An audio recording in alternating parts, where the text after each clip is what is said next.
Good afternoon everybody and welcome to the stream. I hope you're all having a wonderful day. I'm Robert from El Magnifico Games and today we're going to begin a playthrough of Obduction, which is, I believe, the latest game released by Cyan, the creators of Myst, which hasn't been a remake or remaster. This is their latest original work. I have seen about the first 60 seconds of this game while I was calibrating the audio for the stream, so I know enough to say that this seems to be to do with alien abduction, and that's about all. So let's get into it.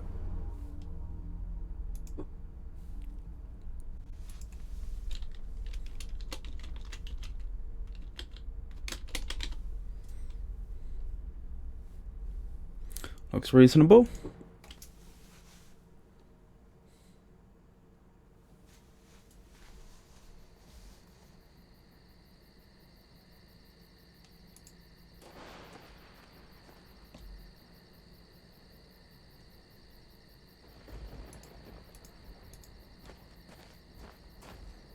Certainly this is the most visually detailed of the games we've seen so far. We all lost everything. Everything but our stories. And they shouldn't be forgotten. I was 3. It was April of 1983. Cecil, it was 1870 for you. Sam and Vera, you tell it like it was yesterday, but it's been 62 years since you saw that blast of light.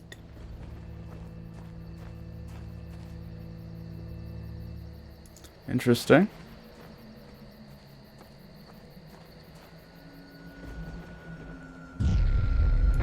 So it's not clear who's actually speaking to us. It sounds like an alien abduction victim, but there's no one here with us. And judging by the audio quality, that even sounds like it may be recorded.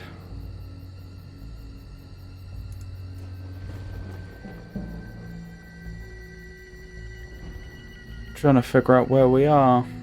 I mean, roughly speaking, of course I couldn't pinpoint this exactly, but we're clearly in a temperate environment. I'm guessing this is just what a lot of national parks and camping sites and what have you looks like in America, I would guess.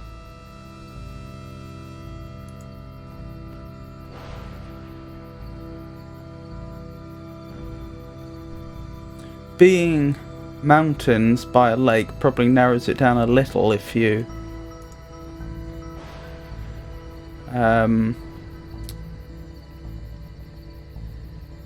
if this were based on a real place. I'm sure I can say more than that. Light. That's where all of our news stories began. It streaked across the sky, mesmerizing, but unnerving. Are these supposed to be conifers? Even daylight, Joseph, you said it was. I think they are. Gloriously bright. But in the twilight, it was spellbinding. Whether it was in the deep woods like Cecil or right outside town like Jane and Jenny, we were drawn to see more. Vera, you said you recall smiling. Some of you were alone. I wasn't. My dear grandma, God bless her, rejoiced as if it was some forebearer of good fortune. Grandma lifted me from the carriage on the porch and walked into the yard so we could watch it unobstructed. So I'm guessing this is in the middle of some coniferous forest in America? Wow. Don't see that every day.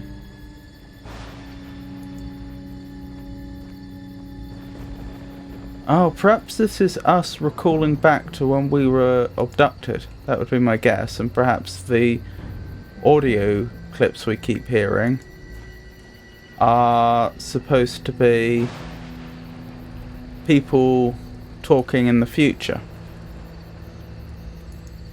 So this is what's in our mind's eye as we're hearing someone talk, perhaps. This is just a theory. We'll have to see if there's any truth in it. None of us understood. But, well, we followed. And we all felt some kind of trepidation, and yet attraction. So we approached it, and it approached us. Ooh.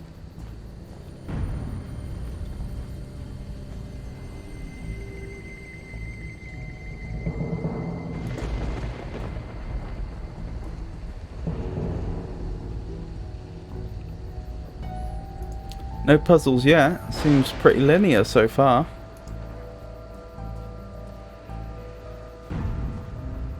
Though naturally I do understand this is just the intro. Remember, there was no turning away. It advanced, Ooh. almost like purposefully spinning slowly until, well, it found us, each of us. We should tell these stories because it saved us, and there must be. Oh my goodness.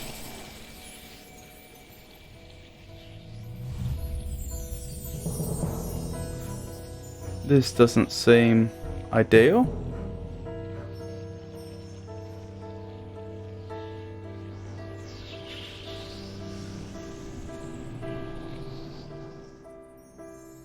Oh my. Huh. So that seems to be the object that intercepted us before. This is certainly not where we were before, though. It might be nearby. We'll have to ascertain that shortly.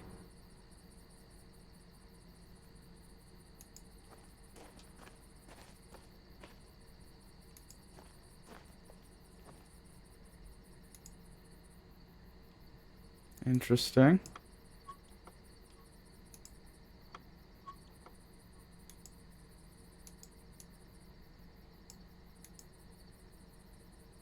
Okay.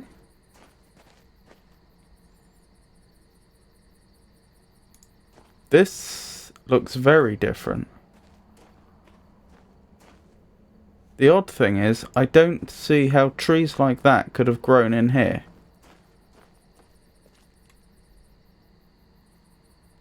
Yeah, look where they're placed. I mean, there's no they're not going to get much sunlight here. They're presumably not going to get much water. In fact, there's a very solid divide there. It's almost as though a section of where we had been has been just cut out of the world and then pasted in where we find ourselves now.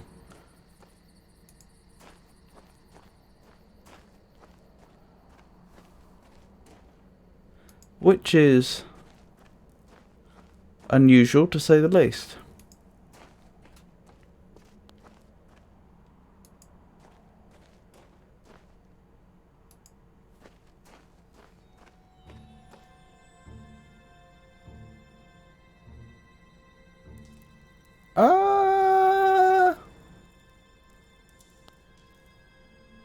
That certainly wasn't there before.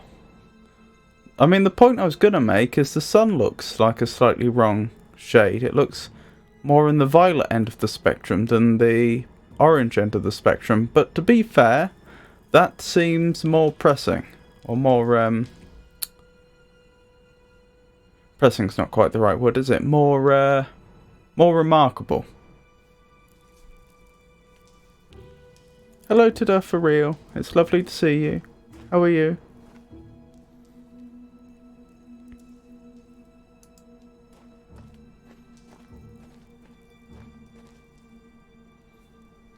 To state the obvious, it's fair to say we're not on Earth anymore.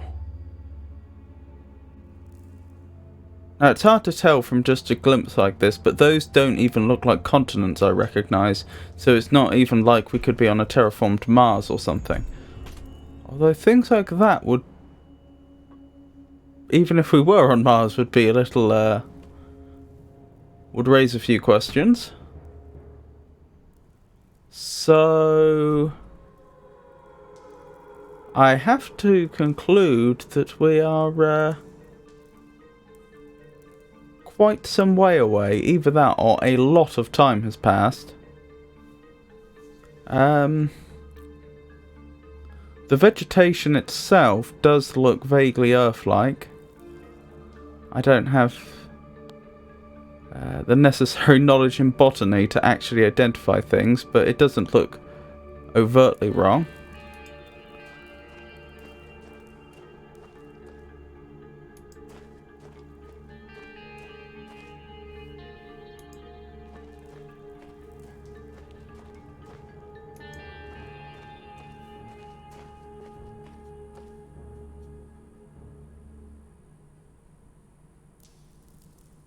It's lovely to meet you, Jay. This is one of your favourite games.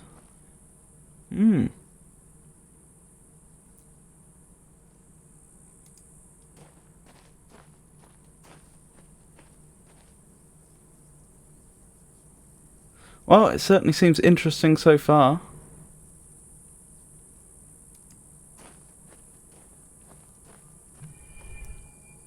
Welcome to Hunrath.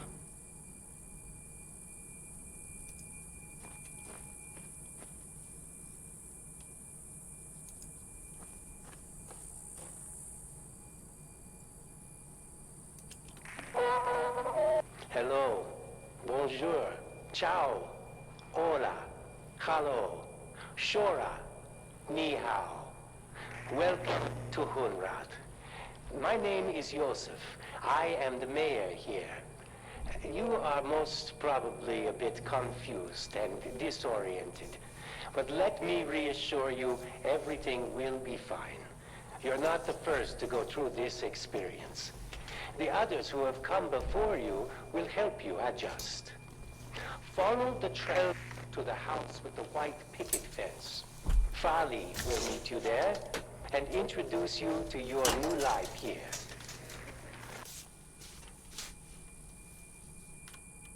Okay.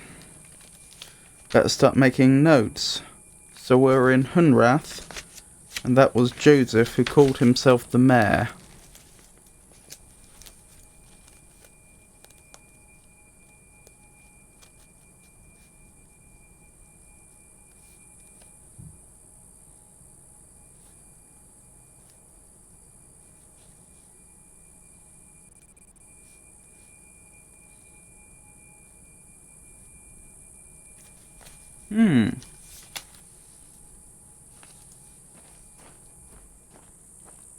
I'm using click to move, I suppose, partly because I've just come from the Myst games and it just feels more natural, and also it looked like I couldn't rebind the movement, and I don't use WASD, so that would have been frustrating for me.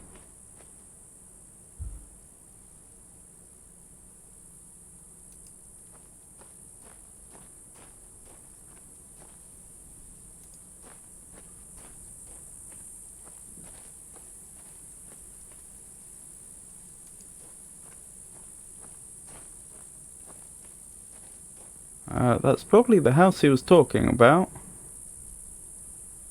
I mean, under the circumstances, whatever's taken place here has been, would have required some doing, whether we've moved through time or space or both. It was taking quite some doing. We were clearly incapacitated the whole time, so point being, if the people responsible for us being here had meant us any harm, they could clearly have already done so. So it's reasonable to assume we're not under any immediate threat, so I may as well do as they suggest.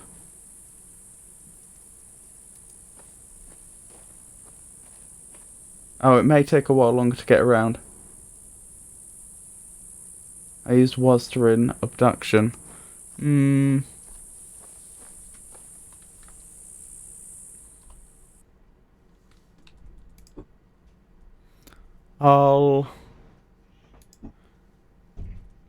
What are the keybinds? Okay, I could use the arrow keys.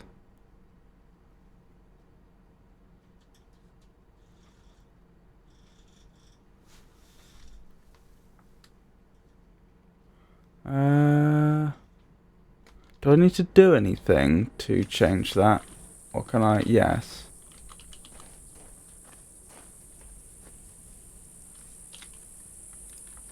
Seems like somewhere there should be a setting to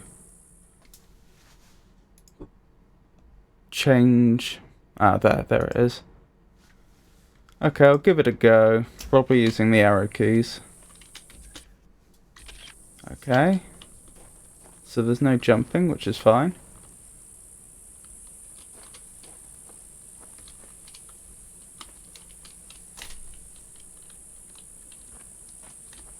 Oh, but right shift doesn't work for running. That's just going to get annoying. Maybe I should try the controller. Okay, that's better. I really don't like WASD.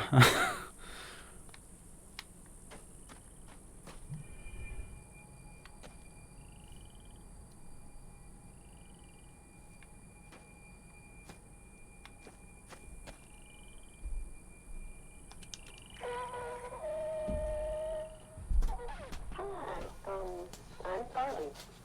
I guess if you're seeing this, then I wasn't able. Just in case. Welcome. But it's probably not safe here. To be blunt, we're getting ready for a battle. I don't know what you'll find. I just thought I should. Just be cautious with who you trust. CW may be here. I don't know. Just be careful. I've got to go. What was that? CW? And don't panic. As jarring as this experience is, you really will find Hunter to be a decent place. Well, that was unusual. Hi, I'm Farley. I guess if you're seeing this, then I wasn't able. Just in case. Welcome. But it's probably not safe here. To be blunt, we're getting ready for a battle. I don't know what you'll find. I just thought I should. Just be cautious with who you trust. CW may be here. I don't know. CW. Just be careful. I've got to go. See you soon. And don't panic. As jarring as this experience is, You really will find Hunter have to be a decent price. Did that video degrade? Because previously, when I played it before, there was a video, and that time there was for a moment, and then it broke. I'd also point out that seemed... that the statement she made seemed at least somewhat contradictory. Calling it a decent place, but also not safe. So that would lead me to conclude that either there is some very, very important context I'm missing, or more likely that message was either changed at some point, and I was getting a garbled combination of two or more messages, or possibly she wasn't in the best mental health when she recorded that. One of those three. But I suppose I should be on my guard. Although again, like I said before, if the people that took us here had meant us harm, they had every opportunity to do it. So, unless this is some sort of entertainment for them, to put us into a survival situation, see how we do, I would be surprised if we're in immediate danger.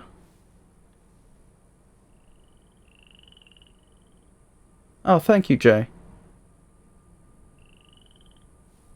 What do we have? Do not approach anything that even remotely resembles this diagram unless it has been disabled. Trying to figure out how I take a photo with the...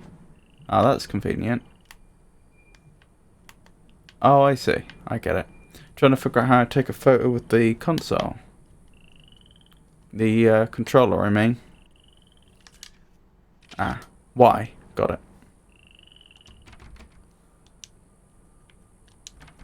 Okay, this is locked.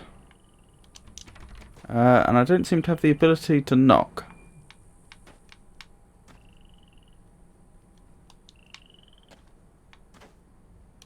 That's unusual.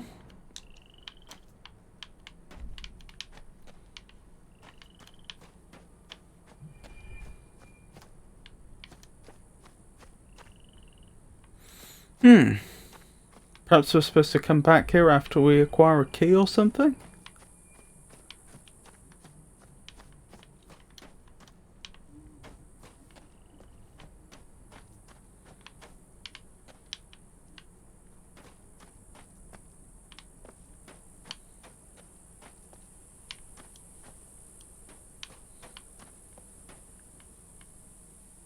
Sarah Hart, no.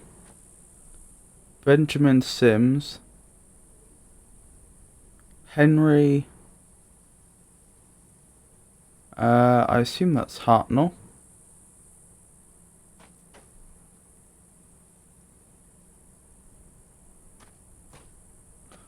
That date's interesting, 1840 to 1849. Right, add those to my notes.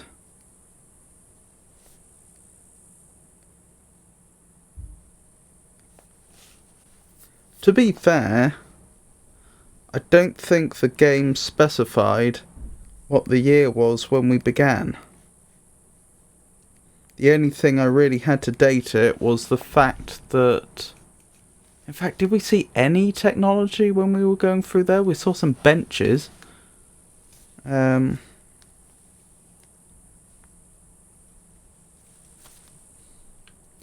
point is, it could have been quite a long time ago.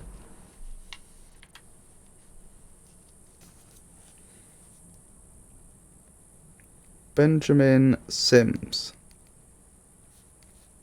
I'll just write RIP to signify that they've passed on. And Sarah Hartnell.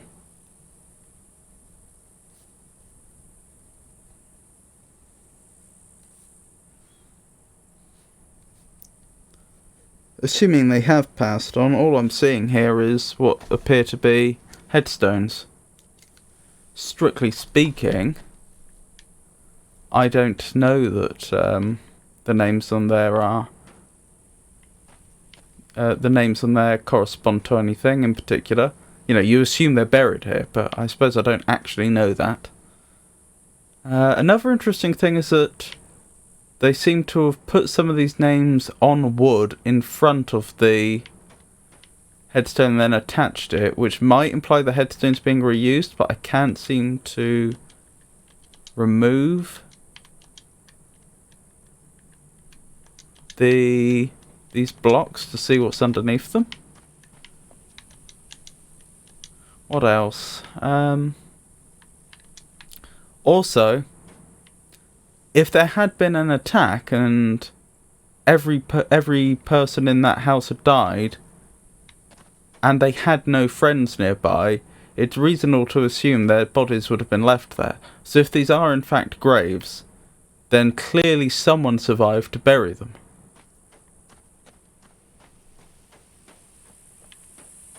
Is that video completely degraded now?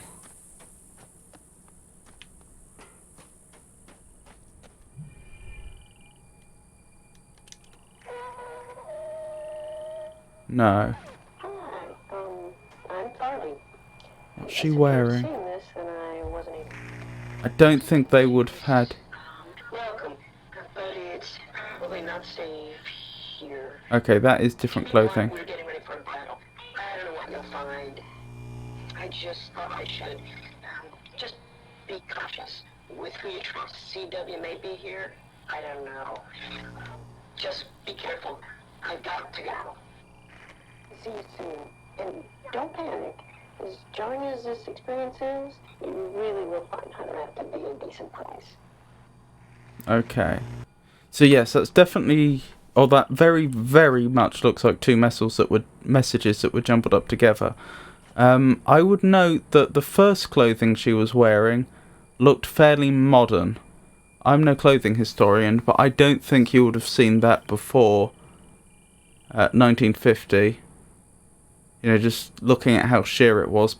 Again, I'm not a clothing historian, so I can't pin it down exactly, but the point I'm making is that one of those graves up there, the deceased date was 1895.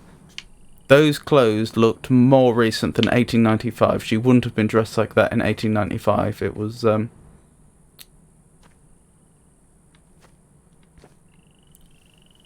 it was too revealing in the chest area, I think.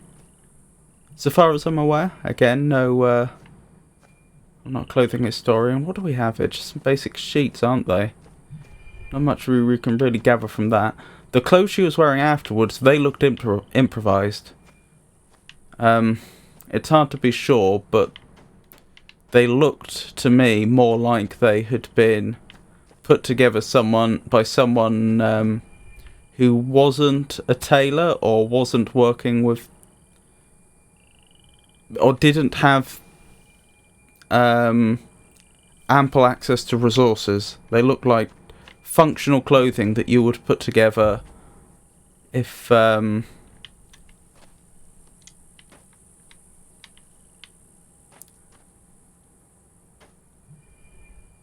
you didn't have access to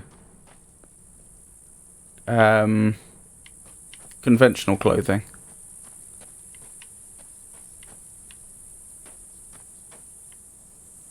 Right. This is interesting. Why would a railway track go up to here and then just stop? And again, it looks almost as though, just like in the starting area, it looks almost as though a part of the world has just been, the part of Earth has been scooped up and then dumped here. What else? These flowers are alive. If these came from Earth and these are conventional flowers, they wouldn't... I was just about to say they wouldn't survive that long without care. Strictly speaking, that might not be true. If the environment here happened to be, by chance, just perfect for these species of flowers, and these were flowers which were perfectly capable of reproducing and coming back year after year, because of course some flowers are hybrids, for example, and they can't reproduce. They're I don't know what the technical term would be, but they're effectively sterile.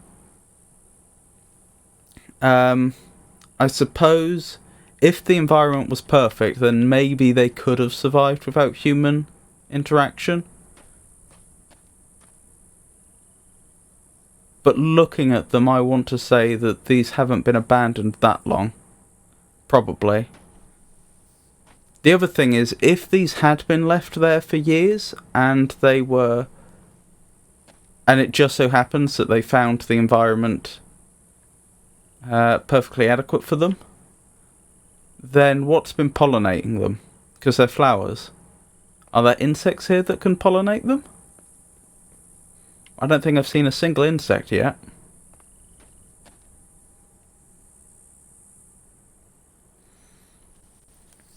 The grass. The grass would be worse if this had been abandoned for a very long time. The bushes, they would be worse. Okay.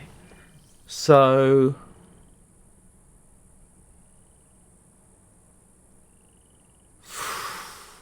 what are we thinking? How long could this have been left realistically?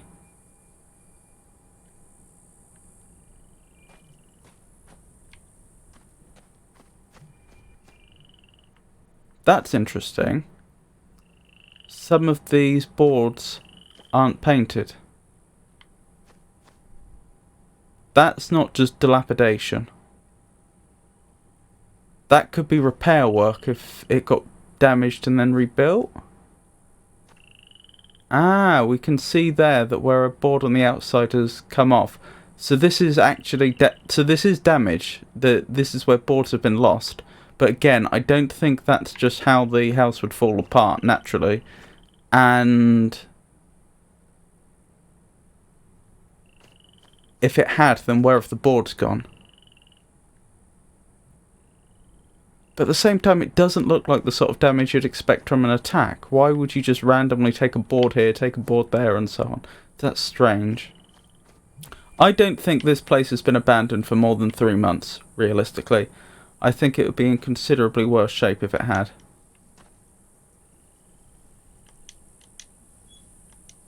Ah, what have we got here? To Caroline, whoever might come back. It's been 5 days and not a soul has returned. I'm inclined to believe that things have not gone well. Yet surprisingly, I am still alive, and that both supremely... And that both supremely perplexes me and gives me some portion of hope. I have retreated to my vault for protection and to contemplate my options. Okay. I will add that to my notes.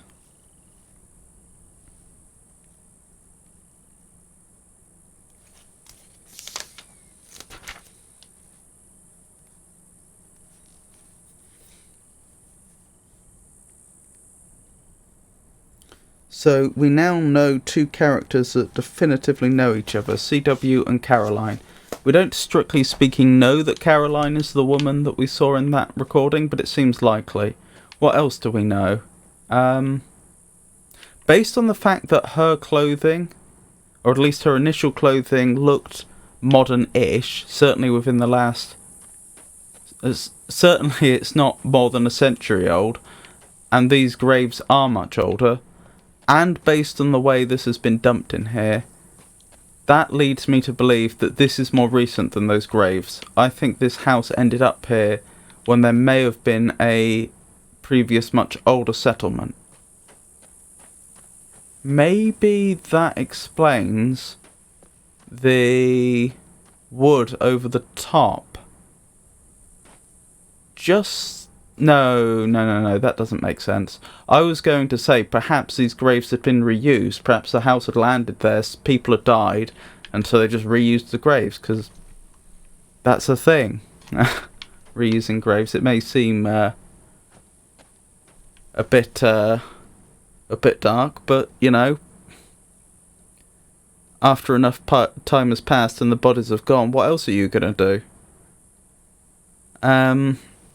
But since the surname's the same, I think that's unlikely unless whoever...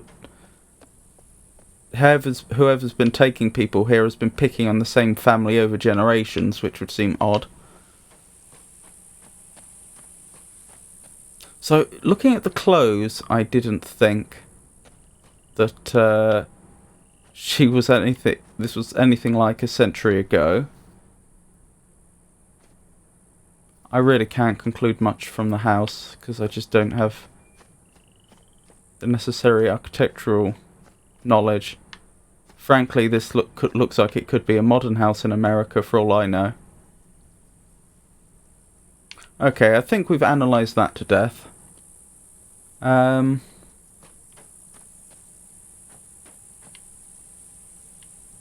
This plant life is decidedly different to the plants they've been cultivating, which I suppose you'd expect. These are definitively cacti. I suppose it could be convergent evolution, but I think that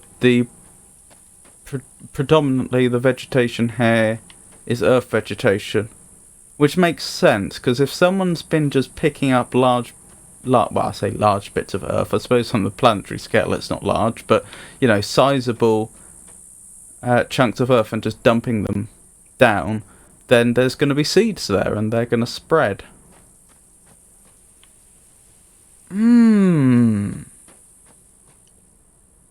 That's a thought. I wonder if that's where the insects, if there are any, could have come from. I wonder if there's bees. Well, I guess we'll have to find out. Okay, that's a dead end.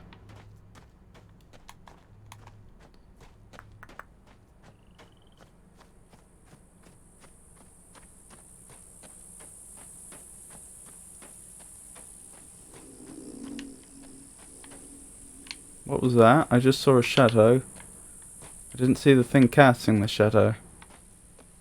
It sounded like a flying insect, but it was much too large. Perhaps a drone? That would mean we're very... No, it wouldn't. I was going to say that would mean that would be very modern, but then I remembered... Oh yeah, alien technology, it seems. So, maybe not. This stuff looks older. This looks almost like Wild West in aesthetic. Do not approach one of them. We've seen that warning before.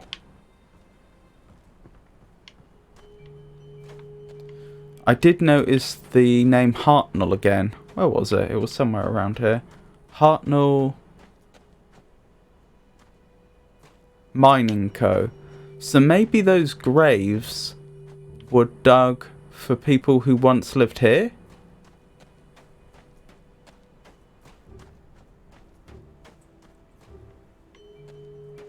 And then that house got dumped there later on, coincidentally?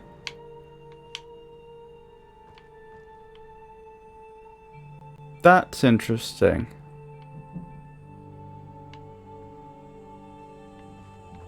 What is that, leather? That could be oldish then.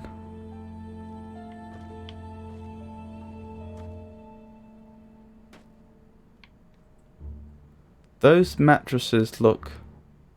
I don't know anything about the history of a mattress. I just remark that those look modernish, but I don't know how much they've changed. And I can't exactly check whether they're sprung.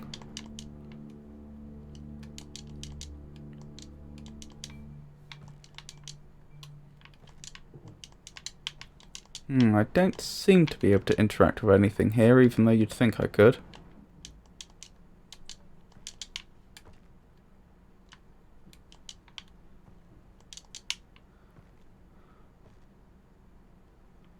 Playing cards, no help there. Whoa, whoa, whoa, whoa, whoa. That's modern. When I say modern, like... post-Second World War, I think? Because that's plastic. I don't know when the plastic chair became ubiquitous, but... I would have thought that's post-World War II. So that puts the Wild West theory into doubt, unless it's things collected from a variety of periods.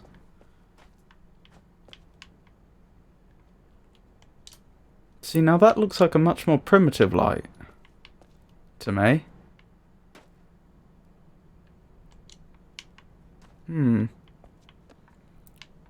Again, I don't think I can interact with any of this, even though you'd think I could.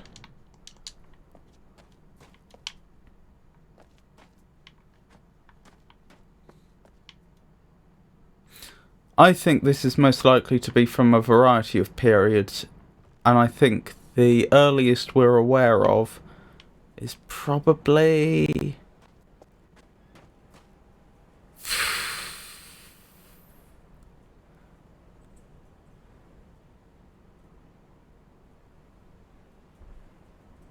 sometime in the 19th century, latter half of the 19th century.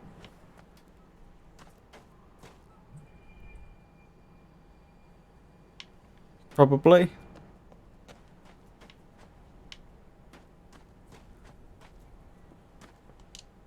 But that implies that this area has been... No, it doesn't. I was going to say that this area must have been populated for at least, 100 years or so. But we don't know whether... We don't know what the situation is with regards to time. We know we've moved in space at the least. But supposing these aliens... Since I think it's fair to assume it's aliens that did this... we don't know whether we'd been suspended for, in like some form of suspended animation for a long period of time. So you could have had people from very different time periods all effectively turning up at the same moment.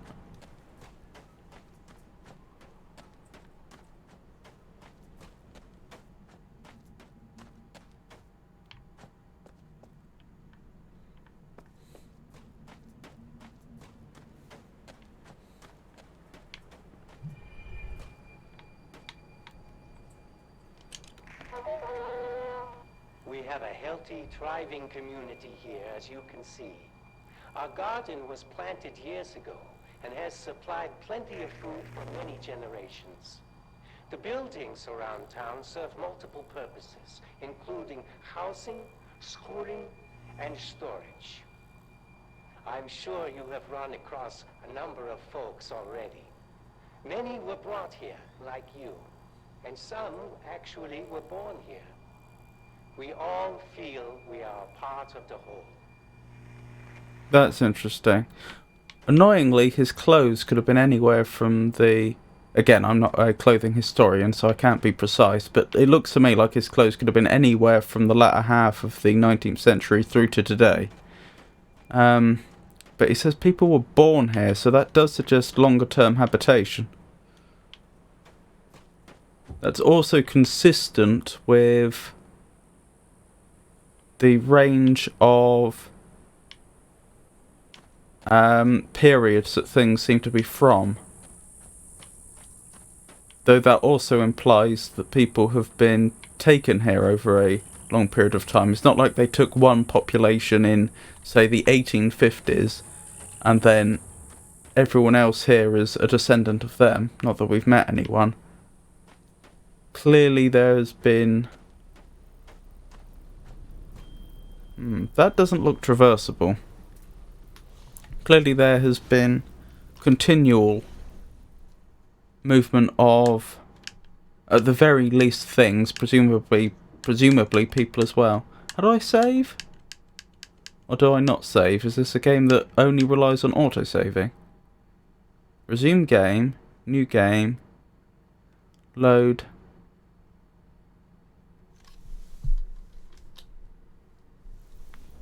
Huh, maybe I don't save. I don't really want to just step in there though. Let's see if there's a way round. No save needed. Fair enough. I don't see another way through there.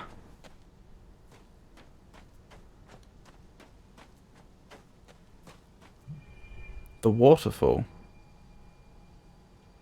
I'm tempted to go back and write down the names next to the different projectors we found, since that may be relevant. Certainly if people start referring to places, it would be helpful to know what they were called.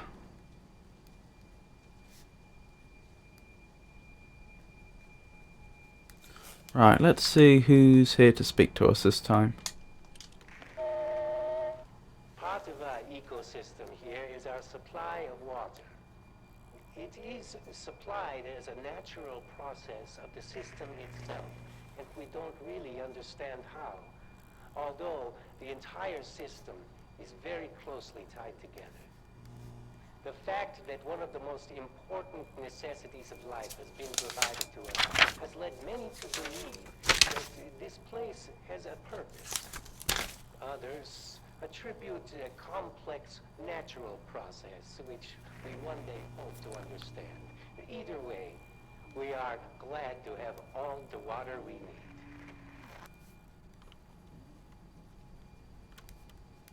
Right, I think the only place I don't remember the name on the sign is the preceding one. I remember by the White House it was Farley, and that was the lady who we thought might be Caroline speaking. And I remember there was the Hunrath one where we first met Joseph. Downtown Hunrath, okay.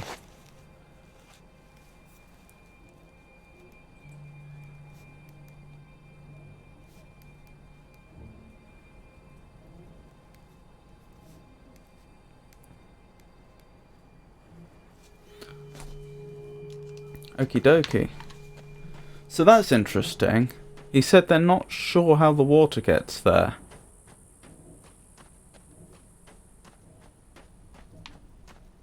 But there's clouds. There's clouds in the sky. I mean, am I really to believe that despite the clouds in the sky, it's never rained? And if it has never rained, how is all this vegetation here? Like, if this was some mysterious pool that kept refilling itself, how is the vegetation alive? I see no evidence of irrigation. Let's listen to that once more. Part of our ecosystem here is our supply of water. It is supplied as a natural process of the system itself, and we don't really understand how, although the entire system is very closely tied together. The fact that one of the most important necessities of life has been provided to us has led many to believe that this place has a purpose. Others attribute a complex natural process which we one day hope to understand. Either way, we are glad to have all the water we need. Quite frankly, that raises more questions than it answers.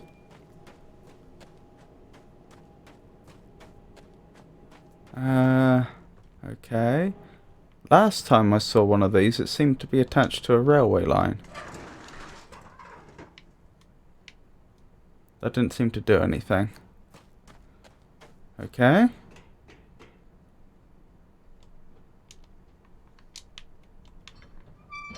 Woo. That's interesting. I wonder what the function of this is.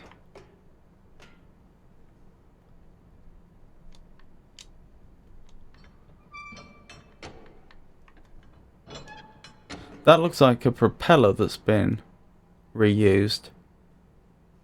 I don't think you would have seen a propeller like that much before the Second World War.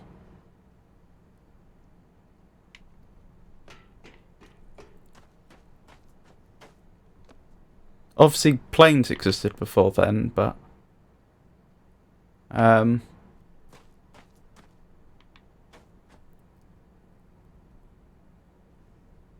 perhaps I'm wrong. Perhaps you would have seen it a bit further back than that. I just somehow feel that the propellers looked different then, but I can't actually tell you how, so perhaps I'm just mistaken.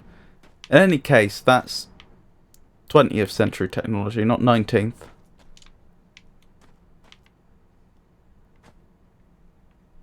Interesting.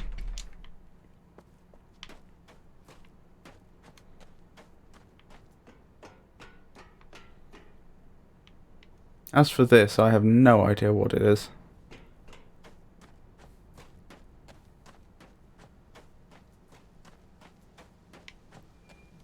Wait, hold on. Hold on. How did this not occur to me before? It's called the waterfall. Where exactly is the water falling? I see no waterfall. This is just a pool.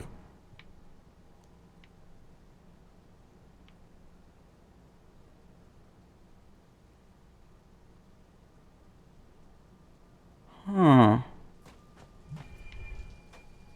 This is very, very much a conjecture. I'm not confident in it at all, but just as a theory, perhaps at some point the supply of water became less reliable, and as a result of that, various groups started fighting over control of it. That said, it would be hard to believe that two groups could fight each other to the point of everyone being wiped out. You'd expect there to be some survivors, and if there are, where are they? Because there's water there.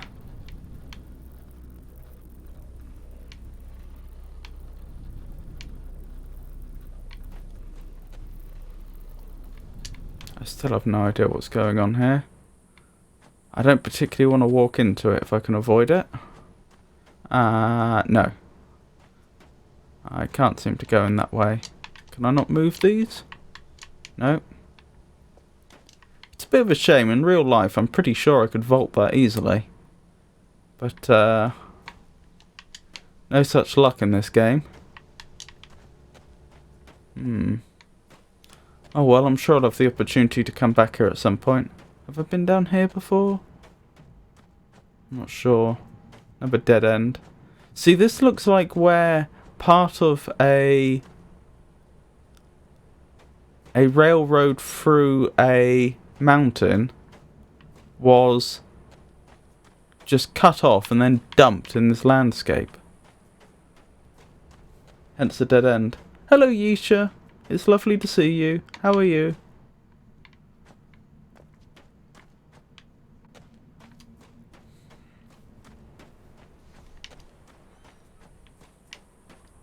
Hello, is that crops?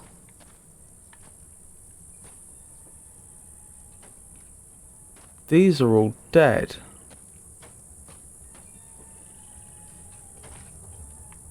Or very near death. Hello, Pengy. I have.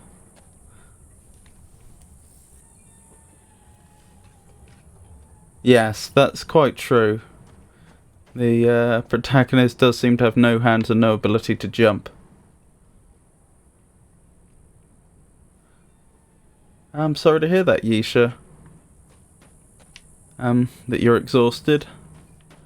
I'm doing alright though, thank you for asking. What is that? And what could its possible function be? Is it just ornamental?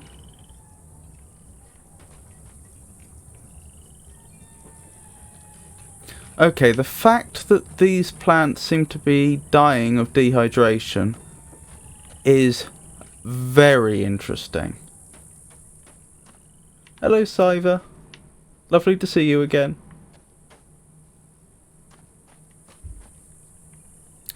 So the thing that is so significant about the fact that these are dying of dehydration is that suggests that it hasn't rained recently. Again, given the Mayor Yosef's speech down there by the waterfall, you know, the waterfall where there is no actual waterfall, it even implied that there is no rain here, even though there are clouds, since they didn't seem to know where their water is coming from, and if it was falling from the sky, you'd think they'd have noticed. But if these plants are dying of dehydration, then that raises the very poignant question, why exactly is the flower bed over by the house not dying of dehydration? That strongly implies to me that people have been here recently. I know I previously said how long could these have been left, and I was looking at the condition of like the lawn and all that and so on. I came to a conclusion about 3 months. Due to the state of the plants in the town, I think people have been here in at least the last 2 weeks. Perhaps they haven't bothered to cut the lawn, but people have been here recently, I think. I didn't notice before. There's wind, but very, very little. And very consistently very little. That's interesting.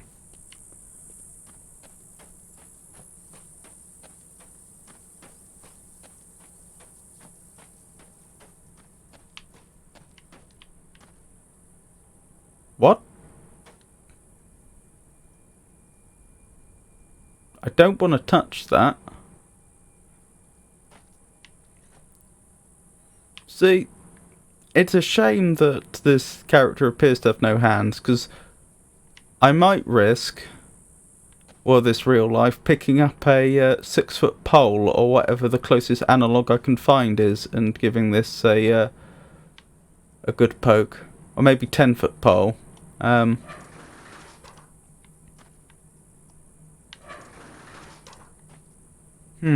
That is very unusual.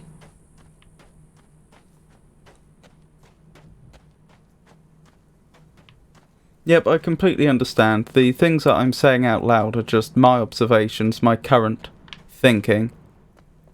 I don't expect an answer. The tree.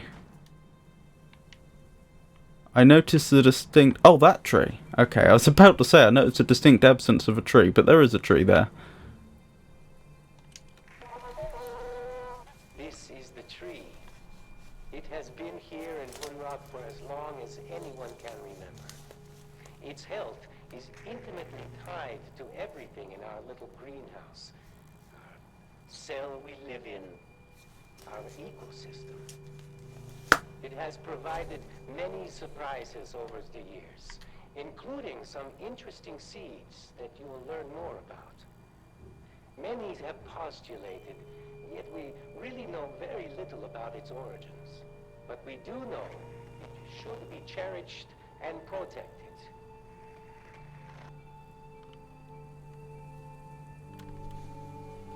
Oh, thank you for the vote of confidence, Jay. I fear you may be disappointed, but I appreciate it all the same. Okay, that was interesting in more way than one. He said that this tree's been here as long as anyone can remember. That implies two things. First, it suggests that that tree got here no later than the first survivors they knew. I say, the first living people they knew to be here. Because we've talked before about, given there is ample evidence to suggest that people have been deposited here over multiple periods. There seems to be stuff that's from the 19th century and stuff from the 20th century, definitively. It looks like there's been people brought here over at least 100-year period, I would suggest. So we know that tree... Okay, sorry, the point that I was getting to with that is that hypothetically there could have been a group that had been here, then completely died out, and then more people came, and then therefore they wouldn't know where the tree came from if the people who knew about it had all died. Alternatively, you could have had a population here for such a long period that no one can remember when the tree got here. You know, because they're all like 8th generation descendants or something, and that knowledge hasn't survived.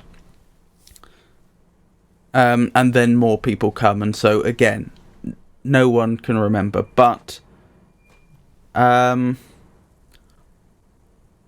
other, I suppose that's strictly speaking possible, but the reason I doubt that is because if any particular group, we've noticed, how a lot of this stuff looks like it's been literally just picked up off the earth and dumped it, like you see with the house. Like, it's literally just been torn out from somewhere and dumped their hole. If that tree had come with some group that had come here and there were still survivors there at the point at which Yosef was talking, they would say, yes, I know that tree. That tree used to be in the park by my house or something like that. So this, I would suggest the evidence strongly points to the fact that that tree not only was put here no later than the first people who got here who were alive when Yosef was here, but that furthermore it didn't come with them. It may be from Earth, but it was transported here separately.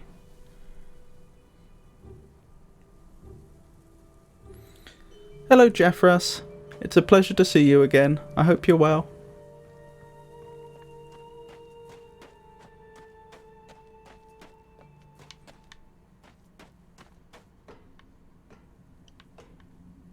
Ooh, that is a funky tree, isn't it?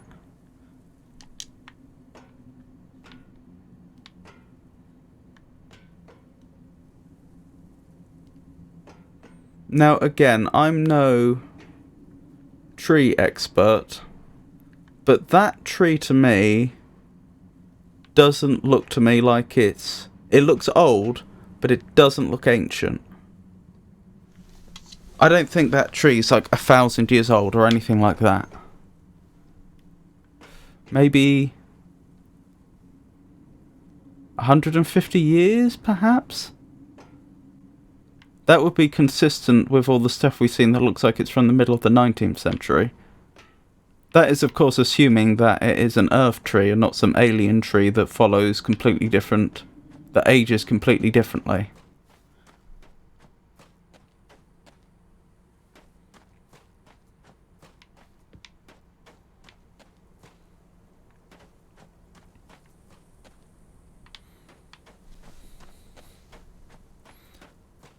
Right, I keep hitting dead ends irritatingly. Perhaps I'm supposed to be solving puzzles and making more progress than I am. But I'd rather like to get into where the tree is, and it doesn't seem like I'm able to yet.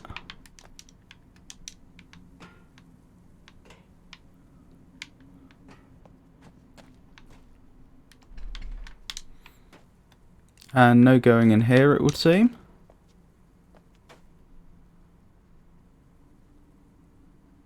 Not very helpful.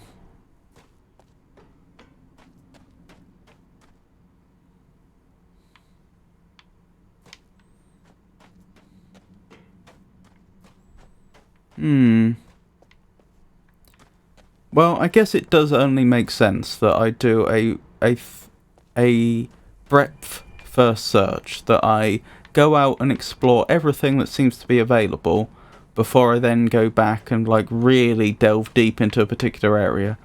Because for all I know, I may not be able to progress here until I've been somewhere else. It's possible that's not true. It's possible there are lots of things I can do here that I just don't know about, but I think it makes more sense that I try to discover everything, all the areas that are available to me first, and then I really have a close look at things.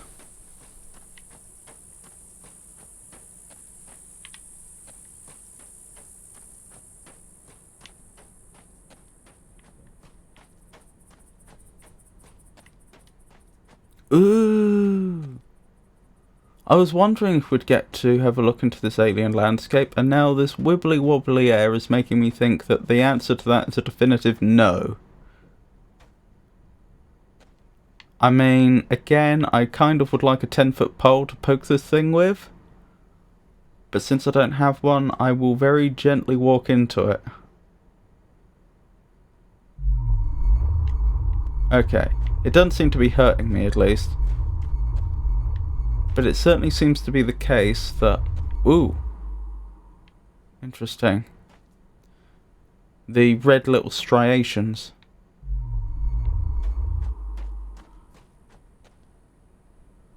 Judging by the striations, I would guess this is sedimentary rock. Which does imply that they have bodies of water on this planet.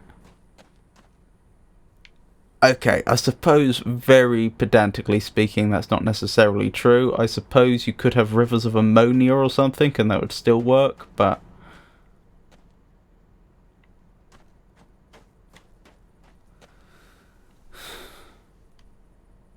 Seems to me like... That's a good point, actually. Perhaps those clouds aren't clouds of water. There could be some other chemical. Well, at the very least, they seem to have something equivalent to a water system. Some form of surface liquid system. The fact that these have been turned up sideways, that suggests some sort of tectonics.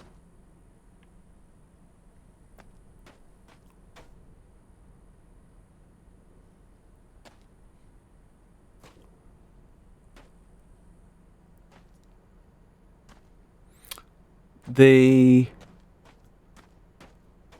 purple and blue suggests that some sort of that some metal compound is very common on this world, which isn't common on Earth. Because I mean, that looks like the sort of colours you'd expect from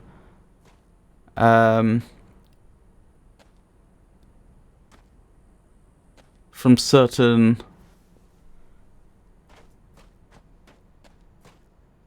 metal oxidization states, like if you take a frying pan and then you, not a frying pan, a saucepan, and then you heat it up very hot and then quench it quickly, sometimes the steel will end up exhibiting some strange colours and so on, and that's because of the metal getting into unusual oxidation states, I believe.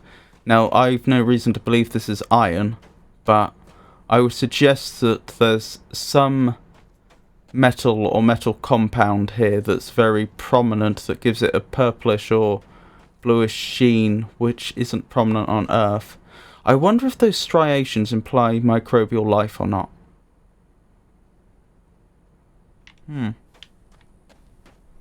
Very interesting. No idea what those big spheres are.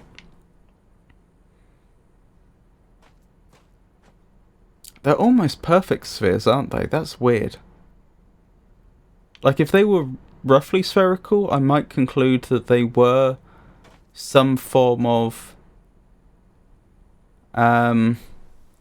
calcium-based rock that had built up by microbe colonies over a long period of time and possibly fossilized, but they're so perfect that that seems doubtful.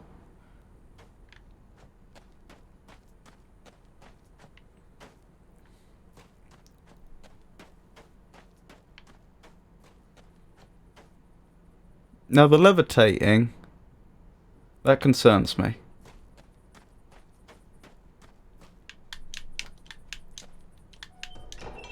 Ooh.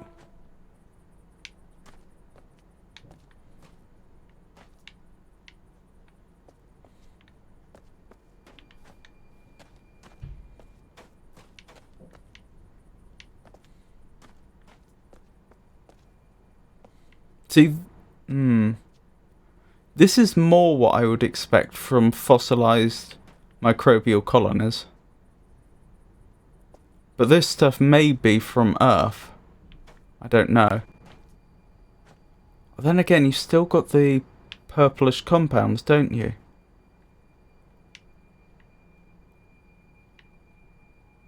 You've got that strange moving red through the rock. Well, since again I don't have a 10-foot pole, I guess I'll very slowly walk into it. Oh, I can't. Okay.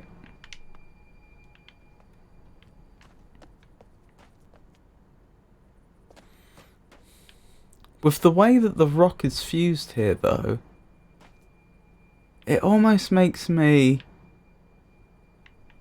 It almost seems like this fragment of Earth has been materialised here on top of something else, and they've ended up becoming fused. Not that that really makes real world sense, but I don't know how else to explain it. Then again, I don't think I've seen a structure quite like that on the outside. Something to think about, perhaps.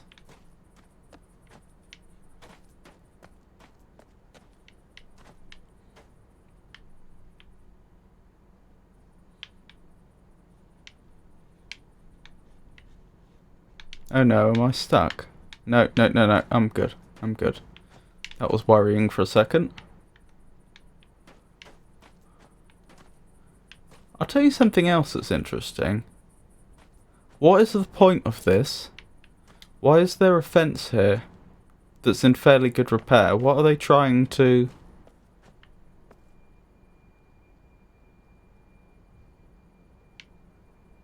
What are they trying to cut off?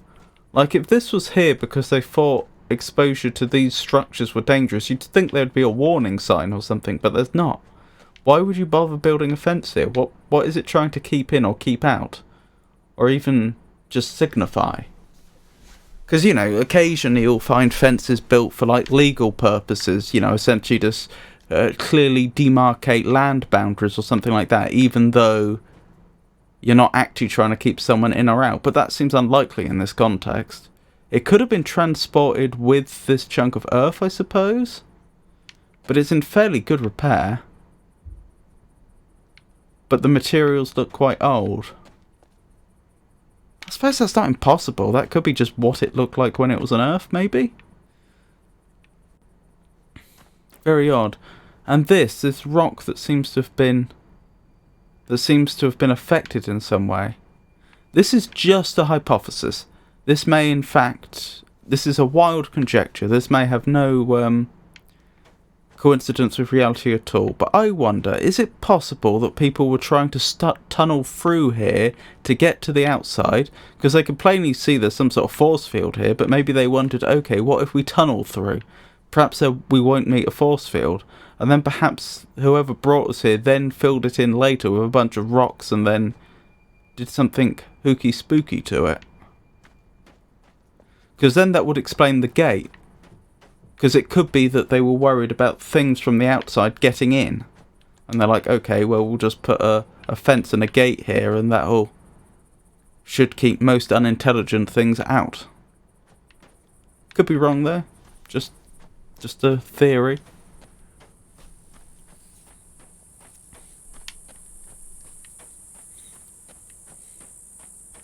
Right, what else do we have? Ooh, hello. Wait, is this the beginning? This is the beginning. I've gone back to the start. Let's just have a very, very quick look around the start area now that we've seen more.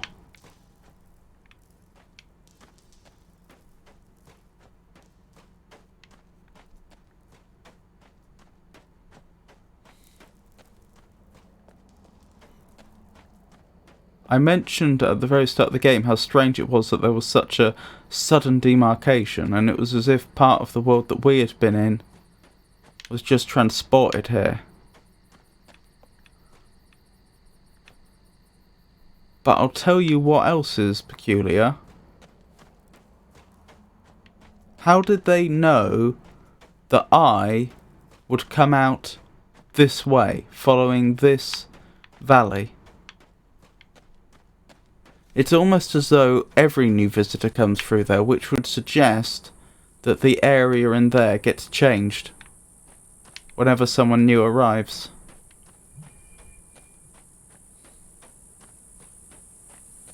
Right, is there anywhere else I have access to? Again, we have these rocks that seem to be affected in a peculiar way, blocking access. So I'm starting to think that that's how my captors keep people in. I think that's it. I Hold on. We haven't checked up there, have we? I don't think. Yeah, I don't think we went up here, did we? Oh, there. Okay, so there is more, I think. Another force field? Indeed. Do we get a view on anything else that's interesting? Nothing we haven't seen before. Interesting. Ooh, I was wondering, do the force fields go all the way up? Could they be maintaining a different atmosphere in here than on the outside? Which would of course preclude any precipitation from the clouds actually reaching us down here, which might explain the water problem Yosef was talking about. But I've seen that laser going up here for a long time. I wonder if that could be some sort of alien laser which the inhabitants here got a hold of and then were using to try and break through or something, hence why it's pointed at the sky and just seems to stop. Again, just a theory, could be wrong.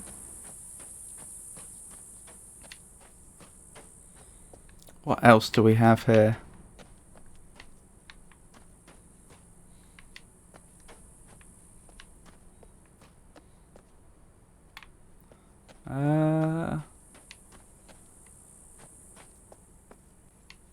Am I being foolish? Why can I not navigate up here? Oh, do I go around this way? Yes. That'll be why. We haven't seen these ones before, have we? We saw the graves further down. So, who have we got here? Carl Hunrath. Okay. That sounds like he may have been either the individual after which the settlement was named, or a relation thereof.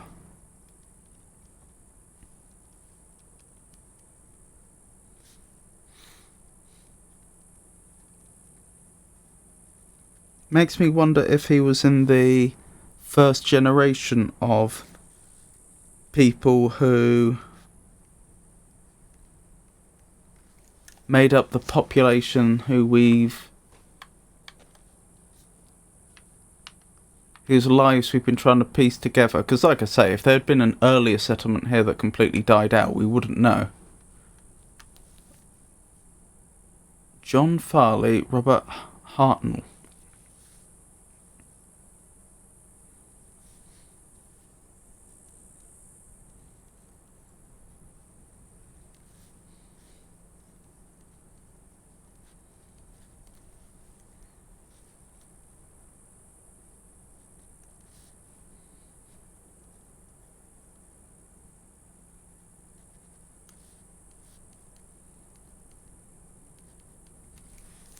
I'm still writing these down under the assumption that they're dead. Even though, as I said before, we don't strictly speaking know that, because anyone could, in theory, put up a headstone with a name on it. Luther Rothko.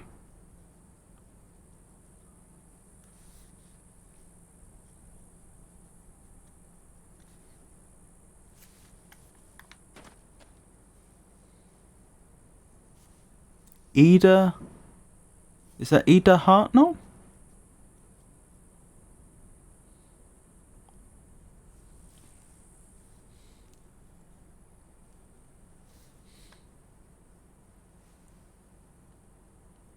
Ida someone.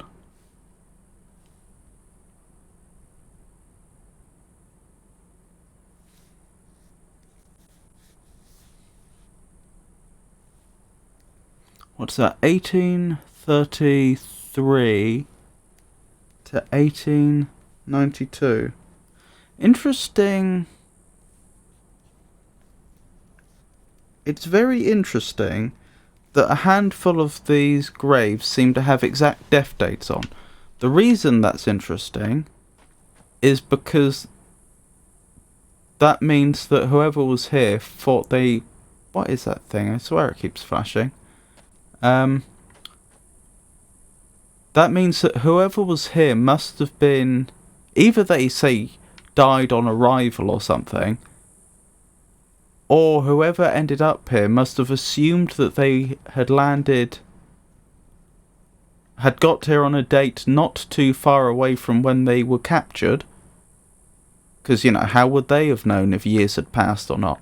But assuming they'd got here fairly soon after they left Earth, and had then actually been keeping time. Now, what I think's so interesting about that is we haven't seen any evidence of timekeeping. I certainly haven't seen a watch or a clock, but we haven't even seen tally marks on a wall or anything like that.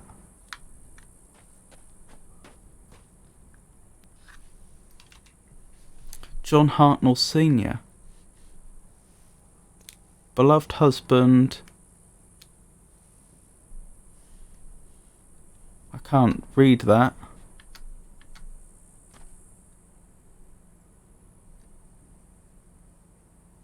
Something grandfather. And there's something else I can't read.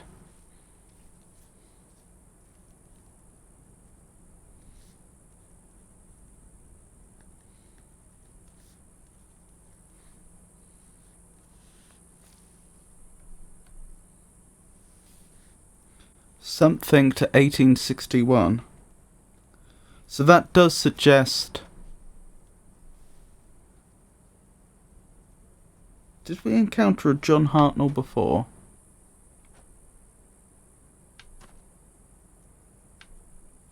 I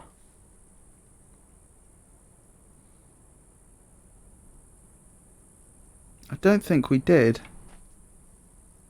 So either John Hartnell Jr. wasn't taken here, or they haven't died, or they weren't buried here. Mary Hartnell.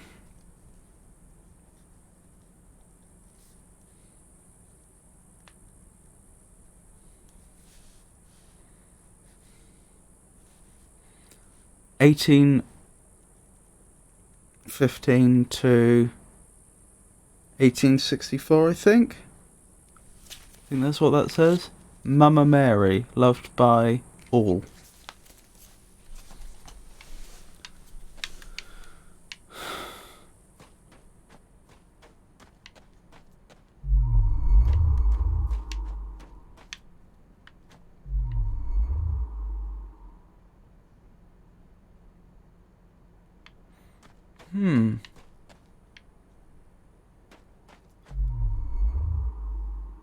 Those rock pillars there, the red ones, those look similar-ish to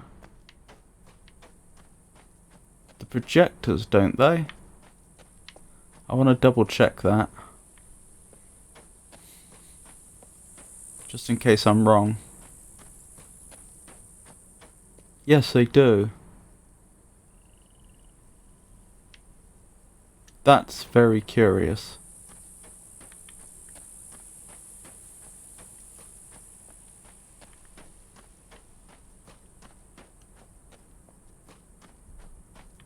So we can be pretty certain that some things from the outside are getting inside.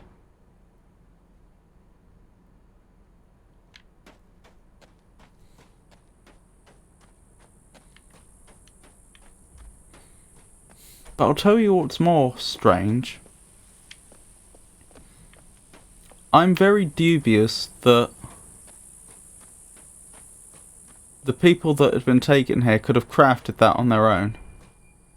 I suppose it's not absolutely positively beyond the realms of reason, but given the level of technical sophistication of the people,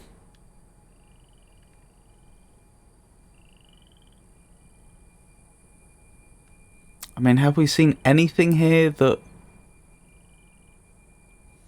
would really let us pin down the latest date?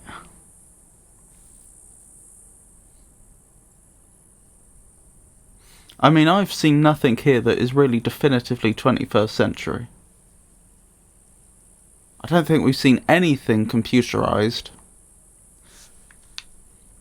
Although it isn't positive proof, I don't think I've seen anything here which would make me think that the people had been... that a large amount of stuff had been brought here from any later than the 1980s. Oops. There we go. I don't know, I just somehow feel like... how would they have known how to...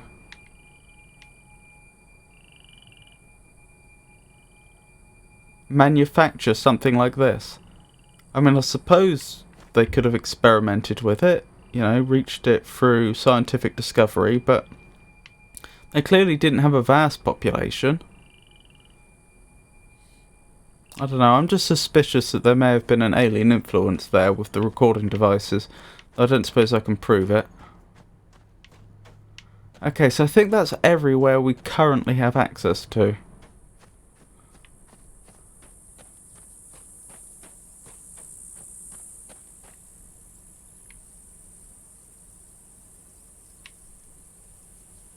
If this has been visited in the last 2 weeks, which I think it has,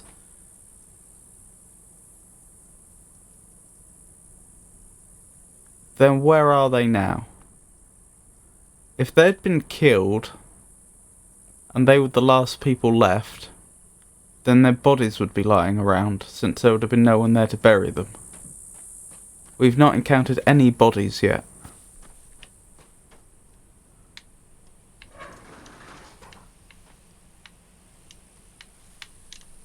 To be fair, there's quite a few areas we don't yet have access to, including the inside of the house, but...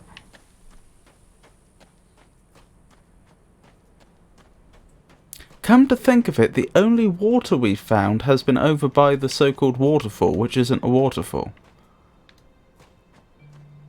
That's even weirder. That implies that someone has bothered to take water all the way from over there to the house, but didn't bother to irrigate the crops.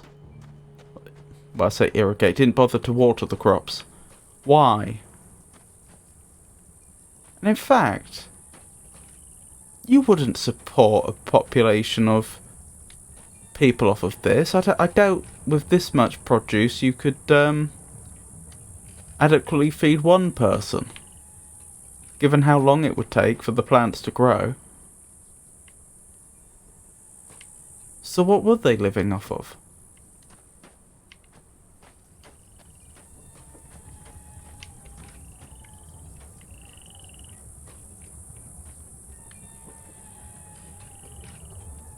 They haven't rotted.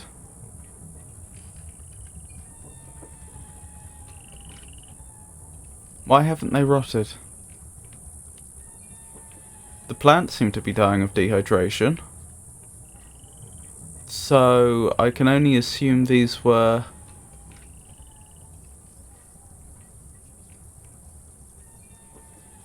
harvested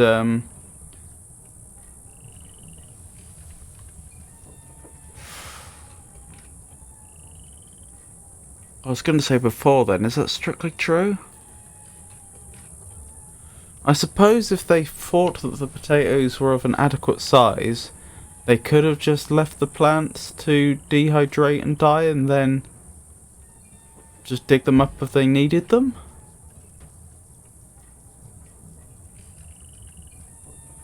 I'd have thought that would have been bad for the potatoes though. Wouldn't the plants themselves then draw upon all the stores in the potato itself? Isn't that the whole point of having a tuber?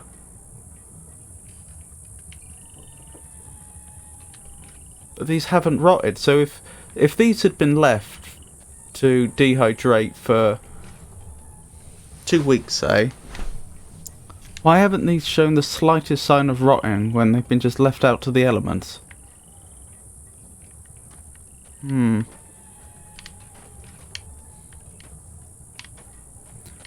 Okay.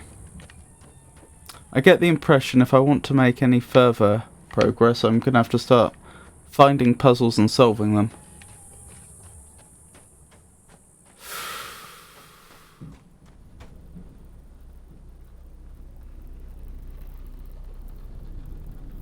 Oh, there's the waterfall. Okay, so the marker down there that said the waterfall must have been referring to this entire area. I do really want to get in there, but I don't particularly want to walk into that. Maybe if I approach it slowly, since again I have no way to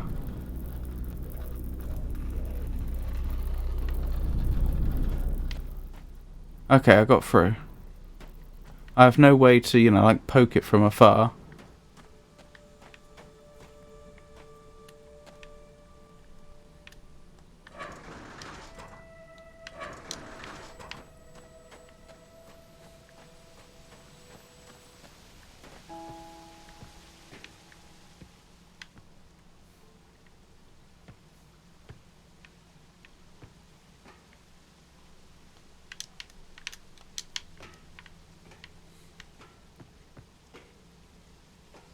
Hello. What on earth is this? Looks like a very solidly sealed door.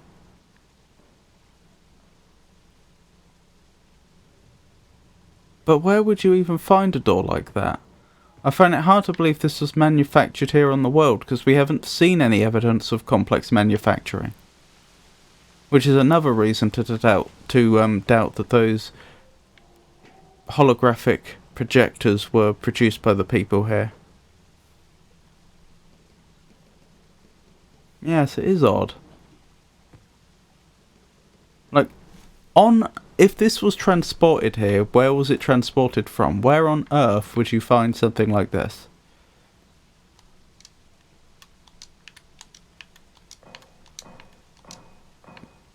I mean, maybe you'd find something like this on a submarine, maybe?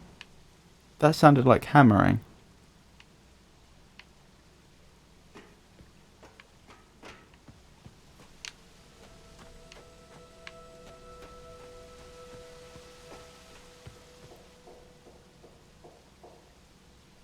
I think we may have found people. Was that a doorbell?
What was that? Munref battle?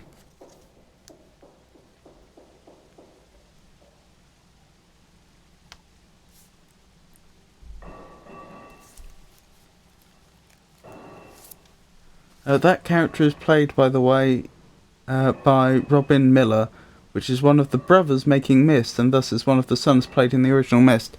Yes, I thought I recognised him.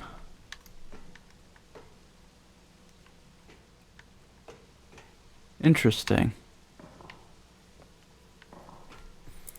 See, now, based on his lexicon and speech patterns, he did seem to belong to, or at least be presenting himself as belonging to, 19th century Wild West America.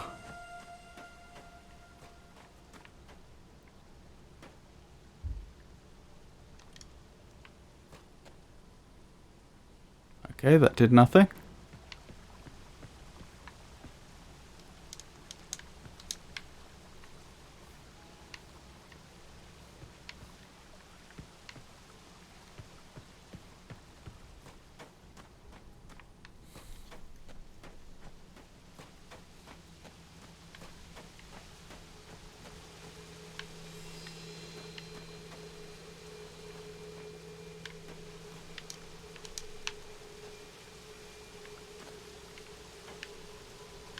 Really? I can't make it over there. Oh, do I go around here? Yes, I suppose I do.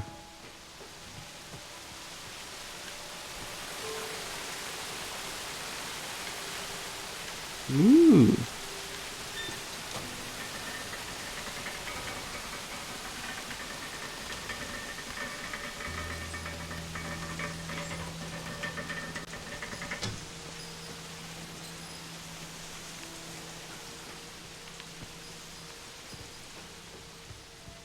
Interesting he called it a prison. I wonder if he means that literally, or if he just means that this is a place that he hasn't been able to escape. Also find it curious that he seems to think he has a way to leave.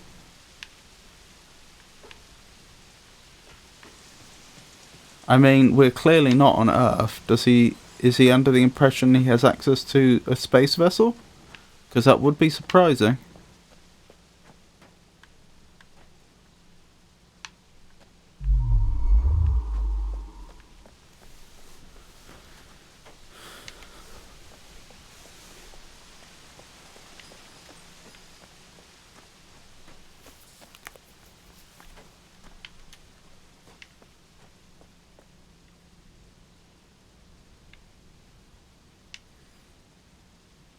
Ah, I have been down there, haven't I? That's where they call the waterfall. Ah, and that's why the waterfall wasn't a waterfall. This has been dammed. And I'm... Yes, okay. So that answers that question.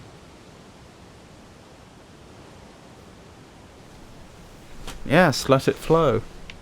I'm not sure how that helps us, since I don't see any generators that it's flowing over.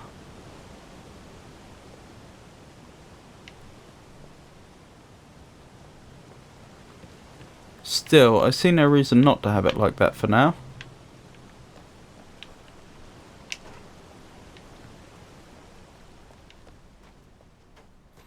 He wasn't entirely clear about what we were to do, was he? He seemed to imply that we need to secure a power source, but then gave us no guidance whatsoever on how we would do that.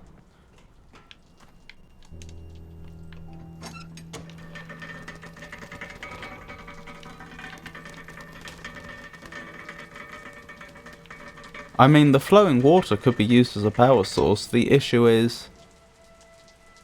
Oh, that will have cut off power from here. That's why they dammed it.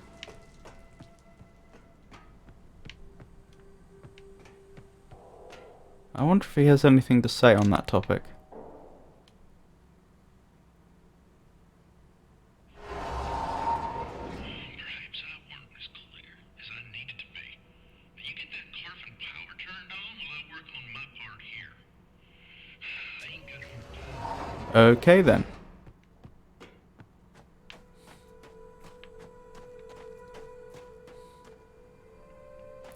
How do I get down to that, actually? I want to investigate that.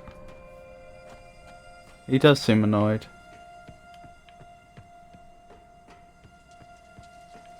He doesn't seem as sympathetic to my situation as I'd expect him to be. Here I am, waking up on an entirely... this no longer has power.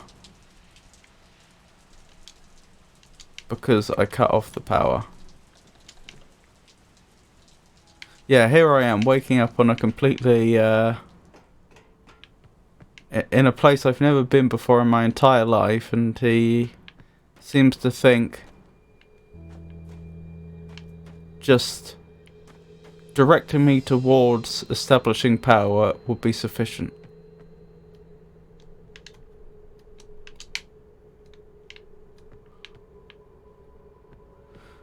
Never mind though.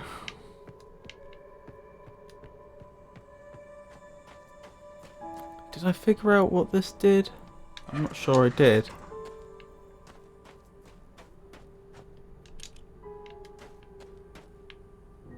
Okay. So very, very carefully again.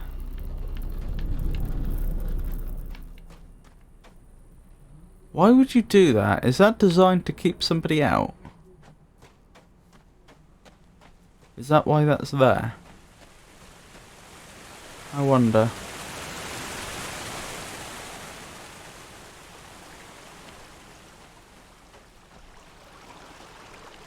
What did this do again?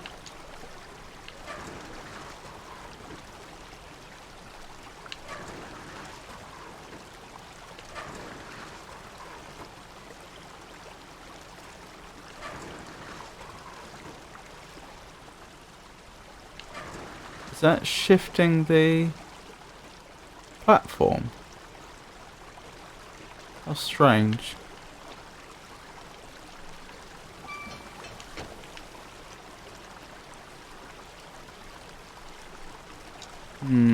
This doesn't seem entirely useful unless I could see what's on the other side.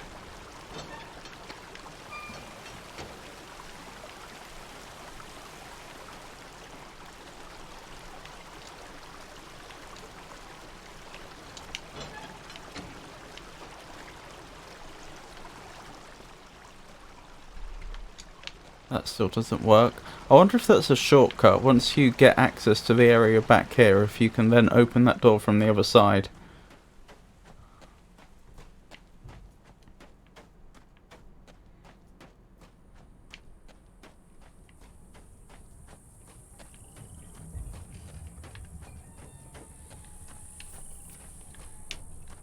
That must have been where they were storing their drinking water, but this has been vandalized, I'd assume.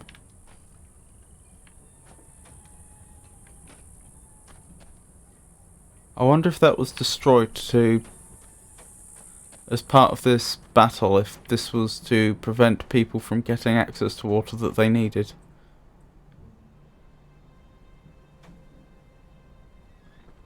Ah, interesting. If you enabled unlocked mouse, I think you can right click to start using the mouse normally to interact with things without looking around. For example, you can look slightly up, down, right click the interact if you want to see what happens, what's normally at a screen. I think I can do that to unlock the cursor. That's not quite what you meant though, is it?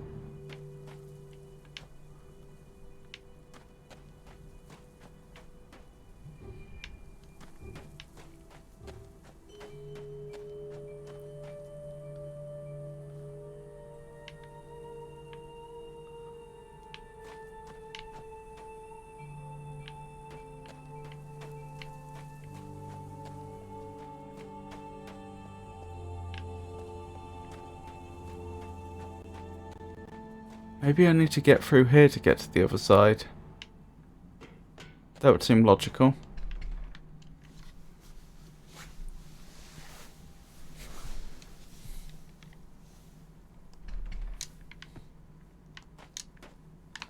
Is there any indicator as to how this functions?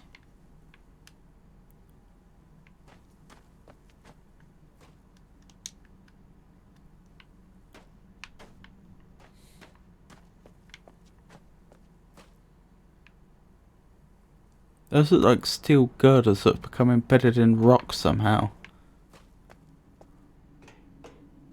That supports my theory regarding the rocks we saw earlier that seemed to be integrated with each other in a very odd fashion. Perhaps it's some imperfection in the alien technology. Hello? Perhaps that's where I want to get to. Down there.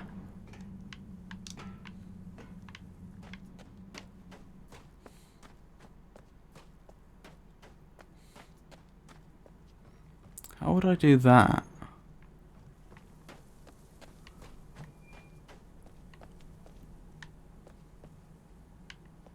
Don't see a way through that way. Pretty sure in real life I could just scramble over that, but doesn't seem to be an option in this game. Where does that go? Does that go anywhere I can reach? The tracks, I mean. Maybe.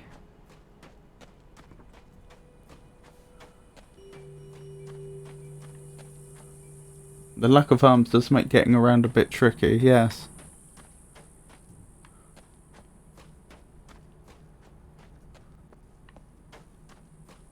That's how I would do that. Okay, that's awkward then.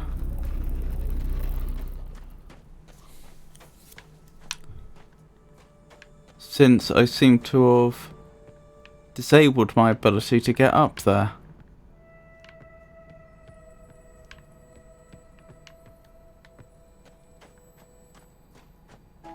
When I turned the power off.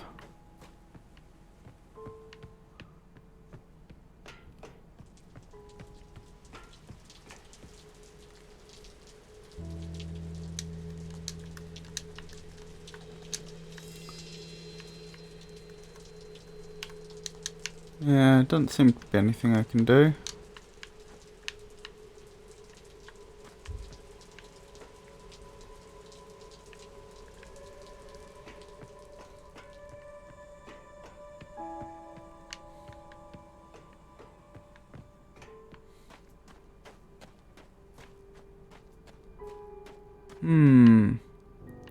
That's suboptimal. Where does that lead? Leads to another area I don't have access to.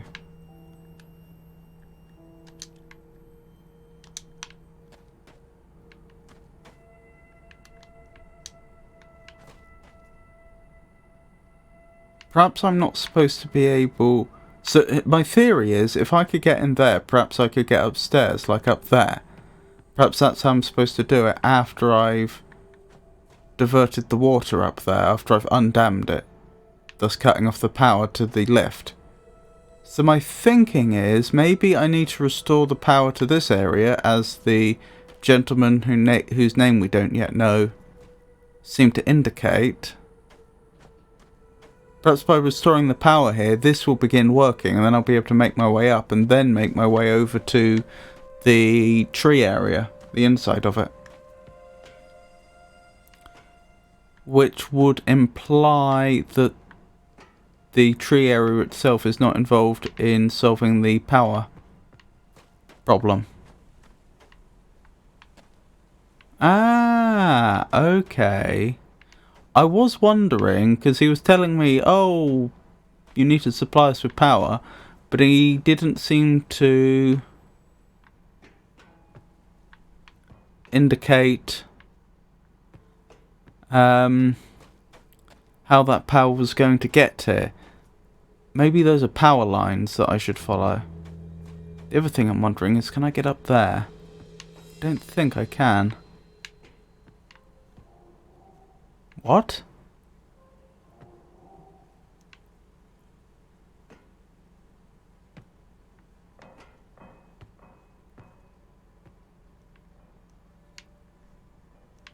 That's interesting. I didn't notice that before. The ray that's going up there seems to be partially coming in through the roof. How odd. How odd indeed. Anyway, I don't think... Strange though it is, I don't think that's important. Not right now. Oh, didn't he say his name? I don't think he did. I could be wrong. I think he referred to a Munrath battle. But no, I don't think he gave his name. Power lines, power lines. I was supposed to be tracking that, wasn't I? Those go there, and then over there. Okay. Oh, and there's an interesting little grid here.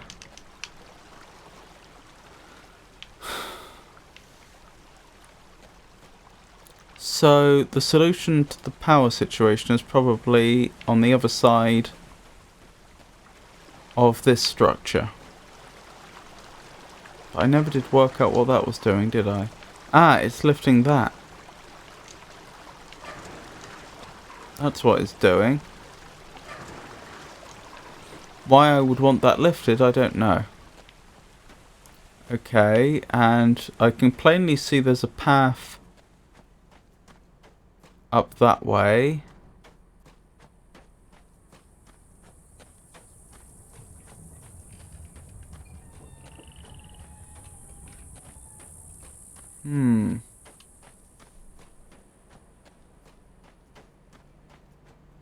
I think that's just sunlight passing through the red beam. Presumably, but light doesn't work that way.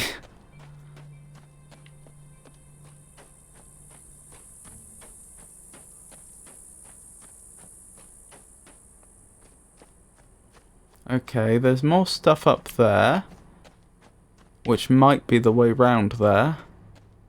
Or it might not. That remains to be seen.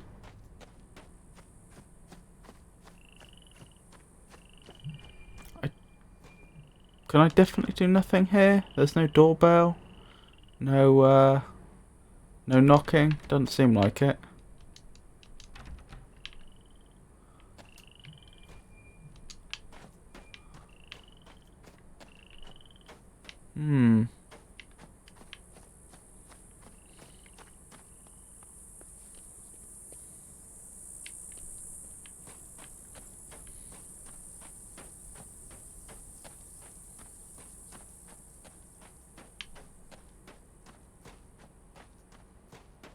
That looks like more... Hello? Somehow I missed that when I was walking past before. That does look like it's supposed to be some sort of spacecraft, doesn't it? But I don't recognise the design.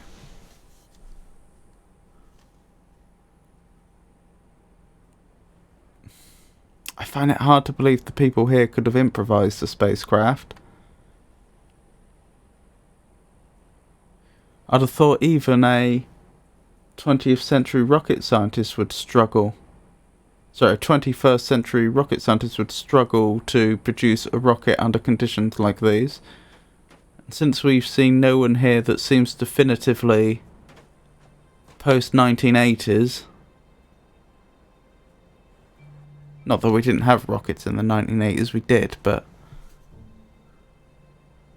I am dubious they could just throw a rocket together. Oh, interesting though.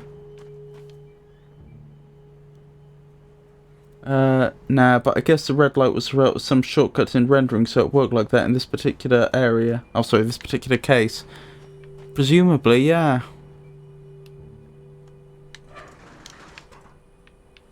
What does that do? Because it doesn't seem to be doing the tracks.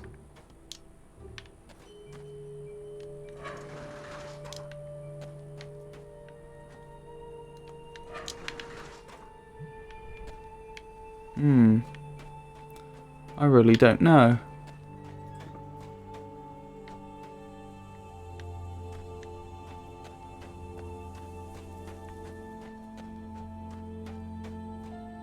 Oh, that goes there.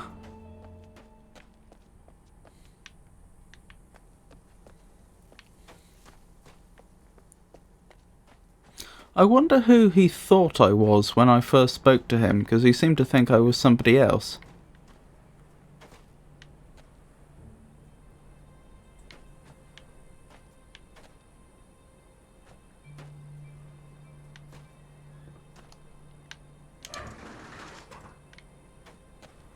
I do wish I could see what that was affecting, if anything.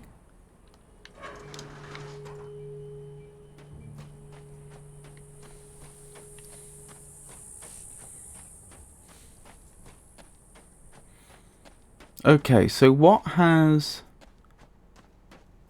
undamming the waterfall done for us? What is now possible that wasn't possible before? It doesn't seem like a lot, does it? It feels like if it's had any useful effect, it must have been on the other side.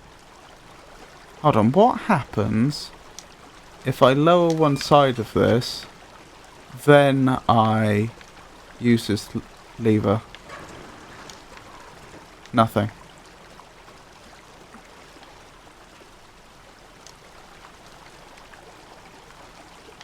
Pretty sure I could quite safely swim under there, but the game seems to have other ideas.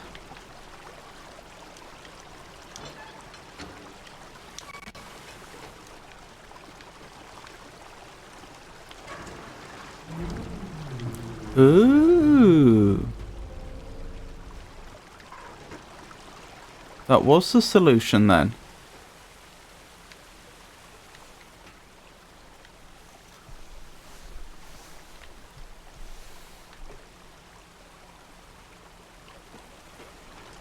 Ah, I understand.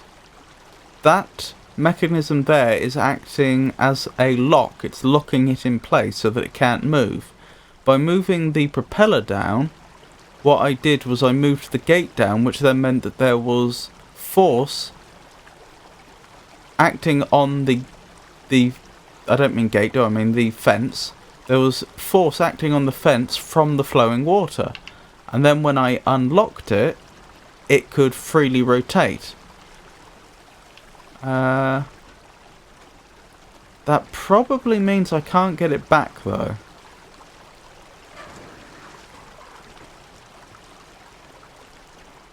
Yeah. I don't particularly fancy my chances getting this back, because when you think about the direction that the forces are acting in, this shouldn't work.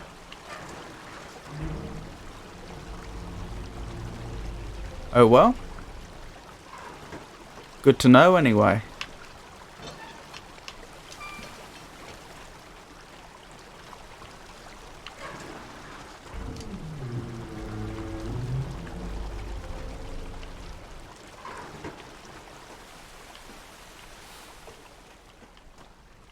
Yes, indeed. Even logical things might have illogical parts. Again, another one of those grids.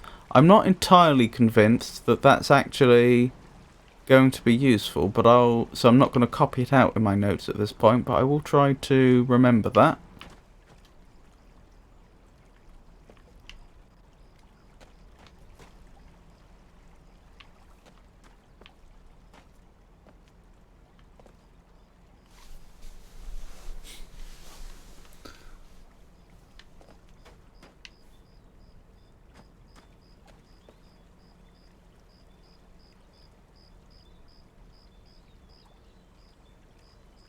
That's Rabar?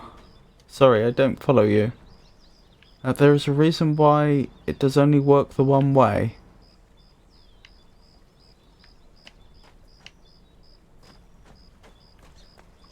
Again, I don't quite follow you. I managed to reverse it by changing the... Hello, insects. We do have our first insects. Those look like butterflies. So presumably butterflies came from Earth, and those have been fertilizing the plants. Fishing rods.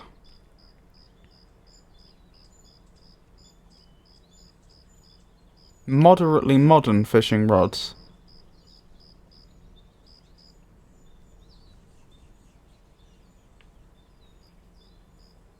It's only made out of wood. It's not like carbon fibre or anything like that. And the reel is moderately primitive, but there is a reel.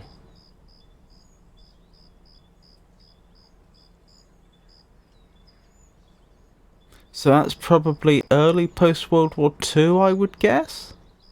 Somewhere around there?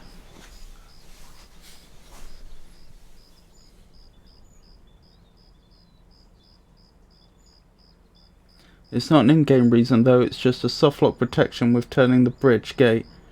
Rebar is steel ribbed bars for structural concrete reinforcement. Oh!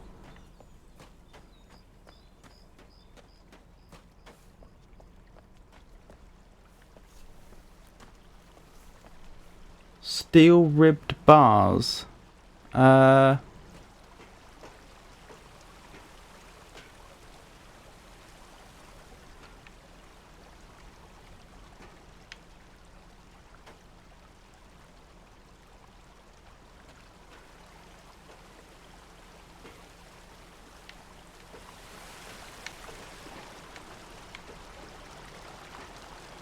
Nope, still not sure. Gonna look it up. Oh, I see. The grid. That. With you. Oh yeah, I can see its 3D structure now. Oh yeah. Okay. That makes absolute sense.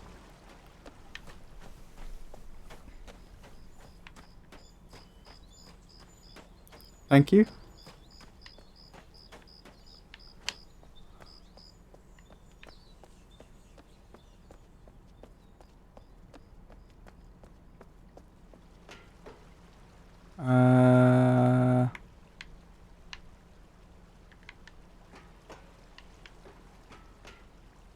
I wonder if that laser is trying to make a hole in the force field for the spacecraft that I assume he's building to travel through.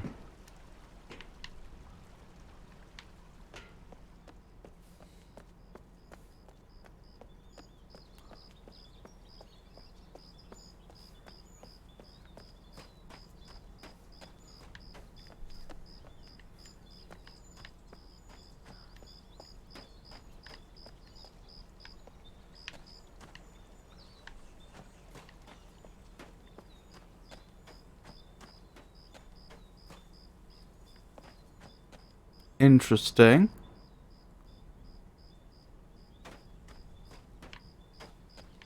Very interesting.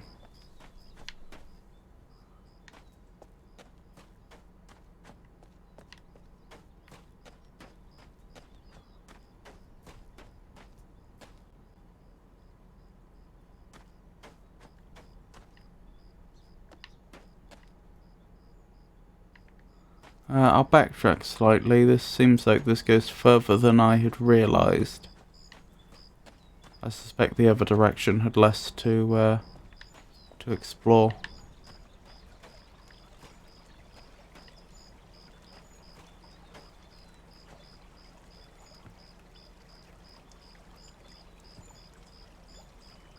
Interesting. I think that's 1950s-ish. Could be wrong. The clothes, I mean.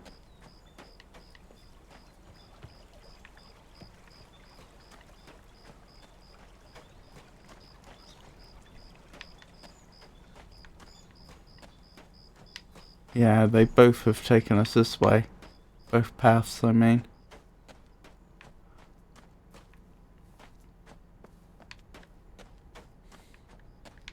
Hello. Well, it would be rude not to, wouldn't it? Oh. Probably need to get some sort of generation working before that button will function.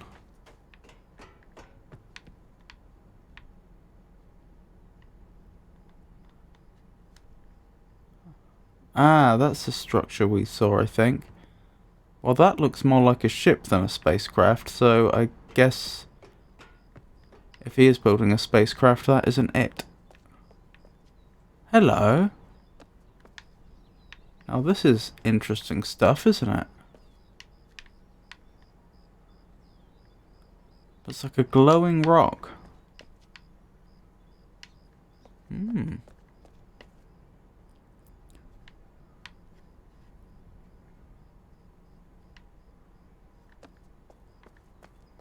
Could this be a generator of some sort?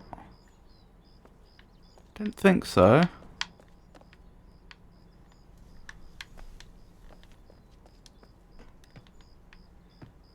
I wonder what it is though. A giant weathered sphere with some luminescent rock inside. Oh, I do hope that's not radioactive. In retrospect, I wish I hadn't stood so close to that.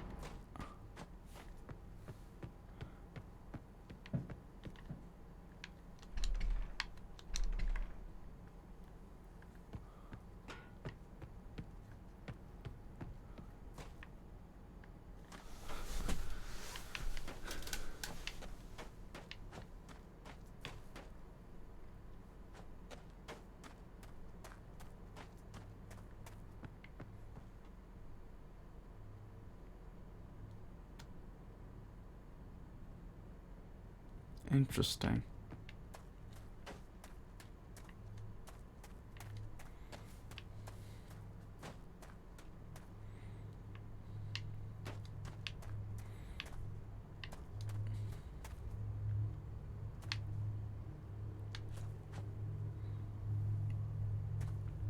Interesting. I don't know what that is.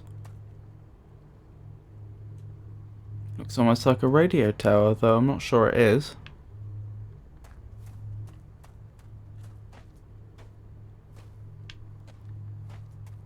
Hello, Black Star. It's lovely to see you. So far, I'm enjoying it. It's certainly... There's certainly lots to think about.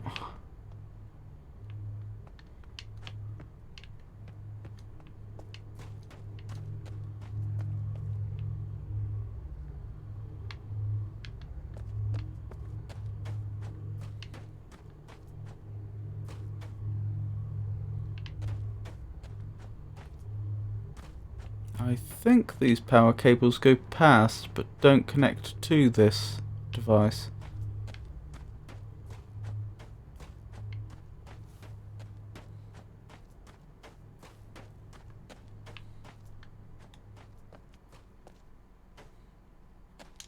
A keypad. Does it function? Not obviously. Or not overtly, I suppose I should say. My goal right now is indeed, well, I say my goal is power. I suppose at this exact moment my goal is explore and discover, but that's, the power is what I'm supposed to be working on now. I've only recently gained access to this section of the map.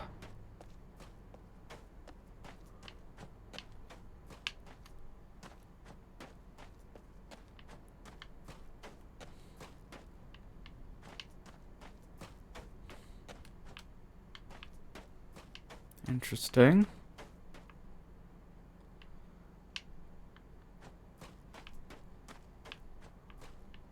Interesting that we've seen no definitive signs of life on the other side of the force field.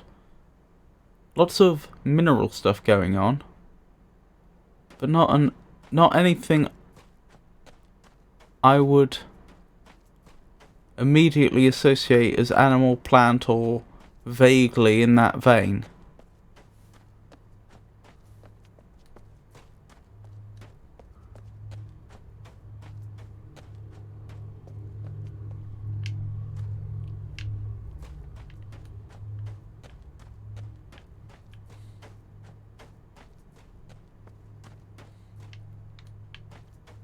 Have I been in here yet? Yeah, I have. That's where the door with the keypad is, isn't it? It is indeed. Okay, so keep following the power cables around, I suppose.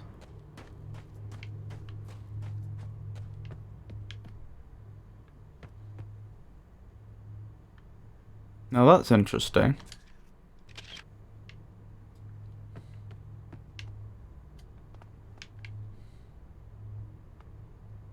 Nero.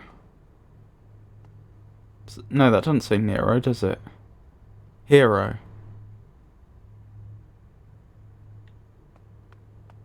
The graffiti dates it, doesn't it? Because this sort of architecture could almost be Victorian. In fact, it probably could be Victorian. But the graffiti puts us very much in the modern era, doesn't it? I don't know when spray can graffiti started popping up, but I doubt there was much of it pre-1950s. I mean, you need aerosols, don't you? And I'm pretty sure that was a post-war thing. Could be wrong.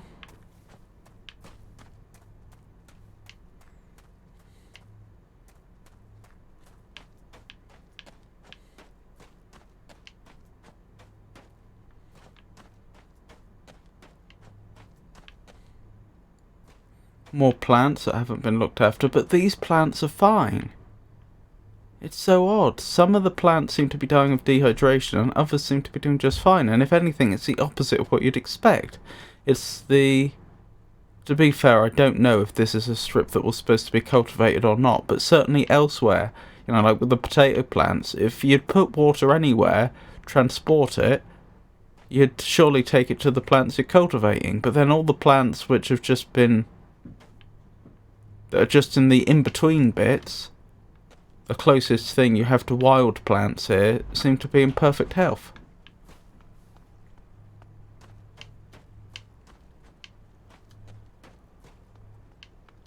I suppose maybe they're less sensitive to droughts, perhaps?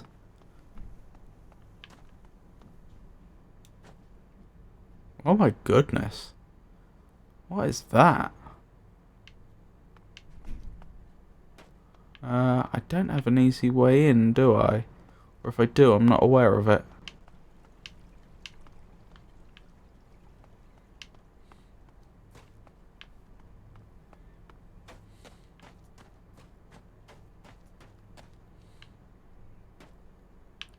Okay, this is interesting. CW. Farley. Sphere. So we're around here then. Garage, ramp, scrap, tunnels. That goes up to the town. I'm not sure what they mean by the tower. Could that be the tower? It would make some sense. And CW's all the way off over in that direction.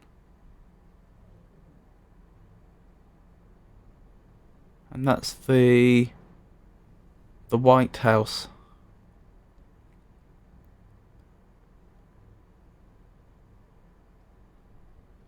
Interesting. So the White House would be off in that sort of direction, so CW would be off in that sort of direction, presumably? The soil does seem different.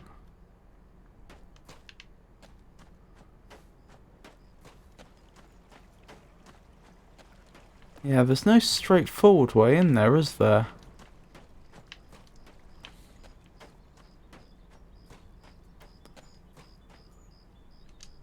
Take it this isn't something I can tinker with. Doesn't look like it.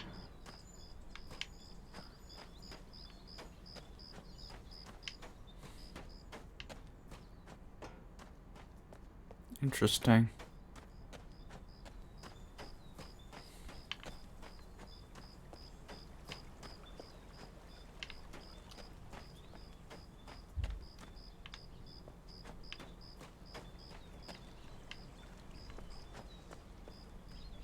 That went up the top, didn't it? To the little bit here that goes nowhere. Ah, that looks like stairs, so presumably that can be lowered to connect here and then I can get up top. Perhaps that's something that only becomes available later on, because we were talking earlier about the area in the town with the man in whose name we don't know and the lasers emanating from it, and the fact that it looked like there'd be a way to get upstairs and then it looked like there would be a way to get upstairs and possibly get to where the tree was and other areas like that once we'd provided power. So I wonder if we come back over here after we've dealt with the power. And I wonder if CW is off in that direction, having looked at that map earlier. Okay, so what should I be doing? I suppose I should be paying close attention to where the power cables are going, since I traced the power cables over here.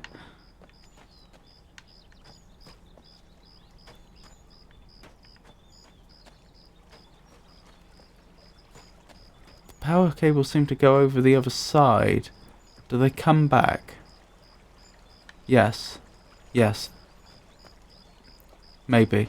That's in the middle, isn't it? Yes, they do.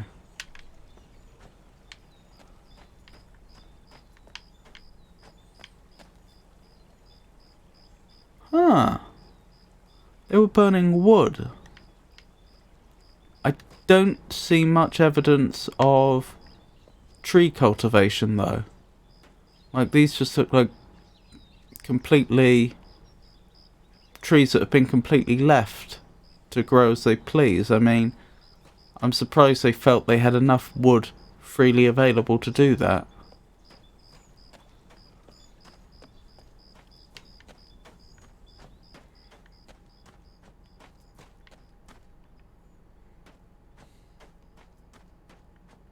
So the power cables seem to all join up here. So this is probably the area where my attention is most needed right now.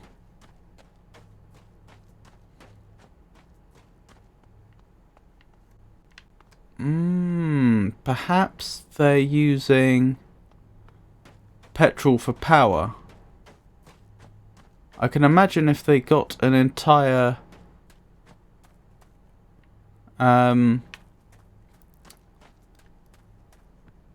petrol station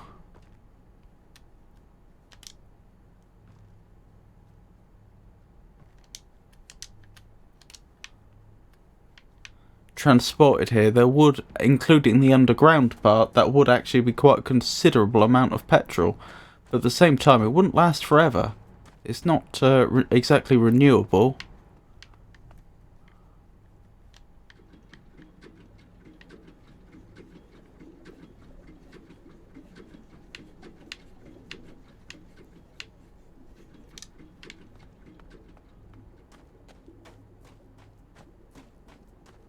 Same with the trees. I mean, under these conditions, they don't seem exactly renewable, and it's surprising they haven't tried to cultivate the trees at all.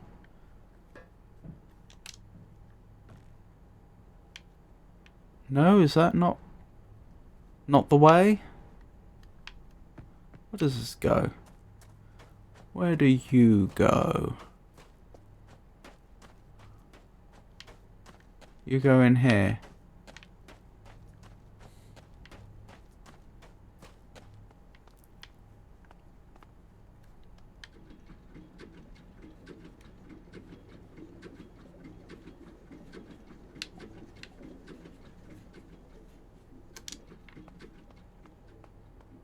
Anything? Doesn't seem like it, does it?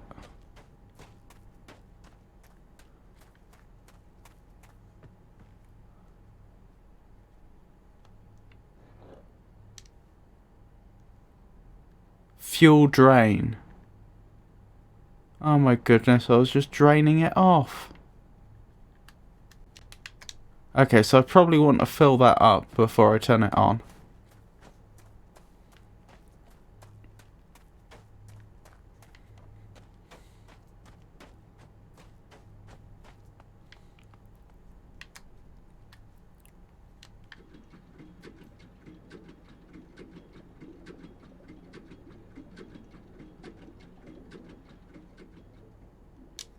Do they list prices here?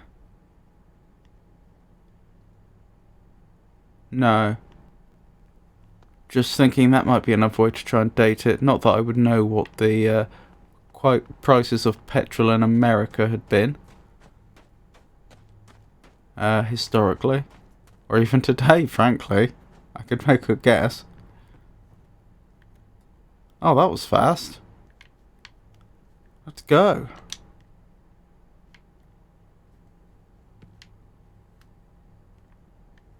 Is that doing anything?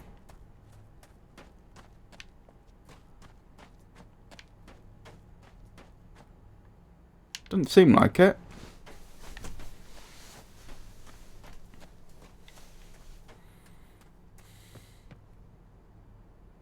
Ah, is it the red button?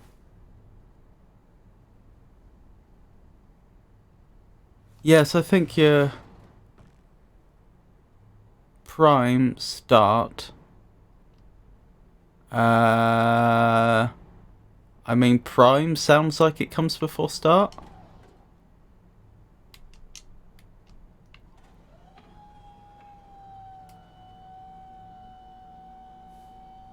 Yes, I think you're probably right. The things we've seen here make me think that people have been moved here between...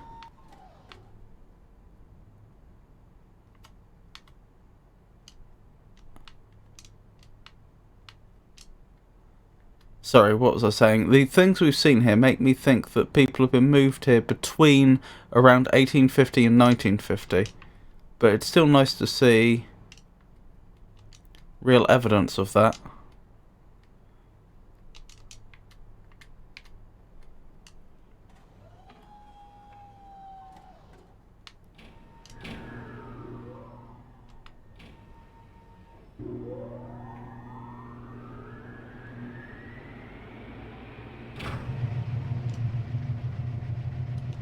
Hey! Progress! The fuel doesn't seem to be going down too rapidly. Although apparently I can't move this back. Power indeed!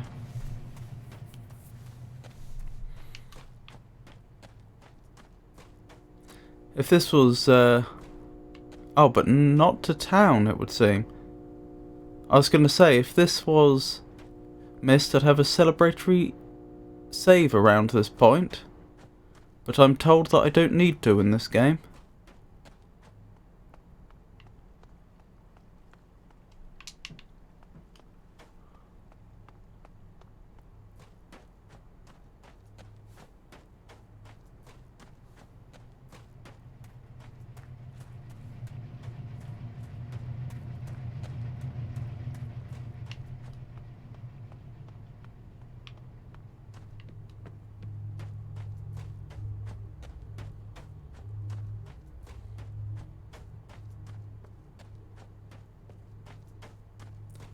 Right, so will that keypad work now? Looks like it probably will. So it wants a 4-digit code.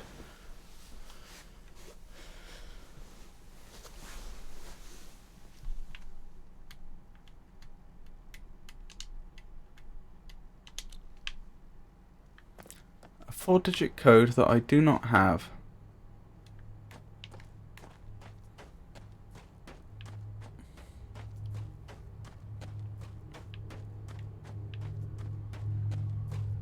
That's interesting. Apparently I can make my way over there from the other side.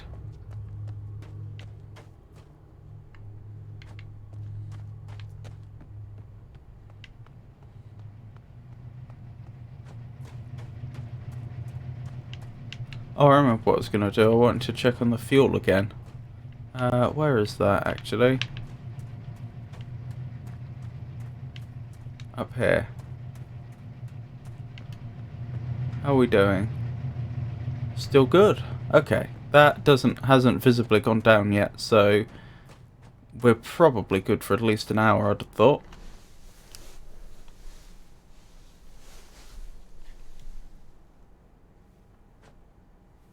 Nah, it auto-saves, but I think you can duplicate your save file from the load menu if you want to have a point you can go back to.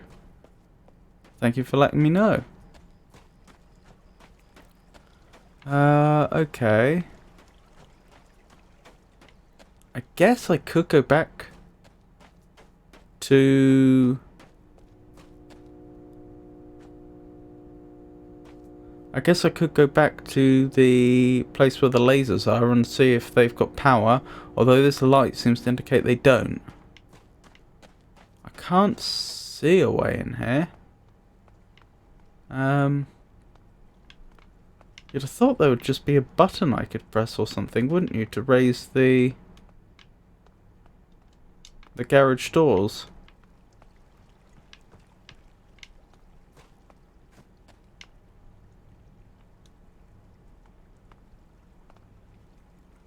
Okay, that's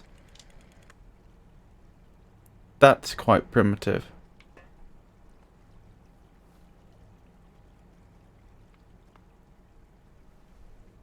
Or a window to smash. I mean, it doesn't look like they plan to stay here for long. I believe the garage light is out too, on that board. Yes, I believe you're correct. But the thing is, even though I shouldn't be ignoring those lights, how do I know the light isn't broken? Or how do I know that they aren't getting power but within the facility power isn't getting everywhere, such as to the diagnostic tools?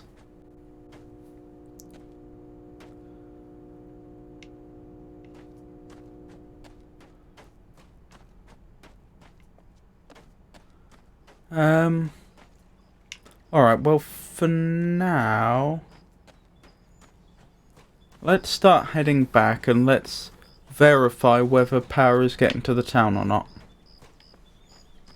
At the very least, CW, this mysterious figure, CW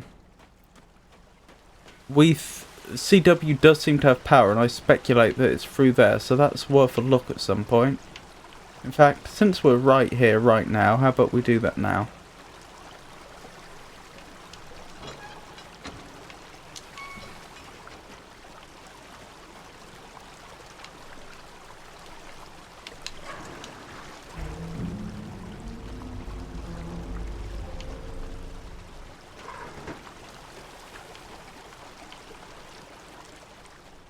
Alright, does this work? Oh, no such luck.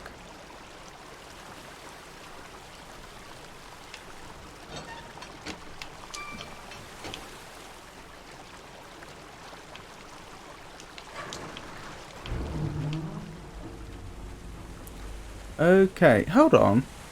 If power was completely out, what's been powering these projectors?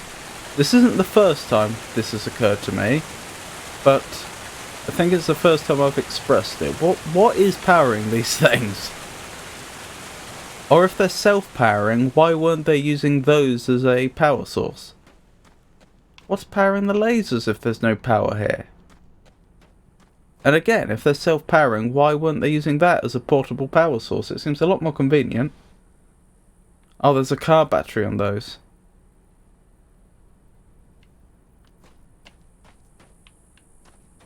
The lasers, I assume you mean. That car battery must have been very, very well charged to still be going. Yeah, good point. I probably should take a quick look, shouldn't I?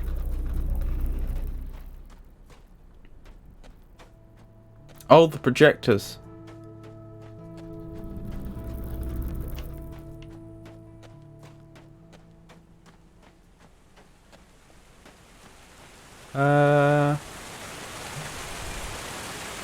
Oh yeah. You're right. Why have we not seen... Hold on, VCR technology is quite late, isn't it? I don't think they had VCRs in the 60s, but I think they did. They definitely did by the 80s.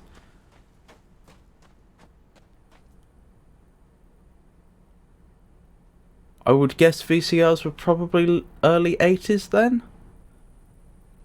So that's certainly the latest technology we've seen yet. Oh, they came in like the 70s. Okay. Well, that still was the most recent thing we've seen yet. What was I thinking? If they've got car batteries, why don't they have cars? Or even just the wrecks of cars? Perhaps they did at the garage and I just wasn't paying attention, but I don't remember seeing one. I'm guessing this still doesn't have power because it probably is entirely mechanical. Yeah, that seems to be the case. But what about the rest of the town? Is there anywhere else in town I can go to test if there's power?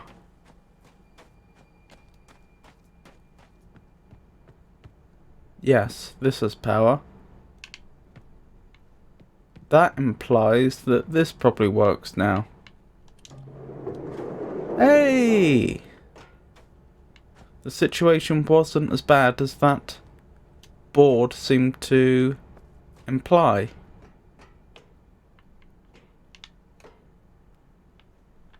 Well, that's alright.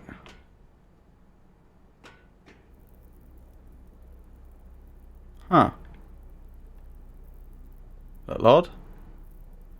Ooh, something to listen to.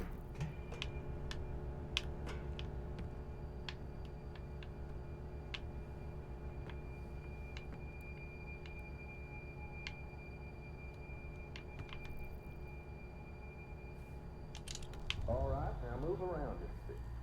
This is awkward. Why are you so nervous? This is just it.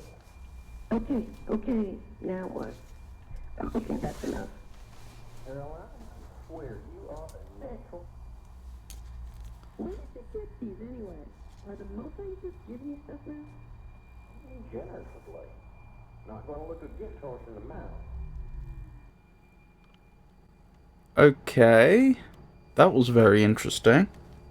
So the Mofang must be... That must have been the group that the battle was with. I think I've been misquoting it up till now. And apparently they have significant technology. And that was Caroline. I wonder if that was the same woman. Now move around it. This is awkward. Why are you so nervous? This is just it. No video this time. Okay, now what? I wonder if that was the same woman we saw down at the house, was what I was going to say. Where did you get these anyway? Are the Mustangs just giving you stuff now? Generously. Not gonna look a gift horse in the mouth. Let's try once more. All right, now move around it. No, no video this time. Why are you so nervous? Whoa, whoa, whoa, whoa. Okay, now what? Okay, that's enough. Caroline?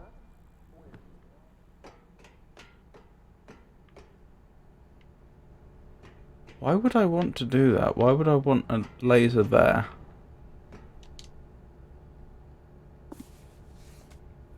Oh, hello.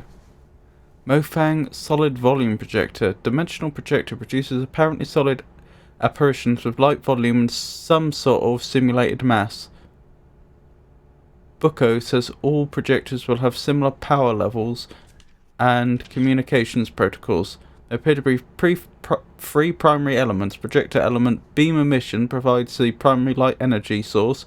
Control arms, some kind of control, or the beam in 3 dimensions. Of the beam in 3 dimensions. Color variable and mass invariable.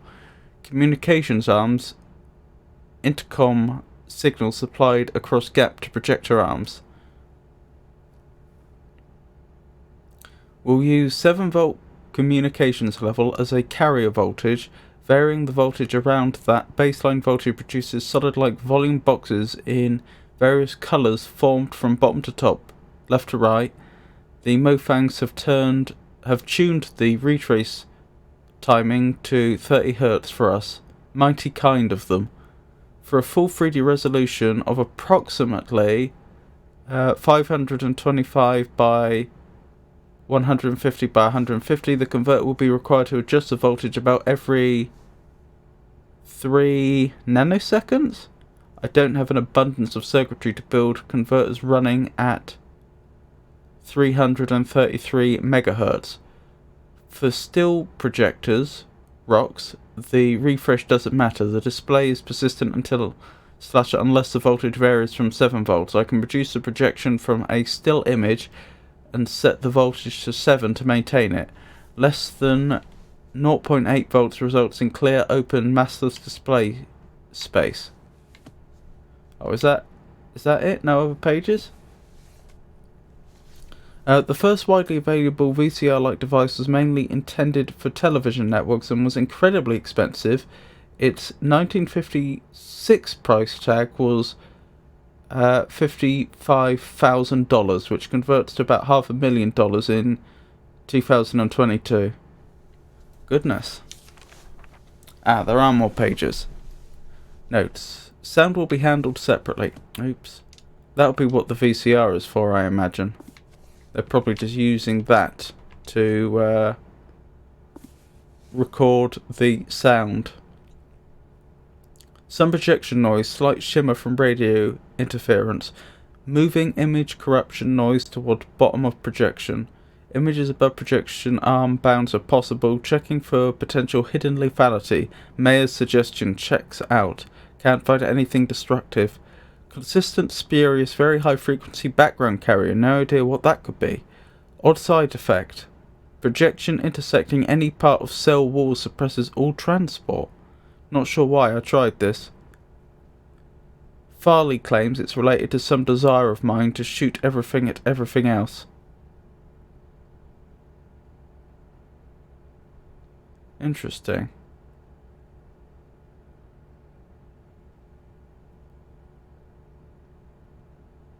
Video source to speaker and video source to converter to radio transmitter. Well, the thing is, a VCR video source would not be enough to create a three-dimensional image. The information just wouldn't be there.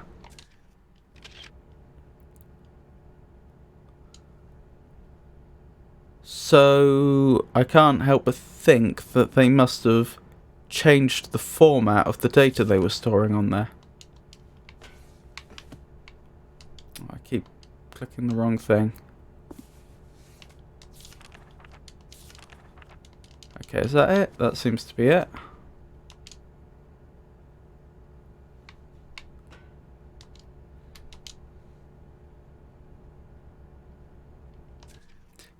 Ambassador seed swap machine functionality. Radius of swap sphere is defined at first swap, immutable. Seeds recharge naturally from ubiquitous ambient membrane power radiation tied to tree health. Forcing seed open triggers prep behavior. Radius demarcation. Small battery added to amplify ambient membrane power. Charges continuously. Parabolic focusing of power used to trigger seed sweep behavior. Locking location of sweep machines assures predictability. No unanticipated damage. Radius demarcation also occurs at same location in destination sphere without a pair seed defining the destination swap location. The destination coordinates match the source. Voila, swapping on demand. I wonder if that's how the aliens had been, I think I already had a copy of that. I wonder if that's how the aliens were transporting people. Or was it the aliens that were doing it at all? Could I have been brought here by people? Mayor's imagery request. Entry canyon, Farley house, centre of town, tree, water source, waterfall, membrane wall, cell, question mark, question mark, question mark, the wall, such tower, locomotive power generator, scrapyard garage. Okay, so I wonder if those lasers are actually just projectors that are producing a solid image, as they put it. So they're not taking an image source, they're just outputting cubes with mass of a single defined colour in a location. Let's try this once more. I'd like to get the image back if I could. Alright, now move around. This is a one. Why are you so nervous? This is just it. Right, she has something on her chest. Maybe that's a microphone. I think I have got her... I think I can remember her top. Let's quickly head down to the house, see if it is indeed the same person.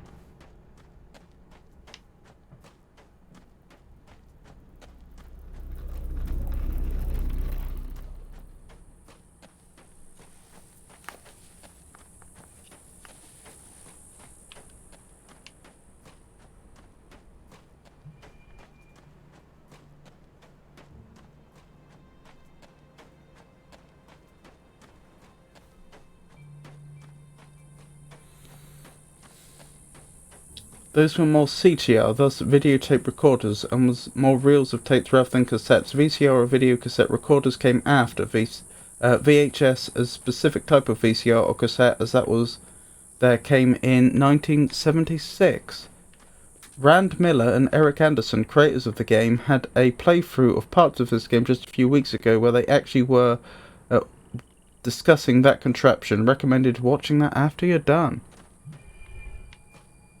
Thank you for the suggestion. That is the same woman. That must be Caroline. Harvey, I guess if you're seeing this, then I wasn't able. Just in case. Welcome. But it's probably not safe here. To be blunt, we're getting ready for a battle. I don't know what you'll find. I just thought I should. Just be cautious with who you trust. CW may be here. I don't know. Just be careful. I've got to go. See you soon. And don't panic. As jarring as this experience is, you really will find Hunter at to be a decent price. Am I going mad? Did she say who she was? That's not impossible. Right, fanfare. I'm Farley. Oh, she says she's Farley. This, and I wasn't able. Just in case. Welcome. But it's probably not safe here. To be blunt, we're getting ready for a battle.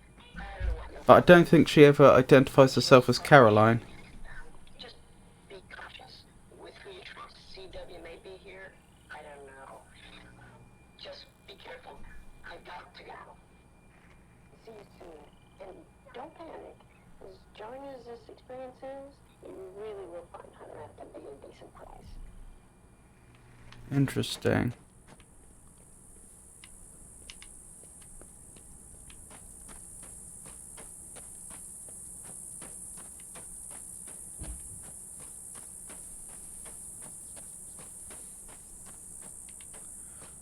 Where was it I got the name Caroline from before? Was it in the... Was it the letter in the letterbox?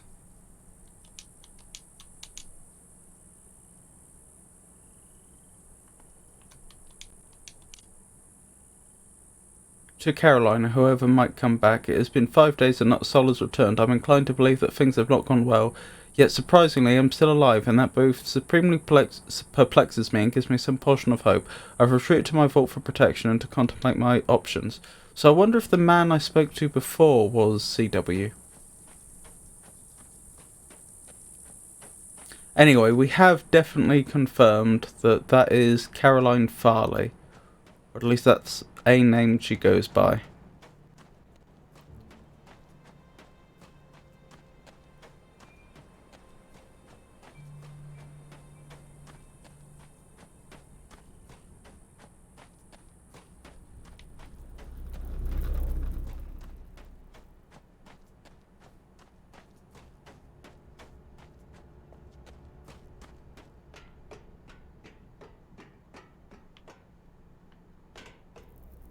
I wonder if I can turn that off.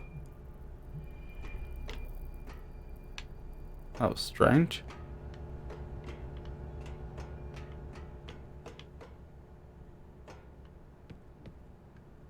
What does this do?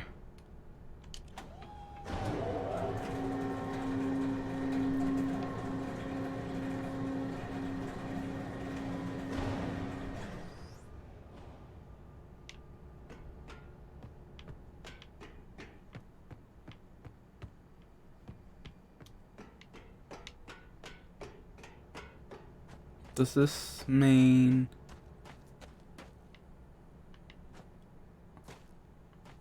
Can I travel through this? May be dangerous to find out. Actually, as it was travelling down, the projection was appearing on the walls, but it wasn't...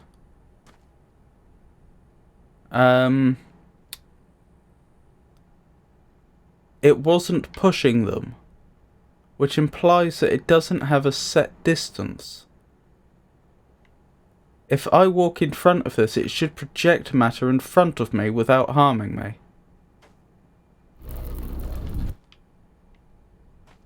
Oh, that didn't seem comfortable.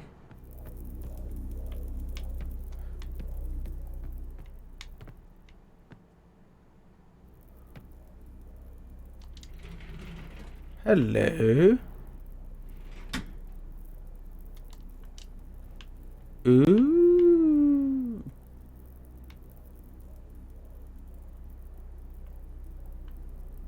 I wonder what I should do with this.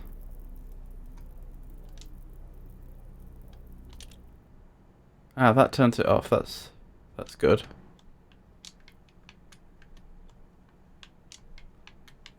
Wait, how do I... There we go.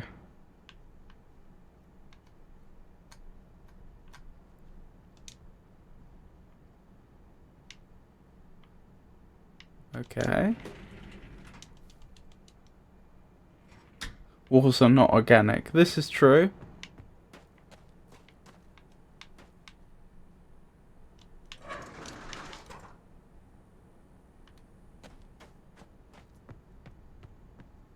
Can this not move along the rails? Maybe not.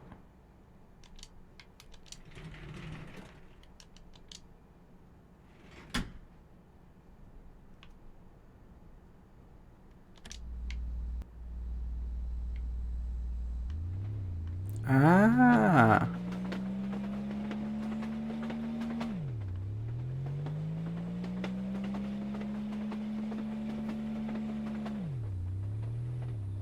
I will say there could be more up top that you may have missed. Yes, I did intend to go back there.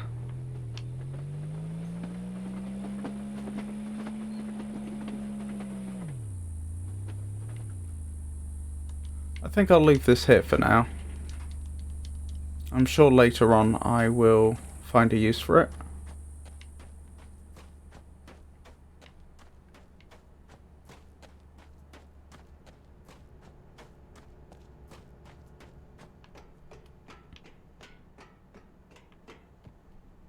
I know, for example, this probably goes over to the tree area. And I haven't gone that way yet, and I haven't examined this yet.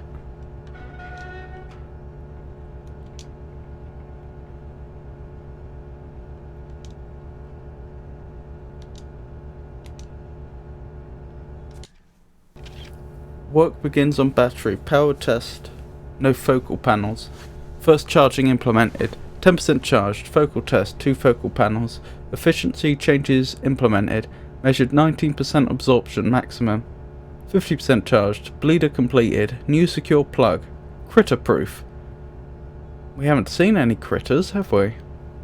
100% charged. Bleeder switched on. Topped off charge. 6 focal panels built. Topped off charge. Topped off charge. Topped off charge. Topped off charge. Topped off charge. All focal panels built. Topped off charge. Topped off charge.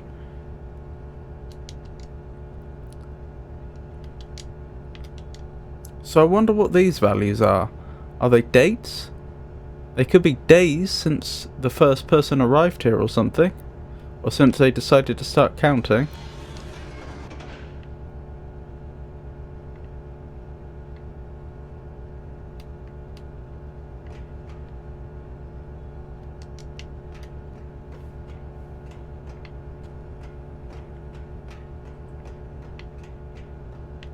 Interesting.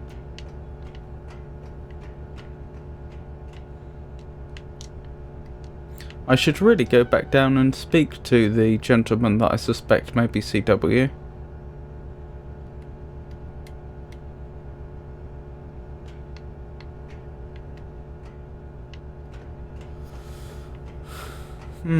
There's probably something more to do here that I'm not seeing right now. Anyway. Let's have a quick look at the tree and the surrounding areas.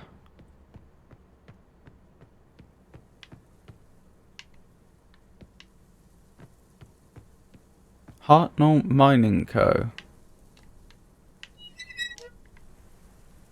There's still water in there. Interesting. I thought it had all been drained off. Ah, but I can't go any further. So this isn't the way into the tree area. At least not on its own. Interesting.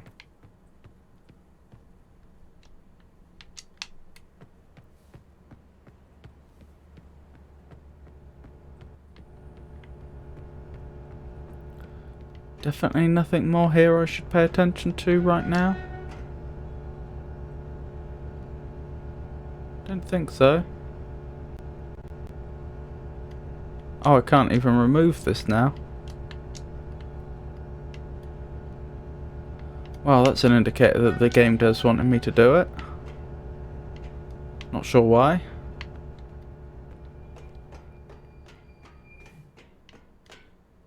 Oh, you think I can?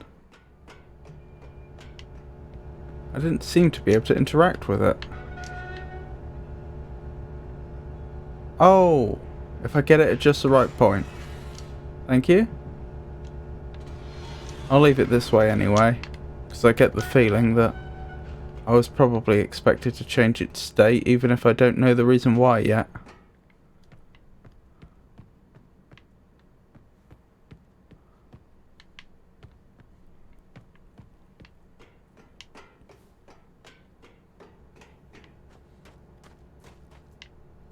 Oh, also I believe there may have been some notes on the second desk you may have missed. Okie doke.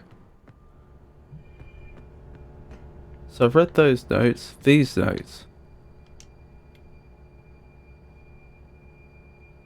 I think I did miss it. Mofang Disabler, Villain Technology, notes from APRA, designed to disable anything based on Mofang technology. Disables when Bluebeam Cloud is within about 1.5 feet of any Mofang device element. Elements physically collapse. Reassemble is possible, but not trivial. APRA assures me that it's not harmful, still not pointing it at my head. Booker has not been told that the villains provided it.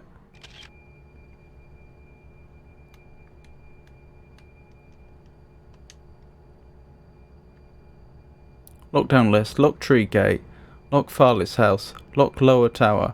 Lock upper tower. Lift minecart into workroom. Turn on Mofang disabler. Shut garage door. Pump water from tree roots. From tree roots. Turn on imager rocks. Close swing bridge. Divert river. Turn off power. Activate the dome disabler. What on earth is a dome disabler? I suppose logically we should make our way up that list backwards to undo everything they've done. Oops. Please change Farley's lock code to secure the vault. Her address backwards should suffice. Regards.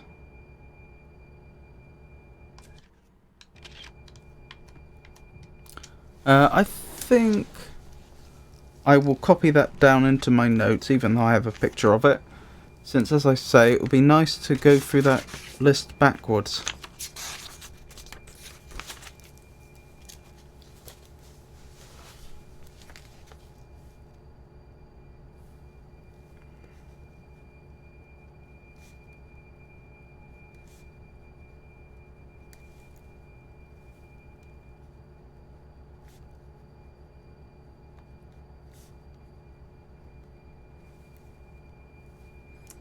Lock lower tower.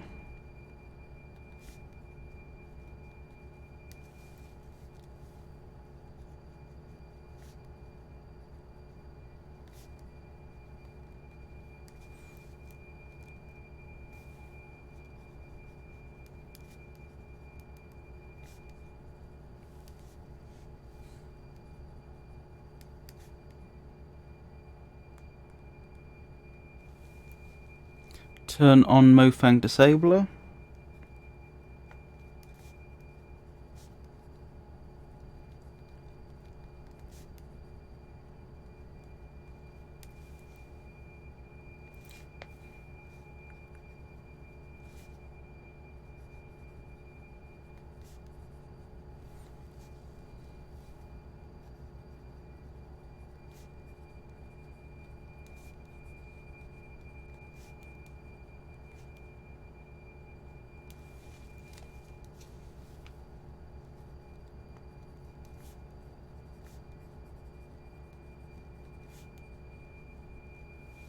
Turn on imager rocks. I wonder if those rocks with the strange red glow are have actually been put here by people.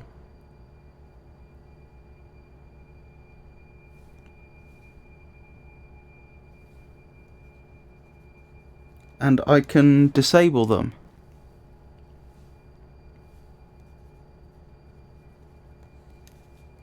That would be convenient.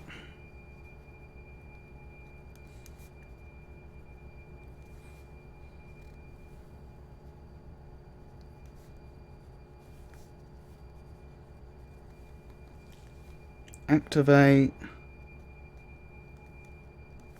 the dome disabler. Right, I've got 1, 2, 3, 4, 5, 6, 7, 8, 9, 10, 11, 12, 13 lines. There should be 1, 2, 3, 4, 5, 6, 7, 8, 9, 10, 11, 12, 13 lines, so I've got them all. Good, so those are all things that I should be able to reverse. Thank you for the tip, Jay. Would have been a shame to miss that.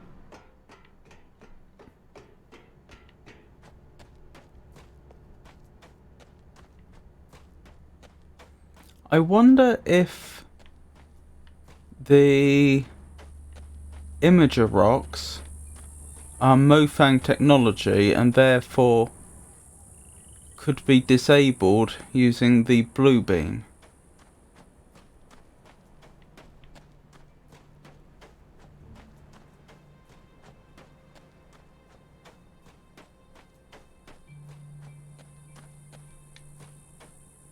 I reckon they might be. Let's give that a go.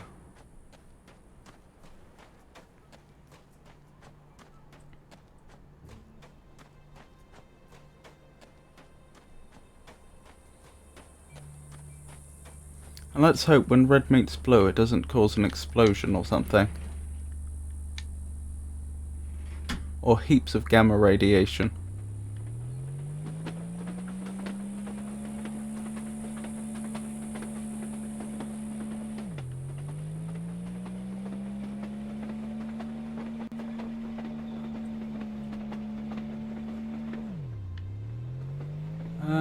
Is there anything in here worth looking at? I've forgotten.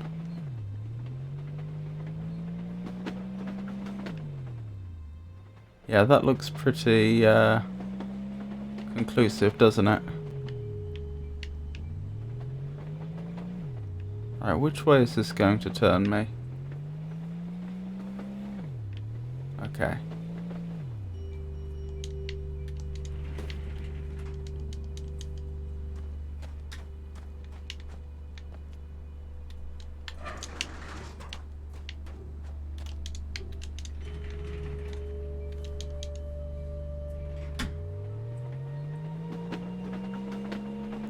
Right, with any luck,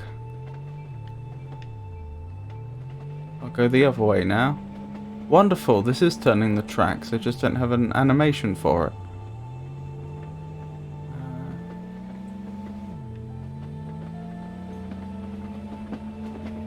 What's down this way? Nothing I can work with, I don't think. Fair enough. There is an animation. Oh, okay, perhaps I was just missing it.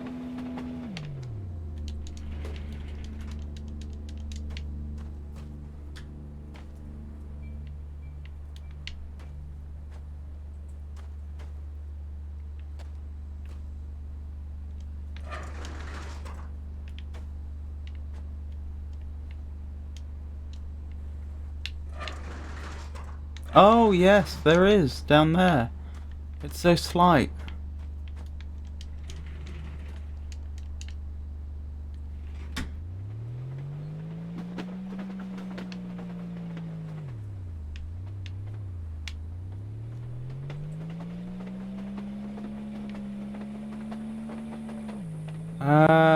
Is there a way I can turn this around?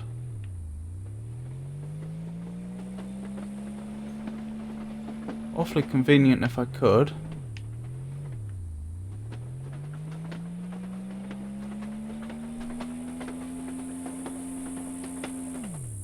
Either that or find another set of red rocks I can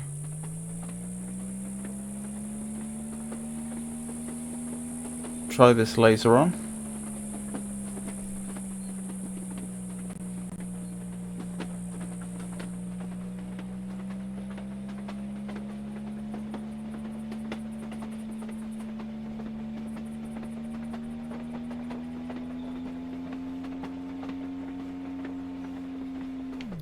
No such luck.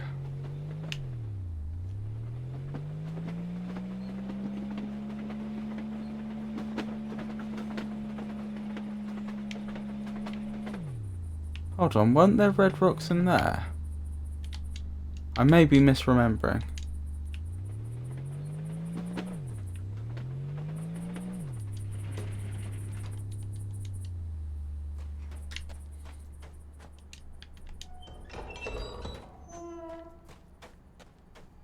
There are. Ooh, can I get an angle on them? Probably.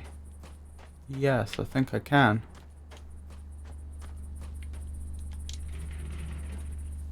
Well, this will be interesting. And I feel at a reasonably safe distance as well, which is nice.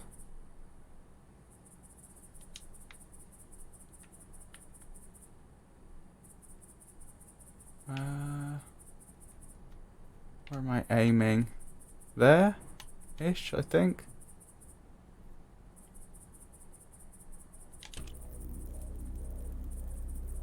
Nope. Let's get out and have a look. Another look. Ah, I see. Yeah, if I was slightly further up, it might be easier.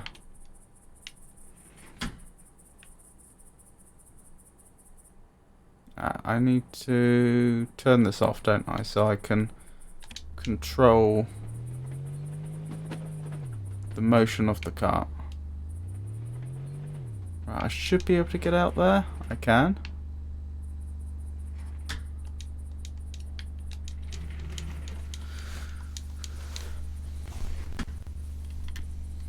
Okie dokie, let's try that a second time. Can I turn? I can turn round sufficiently far. How far round can I turn this? About 90 degrees. That's worth remembering.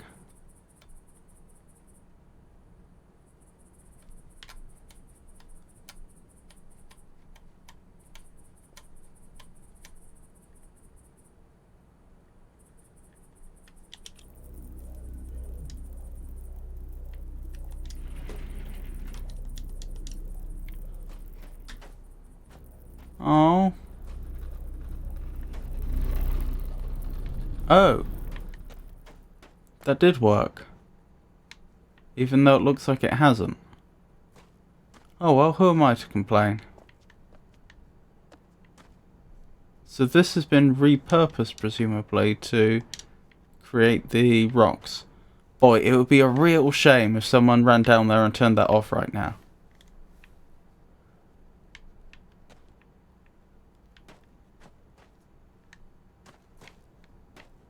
Still, I seem to have the,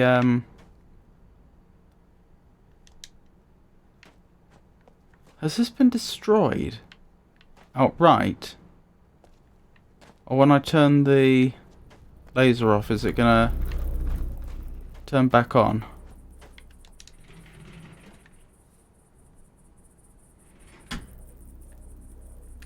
That's worth finding out.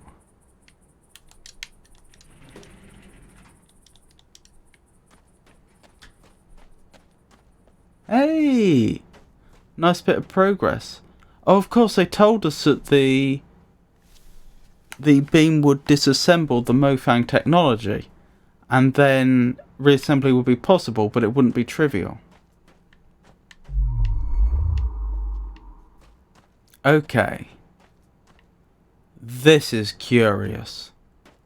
Why on earth would you bother blocking this off if the only thing on the other side is an alien force field that you can't get through? I think it's fair to say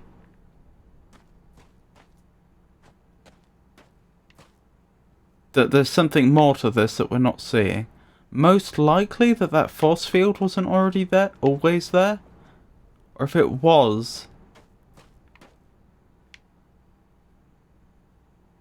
then there's something else here we're not seeing. Perhaps another exit, although I really would be surprised. I mean, the thing is, one, there would be absolutely no point blocking off this tiny little passageway on its own. And two, what happened to the person that did it? Well, I suppose you'd never activate one of these while you're standing there, would you? That you'd have to have some form of timer. Like, you wouldn't turn a switch on one of these if it was going to encase you in stone, so presumably these activate after a delay and then someone would have, like, put one here and then run off? So, okay, it is feasible that someone could have done this, but again, you just wouldn't. What would be the point? That's interesting. So yeah, perhaps the force fields weren't always there. That's an interesting thought. But if the force fields weren't always there, then they would have had rain in the past, and not now.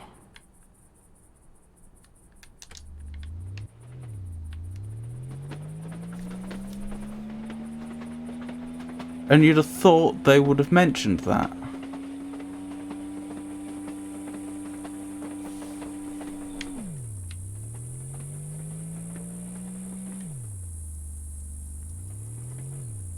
Are those normal stones? I think they are.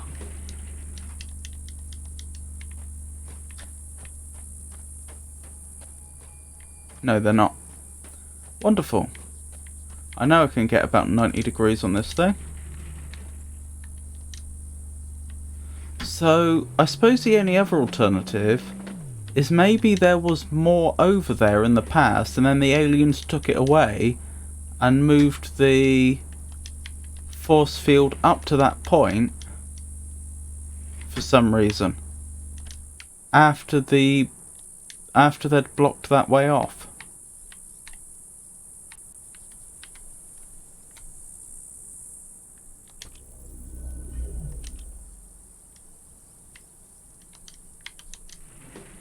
Seems like it seems like a peculiar thing to do.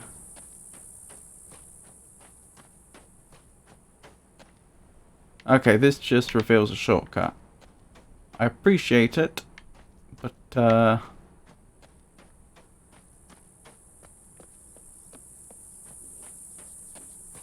it's not like it's opened up any new content or anything like that.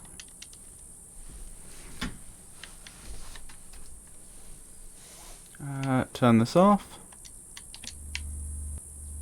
Back up.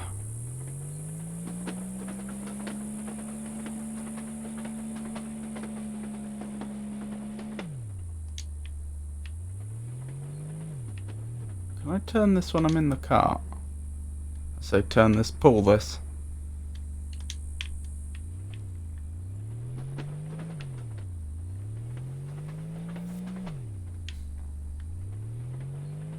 Doesn't seem like it, does it?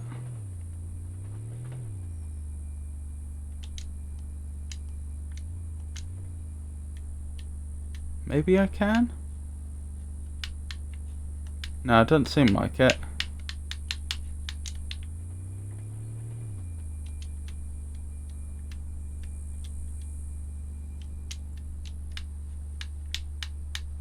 Nah, game's not happy with me.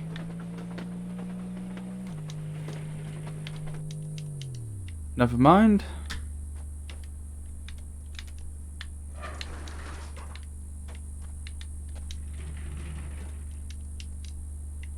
Question is, how do I get the car to face even the right direction within 90 degrees?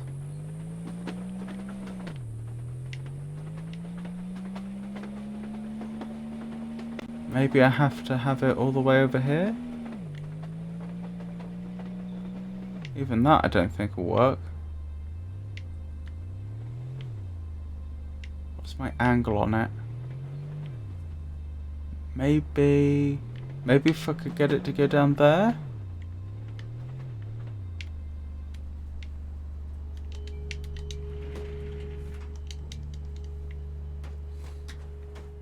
Be a lot easier if I could just turn it round.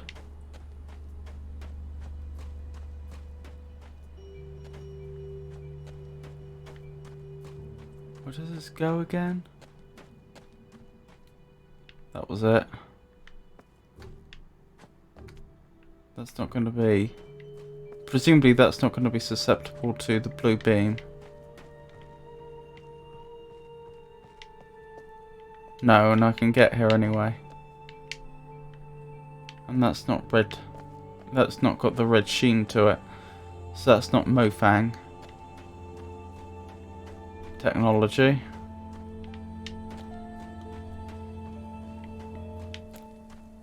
What else do we have here?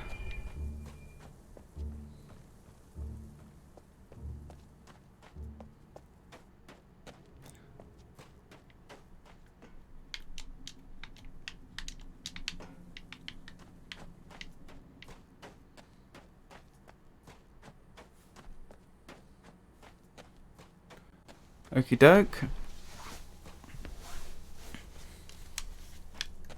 Oh, I can go up here apparently.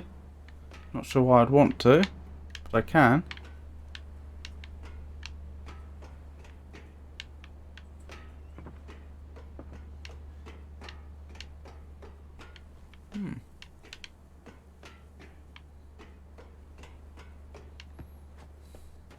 So I reckon that if I am able to destroy the rocks there, that probably would take me through to the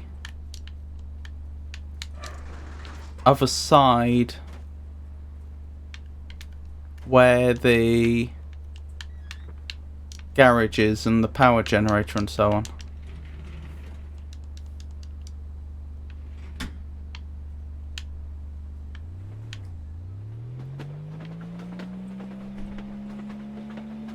Right, can I get the right angle on this? This is going to be difficult. I'm not sure I can.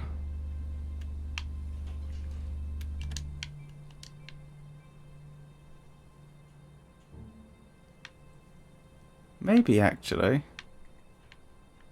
Maybe.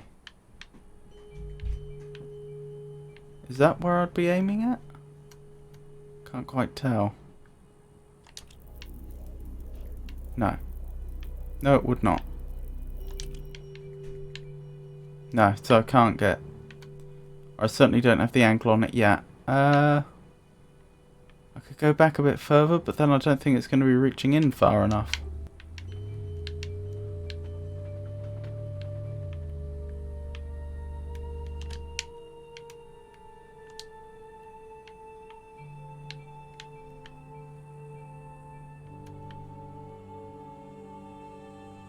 Nah, surely... Oh, wait, they did say it only had to be within... Was it 1.5 meters? Or 1.5 feet? That does make a pretty big difference in this case.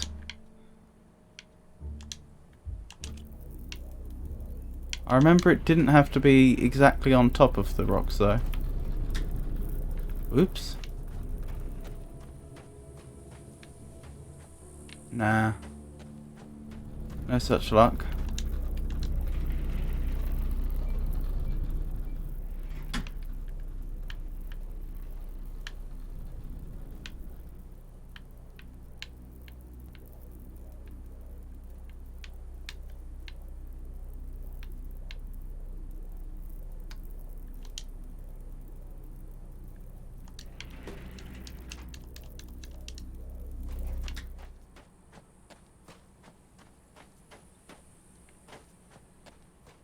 Maybe if I moved the minecart back ever so slightly further.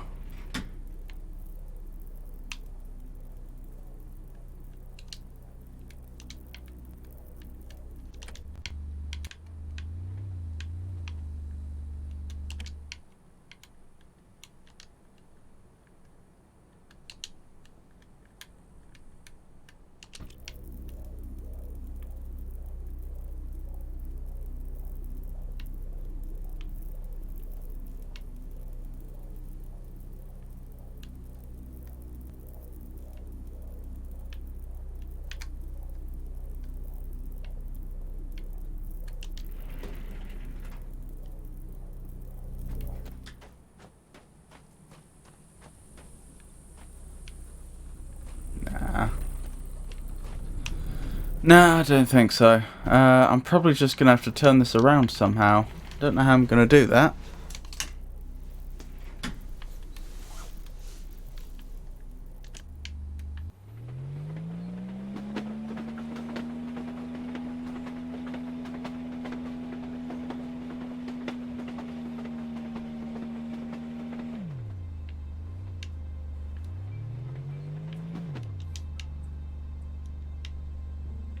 Oh, maybe I could get an angle from over here. I don't know, that looks pretty hard. Nah, probably not.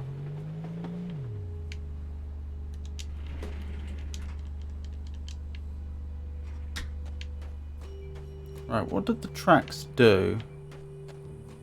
Is there anywhere I would reasonably expect I might be able to turn them around?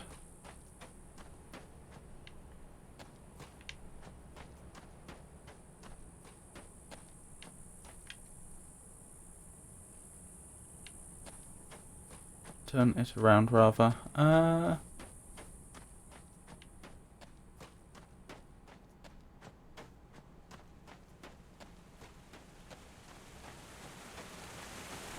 Ooh, let's check that out first.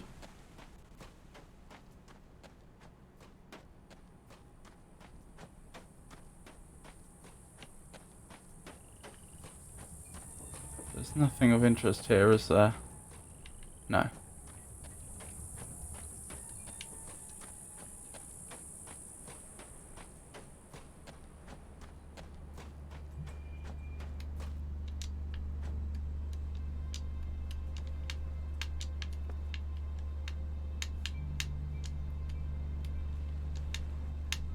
That's odd. Why doesn't this want to go? Huh. Don't know why that was.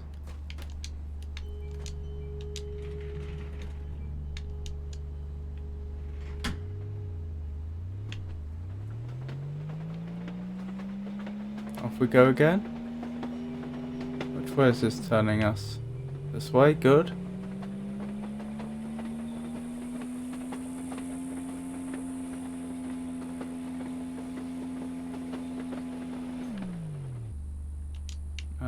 No. Other way, please.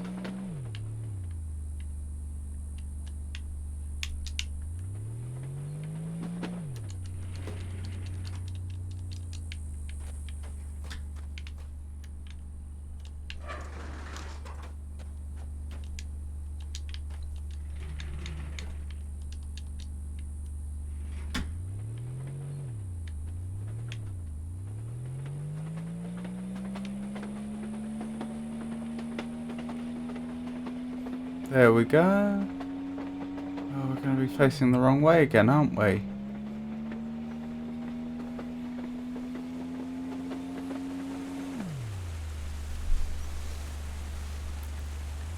It's almost like the devs want to gate my progress.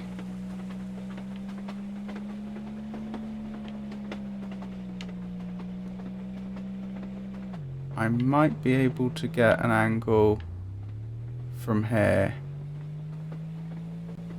Let's try and get as side on as we can. There we go.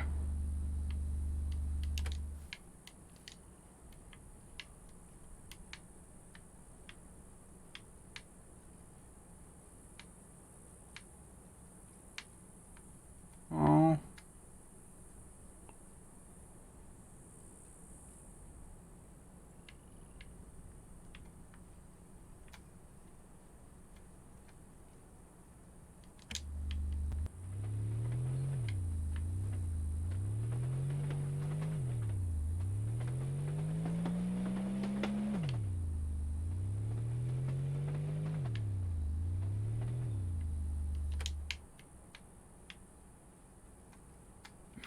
Maybe just.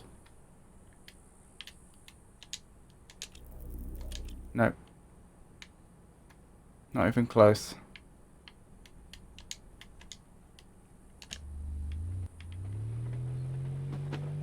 And now I'm being rotated round, so I won't be able to do it from here, I don't think. Yeah. Okay. Fair enough. So, until I can figure out how to turn the cart around, there'll be no more of that.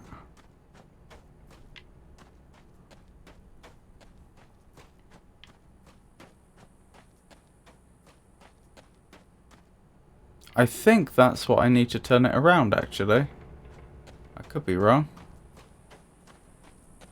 Certainly, I think I need a cycle somewhere.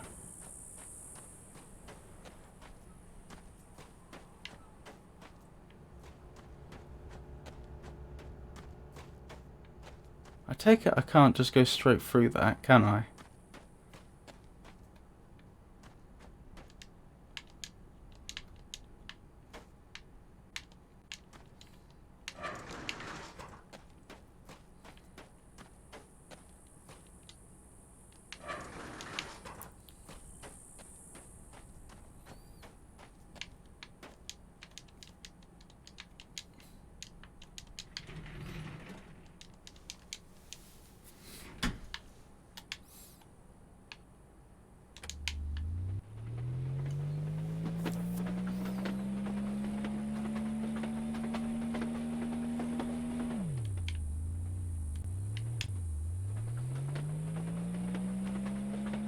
Right, let's see how this goes.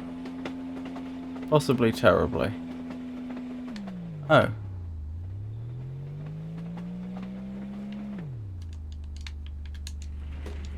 I guess I didn't want to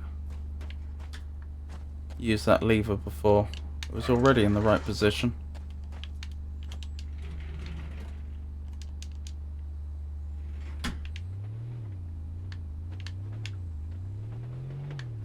There we go. Nope. Nope. Let's have a word with maybe CW.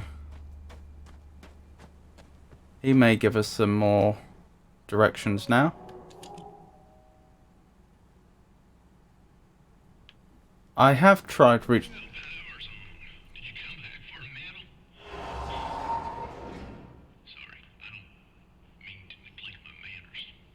My name is Cecil. Most around here call me CW. Uh-huh. At least they did. I gotta move on.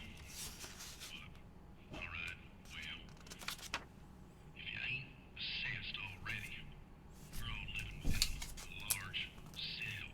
It's a dome, wall, carving prison, more like it. Whatever it is, hems us in. They ain't occurred to you already.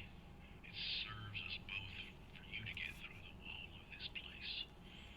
And I locked up the wall with that MOFAG device. That red beam up yonder. Gotta make this work and get home. Scarlet. Scarlet was 7.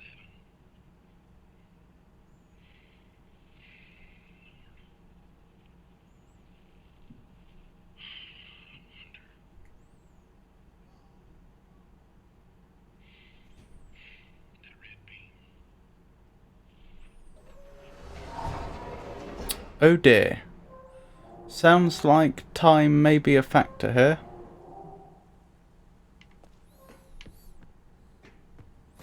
Judging by the way he carries himself,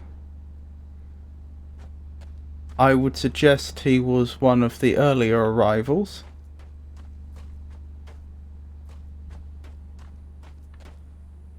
And if he's still not overly elderly and his child was 7 at the time, then, well, we know that, what, about 100 years have passed at least since then? No, in fact, with VCR, we know that it's more like 120.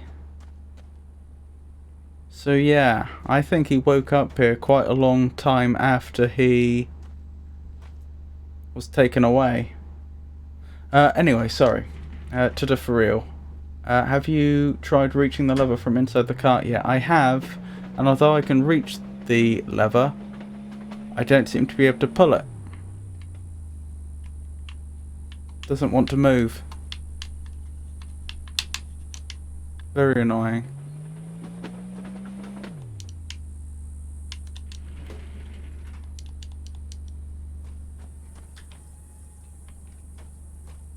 Why was he making a point about the red laser anyway? Does he just want me to turn it off? Because he didn't say so.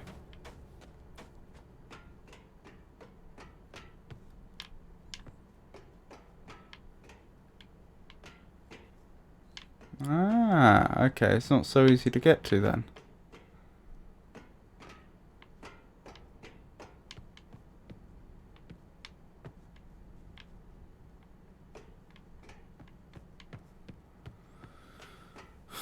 Interesting.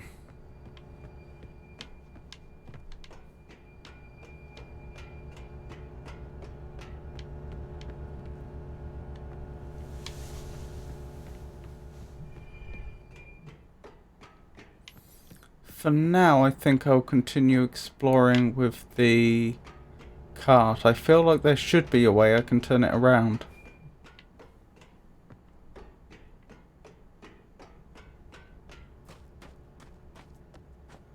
Though there may be additional steps involved.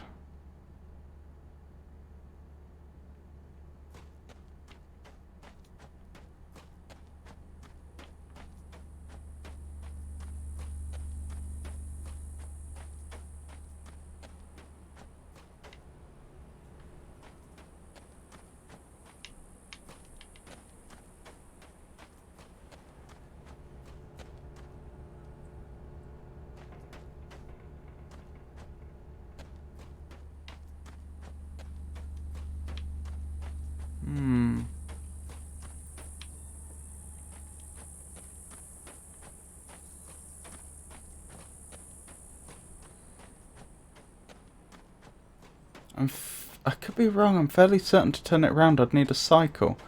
I would need somewhere where the track loops.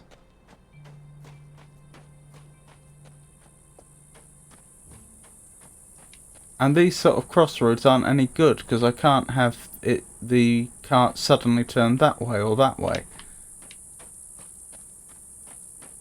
The track is deceptively linear.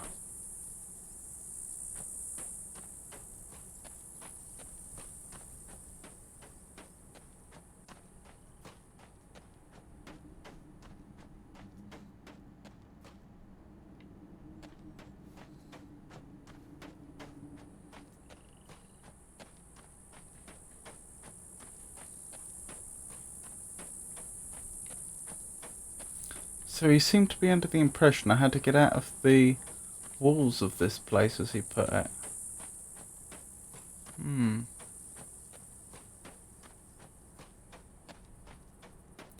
Right, we've already done all up here, haven't we? I haven't tried pointing the laser at the force field, though. I have no reason to believe that would work. Might be worth a go, though, just to see.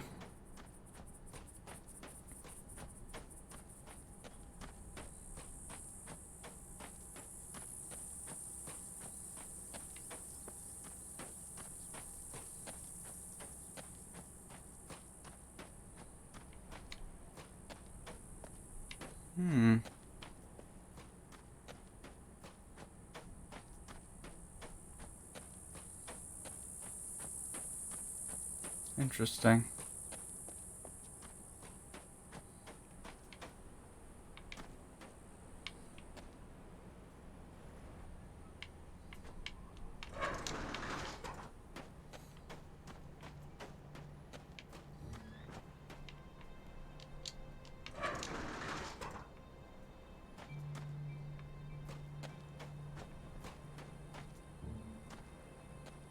I wonder if I could get an angle on it over here. I might be able to, actually. Now I think about it.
I think there's a good chance I could. Once it's turned, they're about here.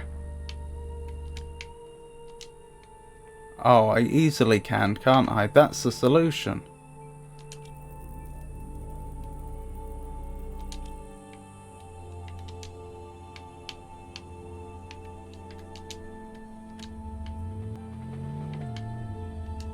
I wonder if the other one has a similar solution.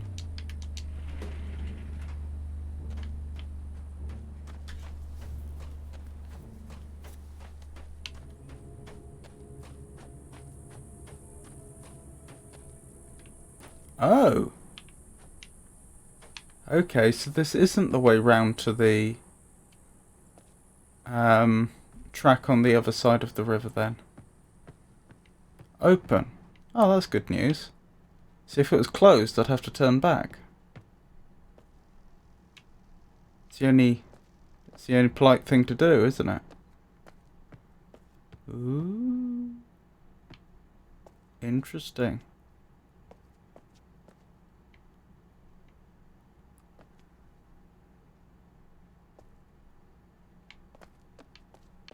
That is clearly a post-World War II plane.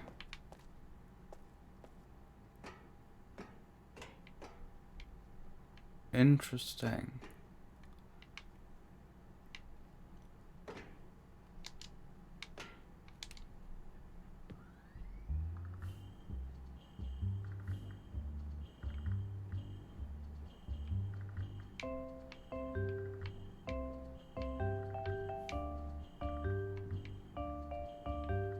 I was wondering where that propeller came from, now I know.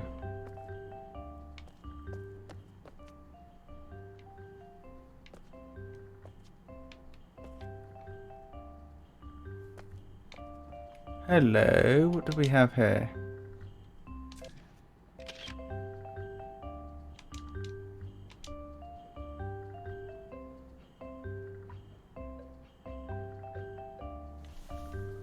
I think that might be the garage. That's presumably where the power's being generated. That's presumably Farley's place. That's where the workshop is, I think. That must be down by the waterfall.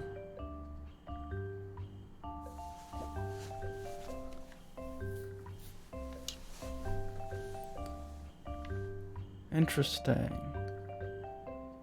So is this all the tracks that I'm seeing? I think it is a railway tracks, in which case the two railway tracks aren't connected.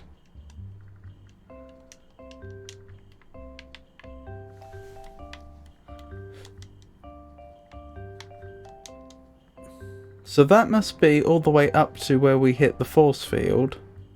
That must be the other way to the force field. Interesting. In which case I should be able to see where the track would have taken me were I to destroy the rocks down there, but I don't think I can. Perhaps it just opens up another place like this, but ultimately goes to a dead end. That record's in remarkably good condition, considering.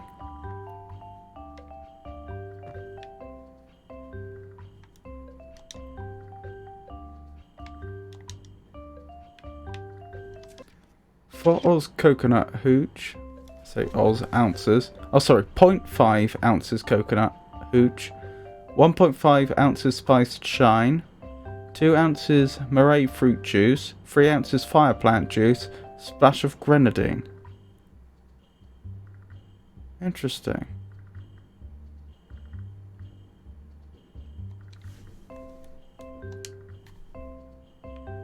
So it seems they figured out which of the plants that grow here taste like different plants that they would more conventionally use for drinks back at home. 1 ounce white shine, half an ounce of aged hooch, 3 ounces of orange astronaut drink. That isn't vague and concerning at all. 1 ounce fire plant juice, then float, 1 ounce black hooch, half an ounce of hard stuff, splash of grenadine. Why does the game pause for a second every time I save. Is it doing the file IO in sequence with the GUI rendering or something on the same thread? Sequentially, I should say. 2 ounces of purple mushroom juice, 2 ounces of Murray fruit juice, 1 ounce simple syrup, 1 ounce white shine, 1 ounce gold tummy buster.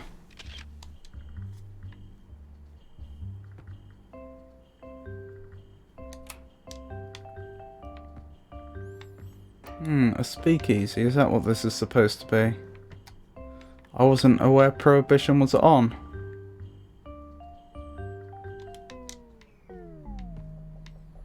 Perhaps the mayor had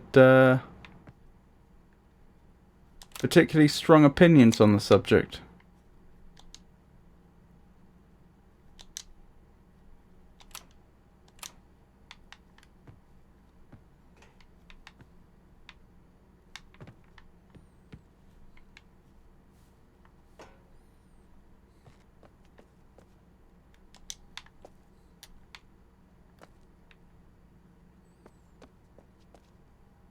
Imagine being stranded on an alien world and then being told by the mayor that you can't drink.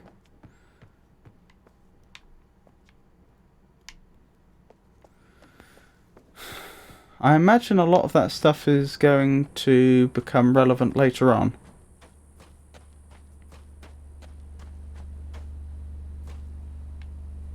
Interesting that they bothered to seal that off.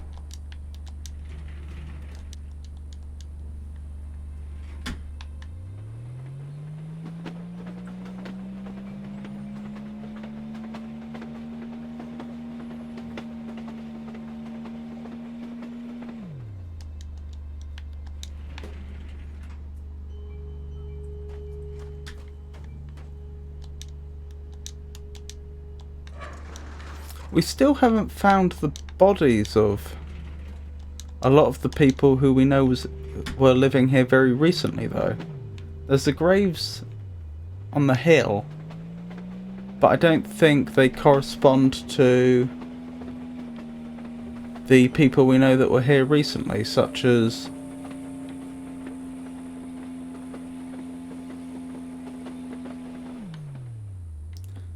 Caroline, for example.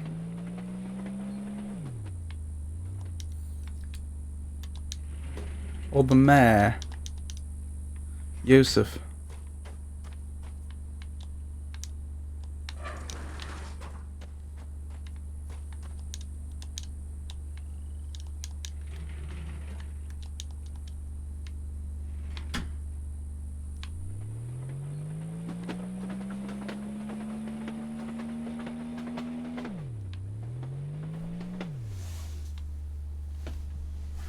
I think this game eventually will be within your head for a long time.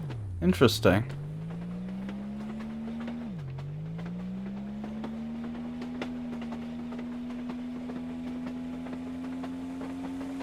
Okay, how on earth do I get an angle on that without turning this around?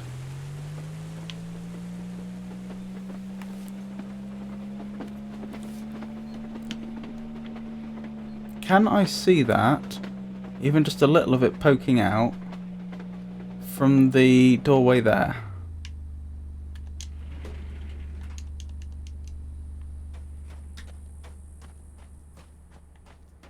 No.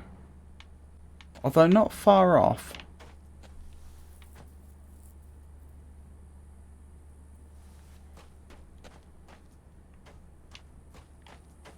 Interesting.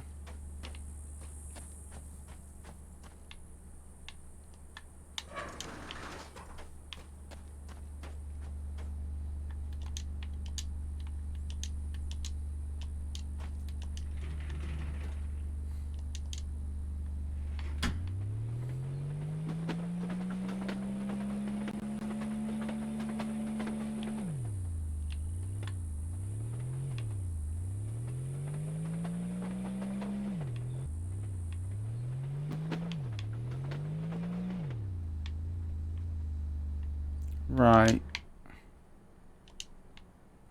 How close are we? Not very close right now.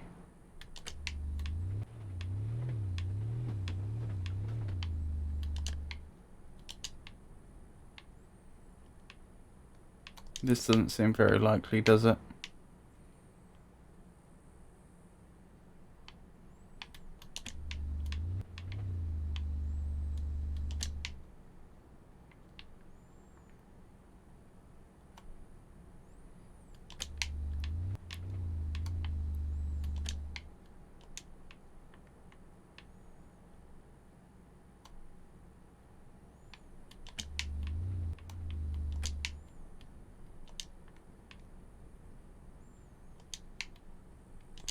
How close is that? Am I even going to be able to get out with the... Not very easily. Around here. Yeah, that's a million miles off. That's not going to work. Where did it end up? Can I see down to where those rocks are from above? Because originally, of course, the cart was up here. Would there be an angle on it from there?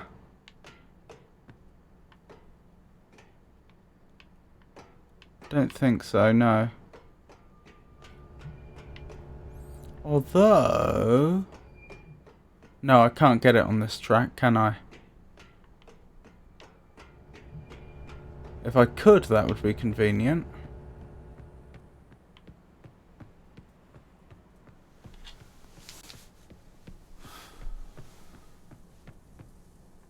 I bet there is a way to get it up here, because I bet that's how you traverse this bit eventually.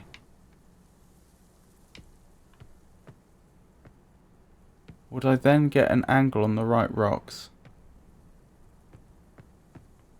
Not really, because I need it down there, don't I? Pretty sure it's about there. That would be the direction I'd want the...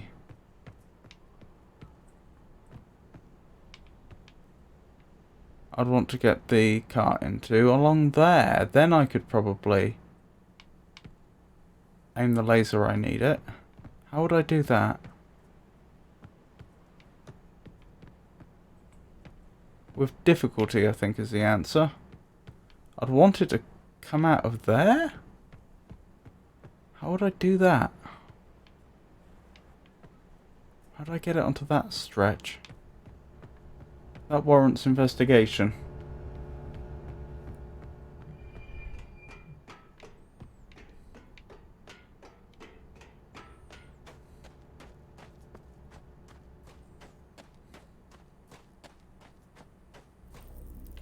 Can I flick it off from here? Or... No. I have to be inside, apparently.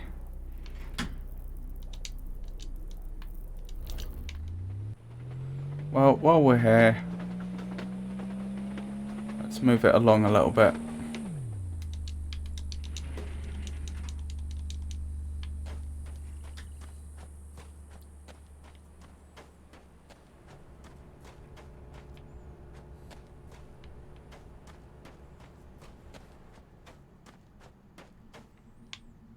It's almost like if I could move that, I'd be able to do it. But that seems to be just a conventional massive boulder.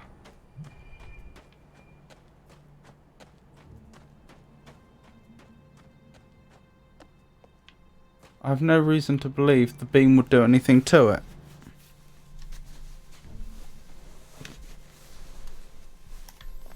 I guess I could try it. See what happens. Oh, it's not even a boulder, it's more like a cave-in.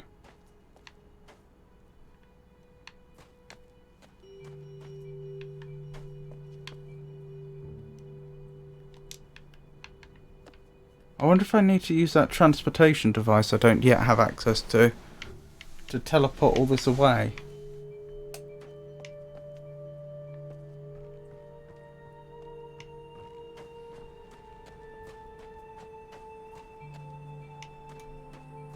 Okay, well there's at least one other area I know we have access to, which I think I know how to proceed in, which we haven't been to yet.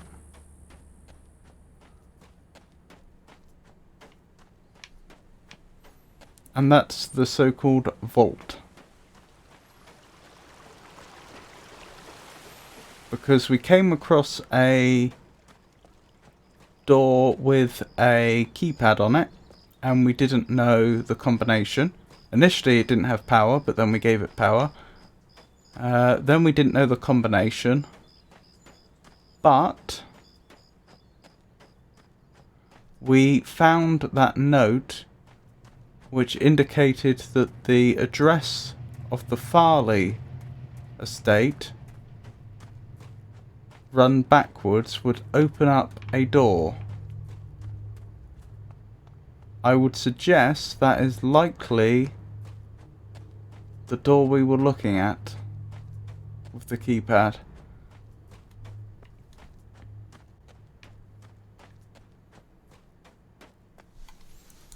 By coincidence, that's one of the very first things I wrote down in my notes, that the number, because I thought it was so conspicuous that that house was advertising its number so clearly, when the other buildings weren't.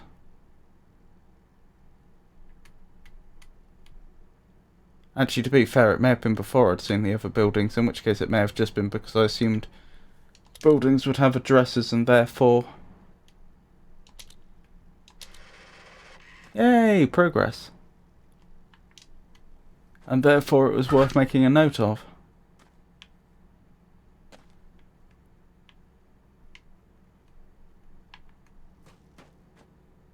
Ah, this is how we get in.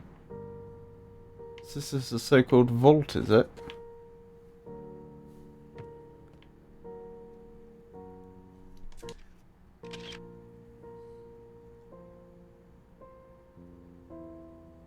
Earth, sorry, a Mofang, where we are. Interesting. Seed pair. Find planets with similar atmospheres. Swap. Tree from seed. Heart. Heart superposition. Heart connected. Path open when mature. 4 species meet. That's probably going to be very relevant in the future, but not much help right now. What happens at fruition? Swap where? Home. When? Maybe dead? More seed pairs. Scattered throughout the universe? Why scattering? My brother, small and nice, sings constantly. As noisy as a rock concert. If only he would be quiet.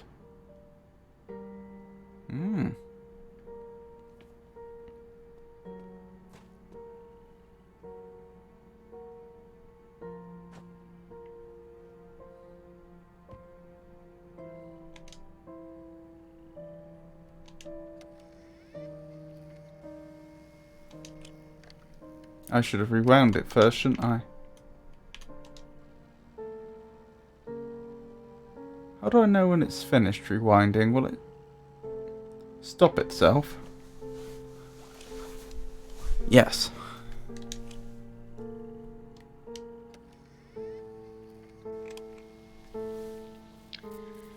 Well, I feel like I should say something.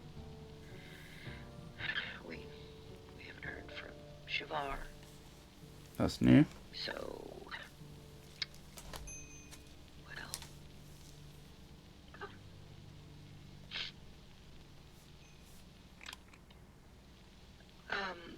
So we assume that Shavar, well, the attack is inevitable. We just don't know when. So Shavar and her family, and others she trusts, I guess, well, they'll arrive when they can, without giving, like covertly.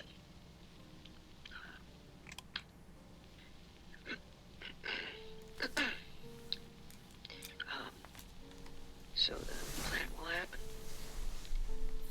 in spite of our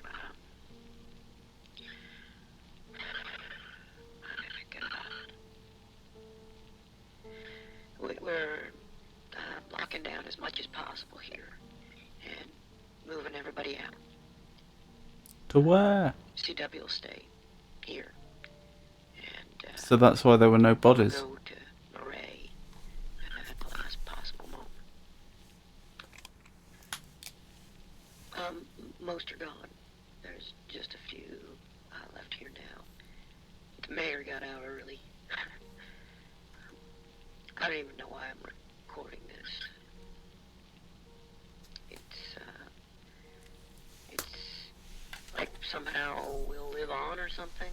I guess this has meaning if someone listens, but who? A new one? A new arriver. Oh, God, the kiosk out front. I need to update that message.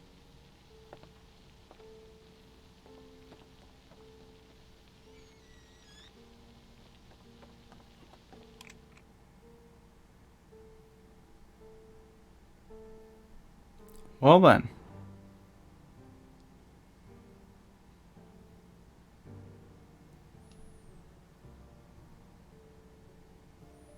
Sounds like it's finished. I should probably give it a few more seconds, just in case.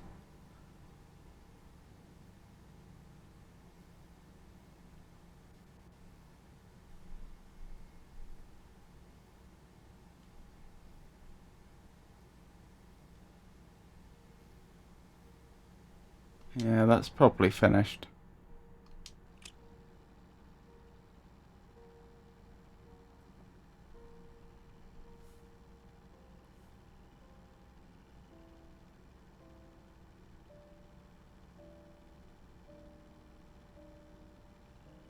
This is slow at rewinding, isn't it?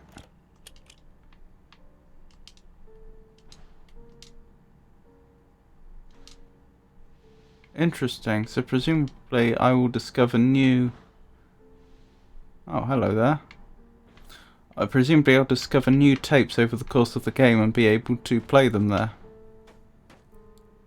What else do we have here?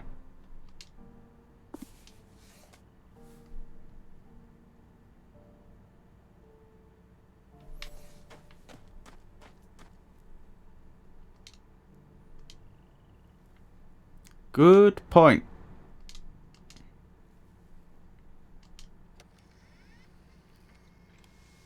We all lost everything. Everything. Hold on, was that definitely the very, very start? April of 1983.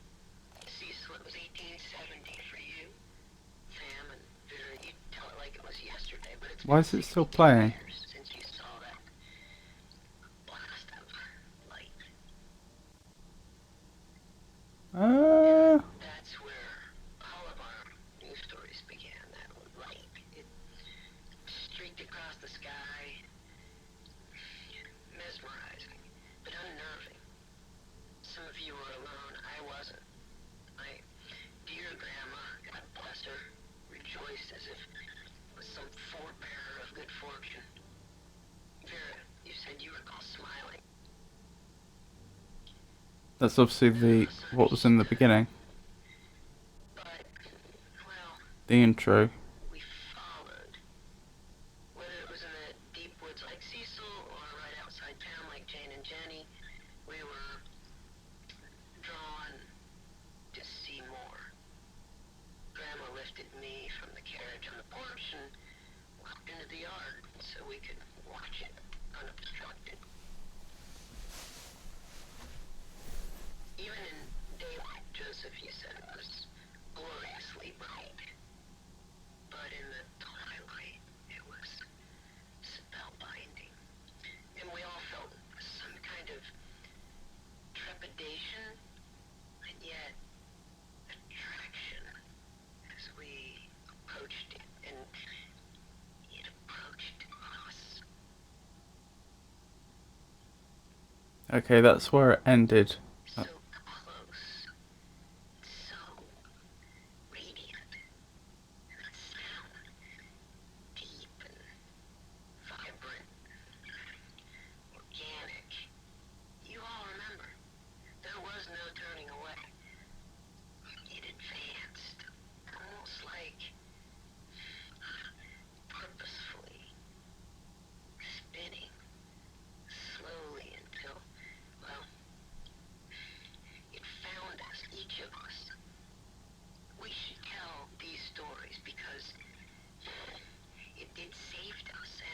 Oh no, this was towards the end. My mistake. It was in the middle of the afternoon. I was watching the sunrise. It was about 2:30 in the morning. December 26th, 1948. May 7th, 2009. 2009. 3rd, 1995. I was down by the river. I was hiking in the desert. In the park with my grandson. I looked up and saw a brilliant flash of light. Exploded in the sky. The light, it glimpsed the clouds and shined the trees. It disappeared. I looked around and, to see if there was anyone around. See if anyone else had seen what I had seen. There was no one around. They all saw it too. Mom definitely saw it. Well, it was just beautiful. There was something calming about it. Yeah, I tell you, I was kind of freaking out. I tried to follow it, tried to get a better look at it. Wanted to see it again. I came to a place where it had disappeared. Overlooked, but I found nothing. And it's here in the sky again. It seemed like it was looking for something. Or looking for someone. And then it found me. And it found me. Found me. Found me. Found me. Found me. Found me. It found me.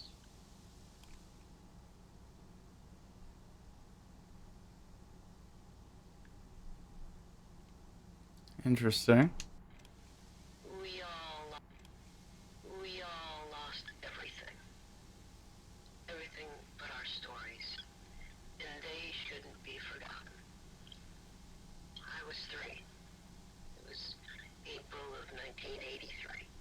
Cecil, it was 1870 for you. Sam and Vera, you tell it like it was yesterday, but it... Okay. My dear grandma, God bless her, rejoiced as if it was some forebearer of good fortune. This doesn't seem to work You said you were very well, does it? None of us understood. But, well, Uh, we followed. Whether it was in the deep woods like Cecil or right outside.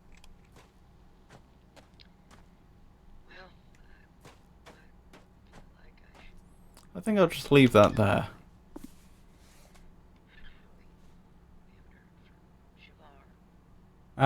I would point out though that Cecil, or Cecil as they're calling him, he arrived in, what was it, 1845 did they say? Well, we've met him, assuming it's the same individual, not two individuals that share the same first name, and he doesn't seem particularly old, and there's someone that came here from 2009, so I would therefore conclude that they're all showing up at some point in the future. So they've been put into some form of suspended animation and then awoken all around the same time approximately. Which means goodness knows what the year is now. Welcome to Huntrath. Please give us a bit of information about you so we can get to know you a little better. Name, date you came from, please use 4-digit year. What if 4 digits is too much or not sufficient?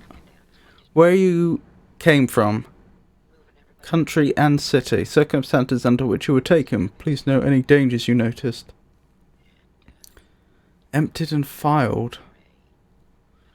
Interesting. 12,000 AH, 13,000 AH, 15,000 AH. Samuel Casson, does that say? Or Catton? I can't quite make it out.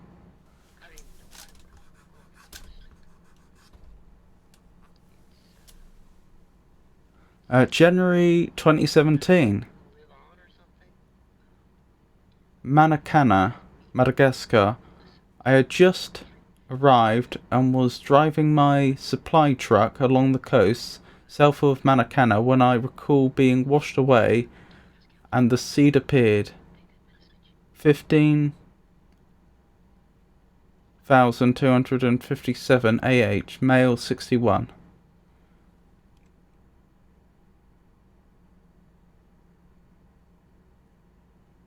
Uziel Regenbogen, 1942, March. Lübeck, Germany. 1942, you say? The last thing I recall is a large rumbling while I was hiding in the cellar of a vacant building. I ran towards a bright light in a stairwell. 15,841 AH.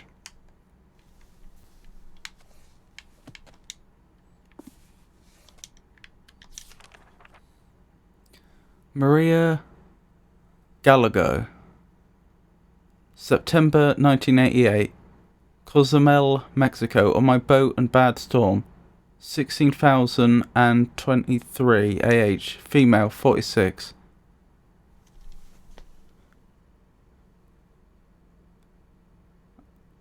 Jane Quiyu, I think? March of 2042. Portland, United States of America. Skiing. Mount Hood. 16,717 AH. So it's not clear what that AH is about.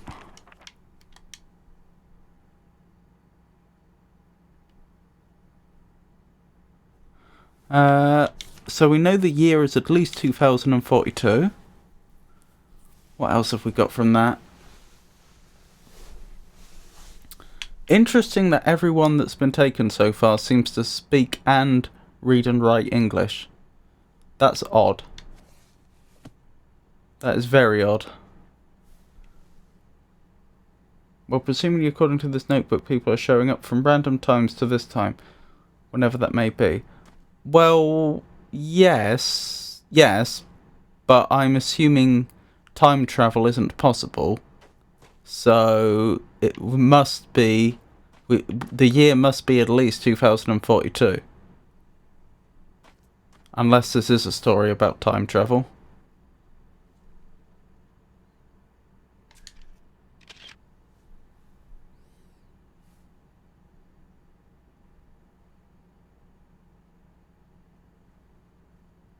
I don't think most people can speak English worldwide.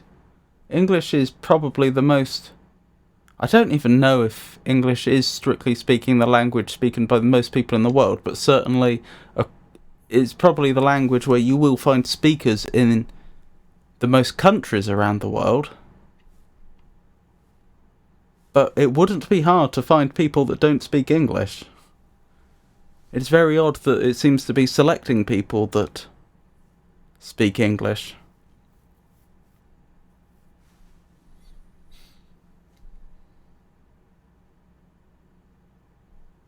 Interesting.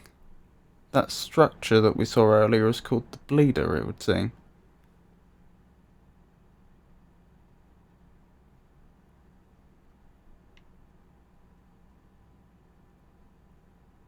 That's where people arrive.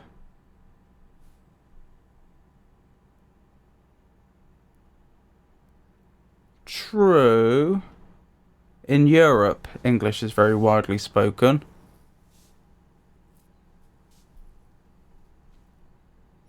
But they were taking people from the South American continent as well. Sorry, the American continent, including South America and North America.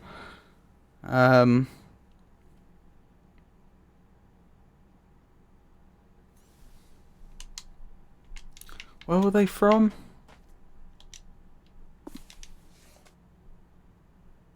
English is the third most spoken language.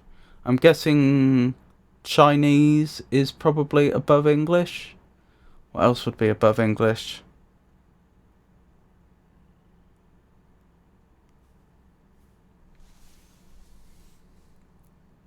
He does say hello in many languages and then goes on to speak exclusively in English.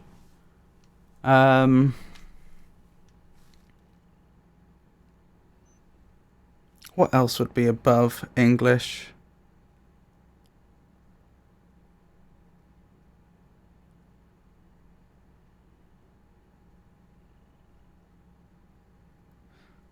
I'm tempted to say one of the Indian languages, but I could be wrong. So which are the two most spoken languages in the world, if you don't mind my asking? Who have we got? Someone from Germany, someone from Madagascar of all places. I don't know for sure, but I suspect there's plenty of Madagascans that don't speak English. Someone from Mexico, and someone from the United States. Mandarin, Hindu, I think that would be Hindi. Then English, then Spanish, then German, French and so on.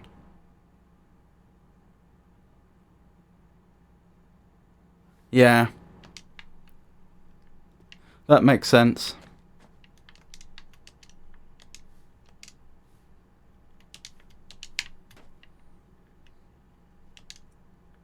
Ooh, what do we have here? Seed information. Oh my goodness. Ambassador seeds were first documented about 150 Earth years ago. They occur about one every 400 days if the trees remain healthy. Natural seed swaps occur between pairs of seeds that we now know dropped simultaneously from healthy trees in paired sphere. When each seed was touched by species in the sphere, the swap occurred, sending an ambassador from each sphere to the paired sphere.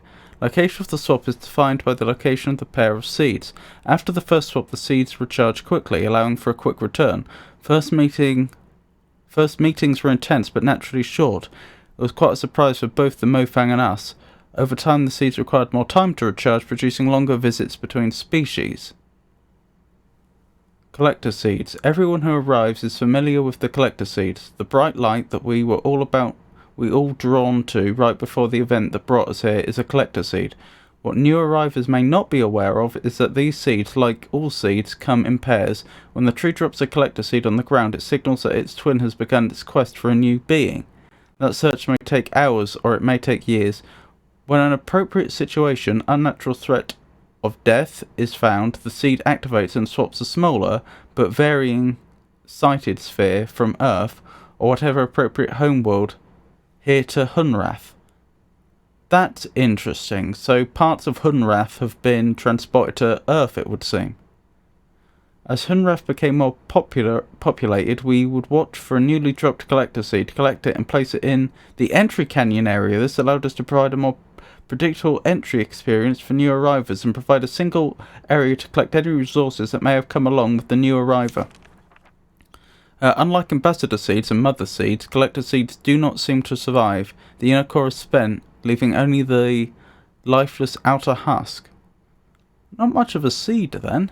Mother seeds, postulated but unverified, first suggested by Alama Hamza, 2232BH.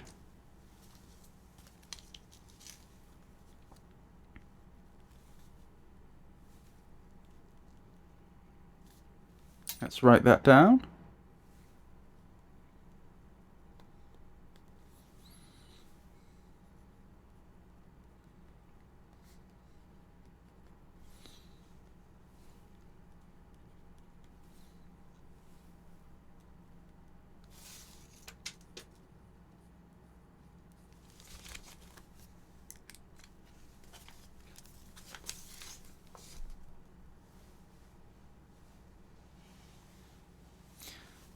You have to compare the native speakers and the total speakers. Also, Wikipedia and Google do show different results and pages according to your region. They have other facts and numbers, which is kind of crazy. Yeah. That doesn't surprise me, because I know that Google chooses to change things like Google Maps depending upon which region you're in for political reasons and stuff like that.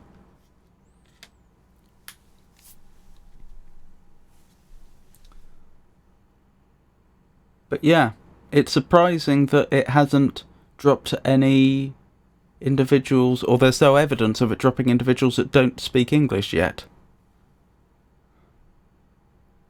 The idea is that two seeds from a mother tree... Oh wait, no, I haven't got that far. The notion of mother seeds extrapolates the behaviour of the lesser seeds to a superseed. She posited that the process that actually created the paired spheres was similar to all other swaps, but on a much grander scale. The idea is that two seeds from a mother tree were scattered on the galactic winds to find appropriately similar environments. When matches were found, some process was triggered that swapped large portions of landscape between vastly different worlds. Alima further noted that the trees' locations in the centre of the sphere suggested that the trees grew from these mother seeds. Because of the similarities, it has been conjectured that reswapping the entire environmental spheres might be possible with a large-scale version of the ambassador seed machine. Oh, is that the end? Oops.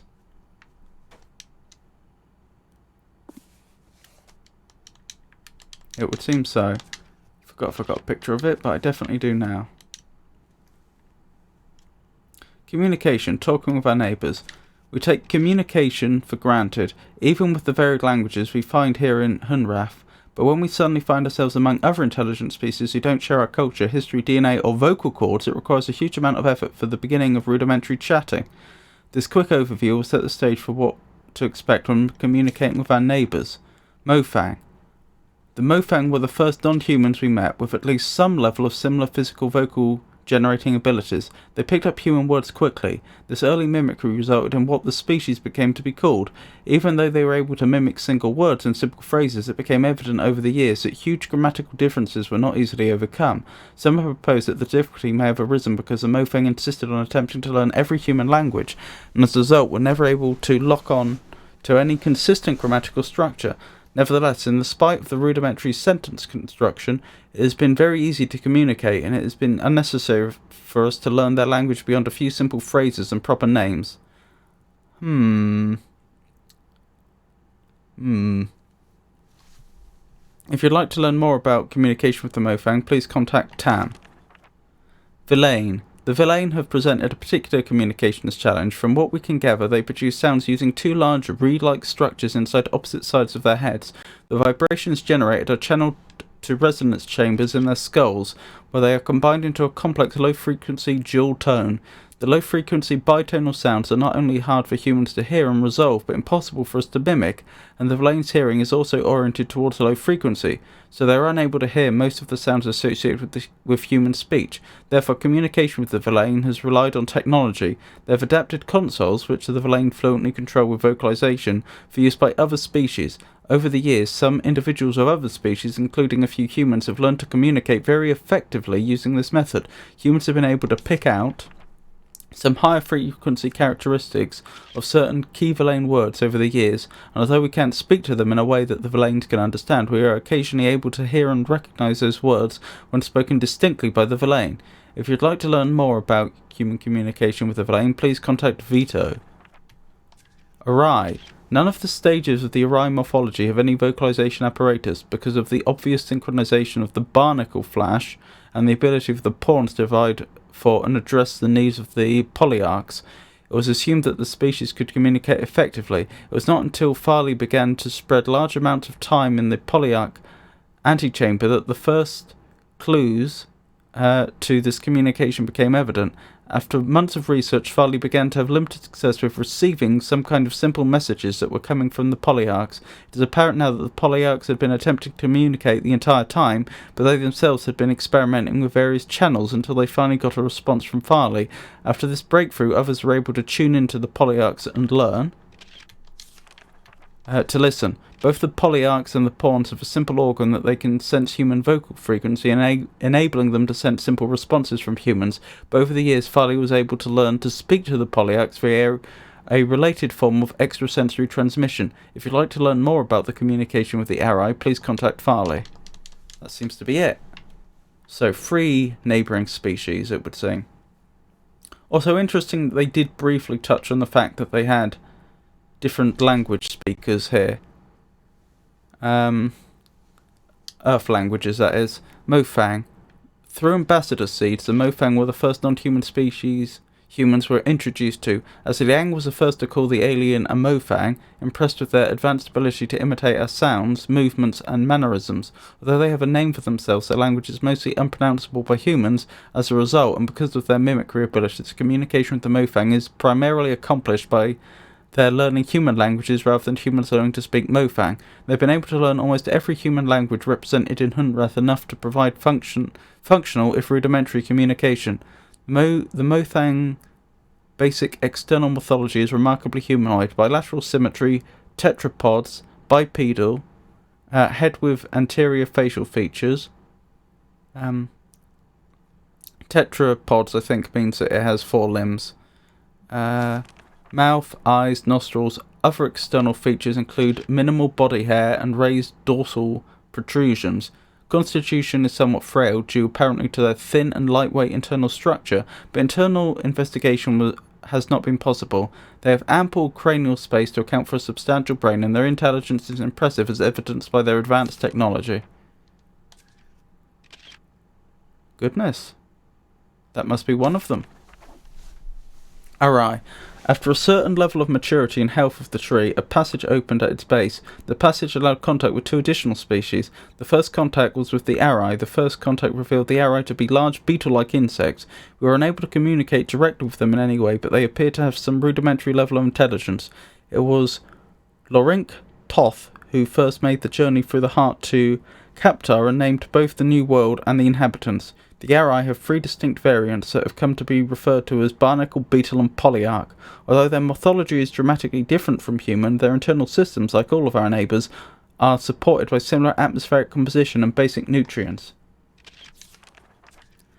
In their barnacle stage, the Arai are completely immobile. The Arai stay in this egg-like development state seemingly indefinitely. In order to hatch, they must be in proximity of a polyarch and fertilized by beetles after a certain stage of maturity. The beetles are the eyes and ears, hands and feet, with only a minimal nervous system of their own. They are essentially the sensory extensions of the immobile polyarchs. They are able to execute simple commands, but apparently have very little in the way of individual sentience.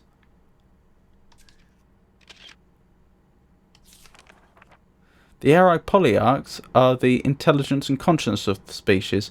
Though it was obvious that there was intelligence behind the species, it wasn't until Caroline Farley began spending large amounts of time in close proximity that deeper communication began. With a room nearby, Farley was the first to communicate non-verbally and learn much about the species, including some historical information. The Arai species survived in their world, while several other sentient species came and went. Among them, an ancient species who formed a deeper relationship with the Arai, carving temples and dwellings for them in the rocks, and later a more recent species that took over much of their homeworld. This later species was especially adept at mechanical construction, using it mostly to capture and process large flying creatures, using the beetles as bait. Villain. The final species to be discovered were the Villain. The Villain had been communicating with the Arai for many years through ambassador seeds, but became part of the larger community very shortly after the array. With a large and imposing frame and... Hold on.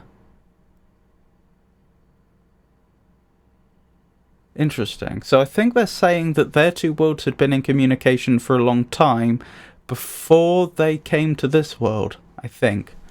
With a large and imposing frame and a form of communication based on complex multi-voice low-frequency rumble, the initial introductions were intimidating. After several attempts, Amélie Vidal was able to begin some rudimentary communication and begin visiting the Vallée in Marais, which she named, on a regular basis. She discovered a complex and amazing society that was able to use their technology in unexpected ways. They had the ability to quickly transform their world using extruded structures based on some form of complex miniature substrate material. Unlike the other worlds, the Villain sphere is scooped out of a Villain resettlement group that was preparing to set off into space to find a new homeworld. This was their way of life, to put themselves into stasis and scatter themselves through the stars. As mentioned previously, their appearance is imposing. Standing about 9 feet tall with a distinct reptilian resemblance, they have 6 limbs, 2 muscular legs and arms, and a smaller set of arms.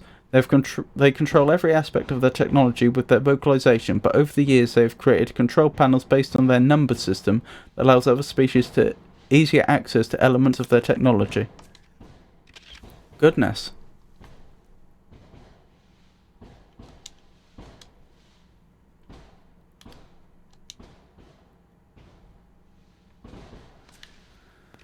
The entire landscape outside of our circle of desert could only be described as alien. Large floating rocks could be seen in the distance. No one had even seen anything like it anywhere on Earth. We fully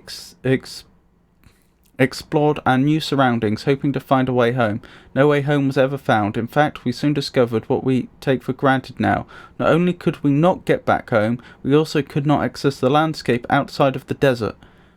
Cautiously, we discovered that a flow of water was provided from a high point of rock, and we discovered a small tree growing on the very center of the circle. Our central tree that is so important to our lives here was just a mere sapling back then. Interesting.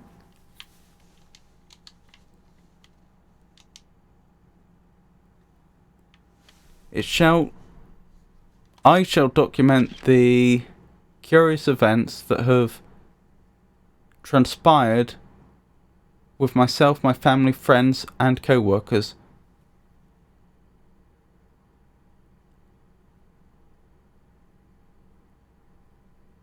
Hartnell was a peaceful mining town founded by my grandfather and nestled within the red rock of the desert in the Arizona territory. Its 160 inhabitants heard a mighty explosion on the night of June 27th, 1903. I sent several workers through the town to verify the explosion had not caused any injuries or damage to mining equipment. They returned and reported that it must have been a loud clap of thunder caused by dry lightning, for they found no damage. It was not until the light of the next morning that we were amazed to realize something profound had indeed occurred. At some point during that night, our entire mining facility and a large circle of the land around it seemed to have been scooped up and carried off to a completely different place, all without anyone knowing about it.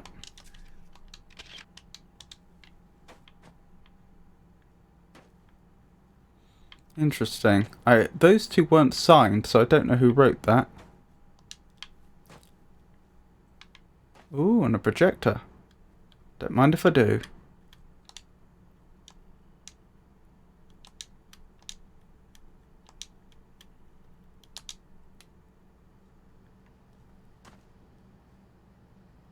Interesting.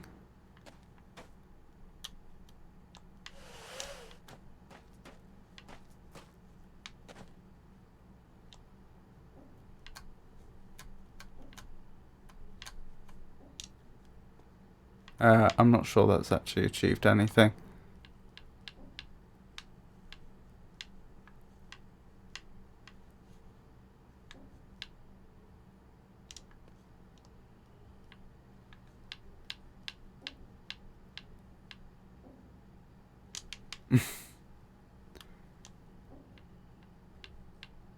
Nearly back to where it was. Okie doke.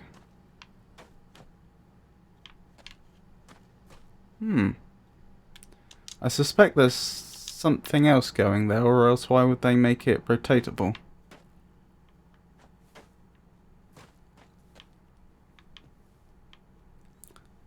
So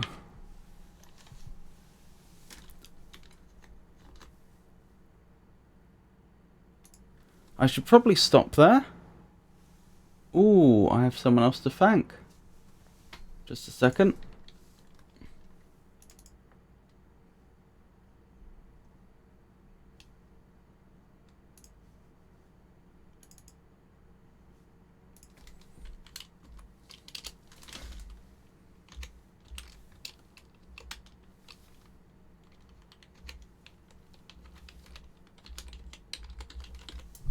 Thank you, Jeffress. Yes, so thank you for coming, everyone. I hope you enjoyed the stream. I will be streaming again on Monday, in which I'll be continuing with Obduction. I will be on Wednesday. I'll be doing my normal poetry, prose, and riddles stream. On Friday and Saturday, there will also be some sort of video game, probably Obduction if I haven't finished yet. So yes, I hope you all have a wonderful night, and good night.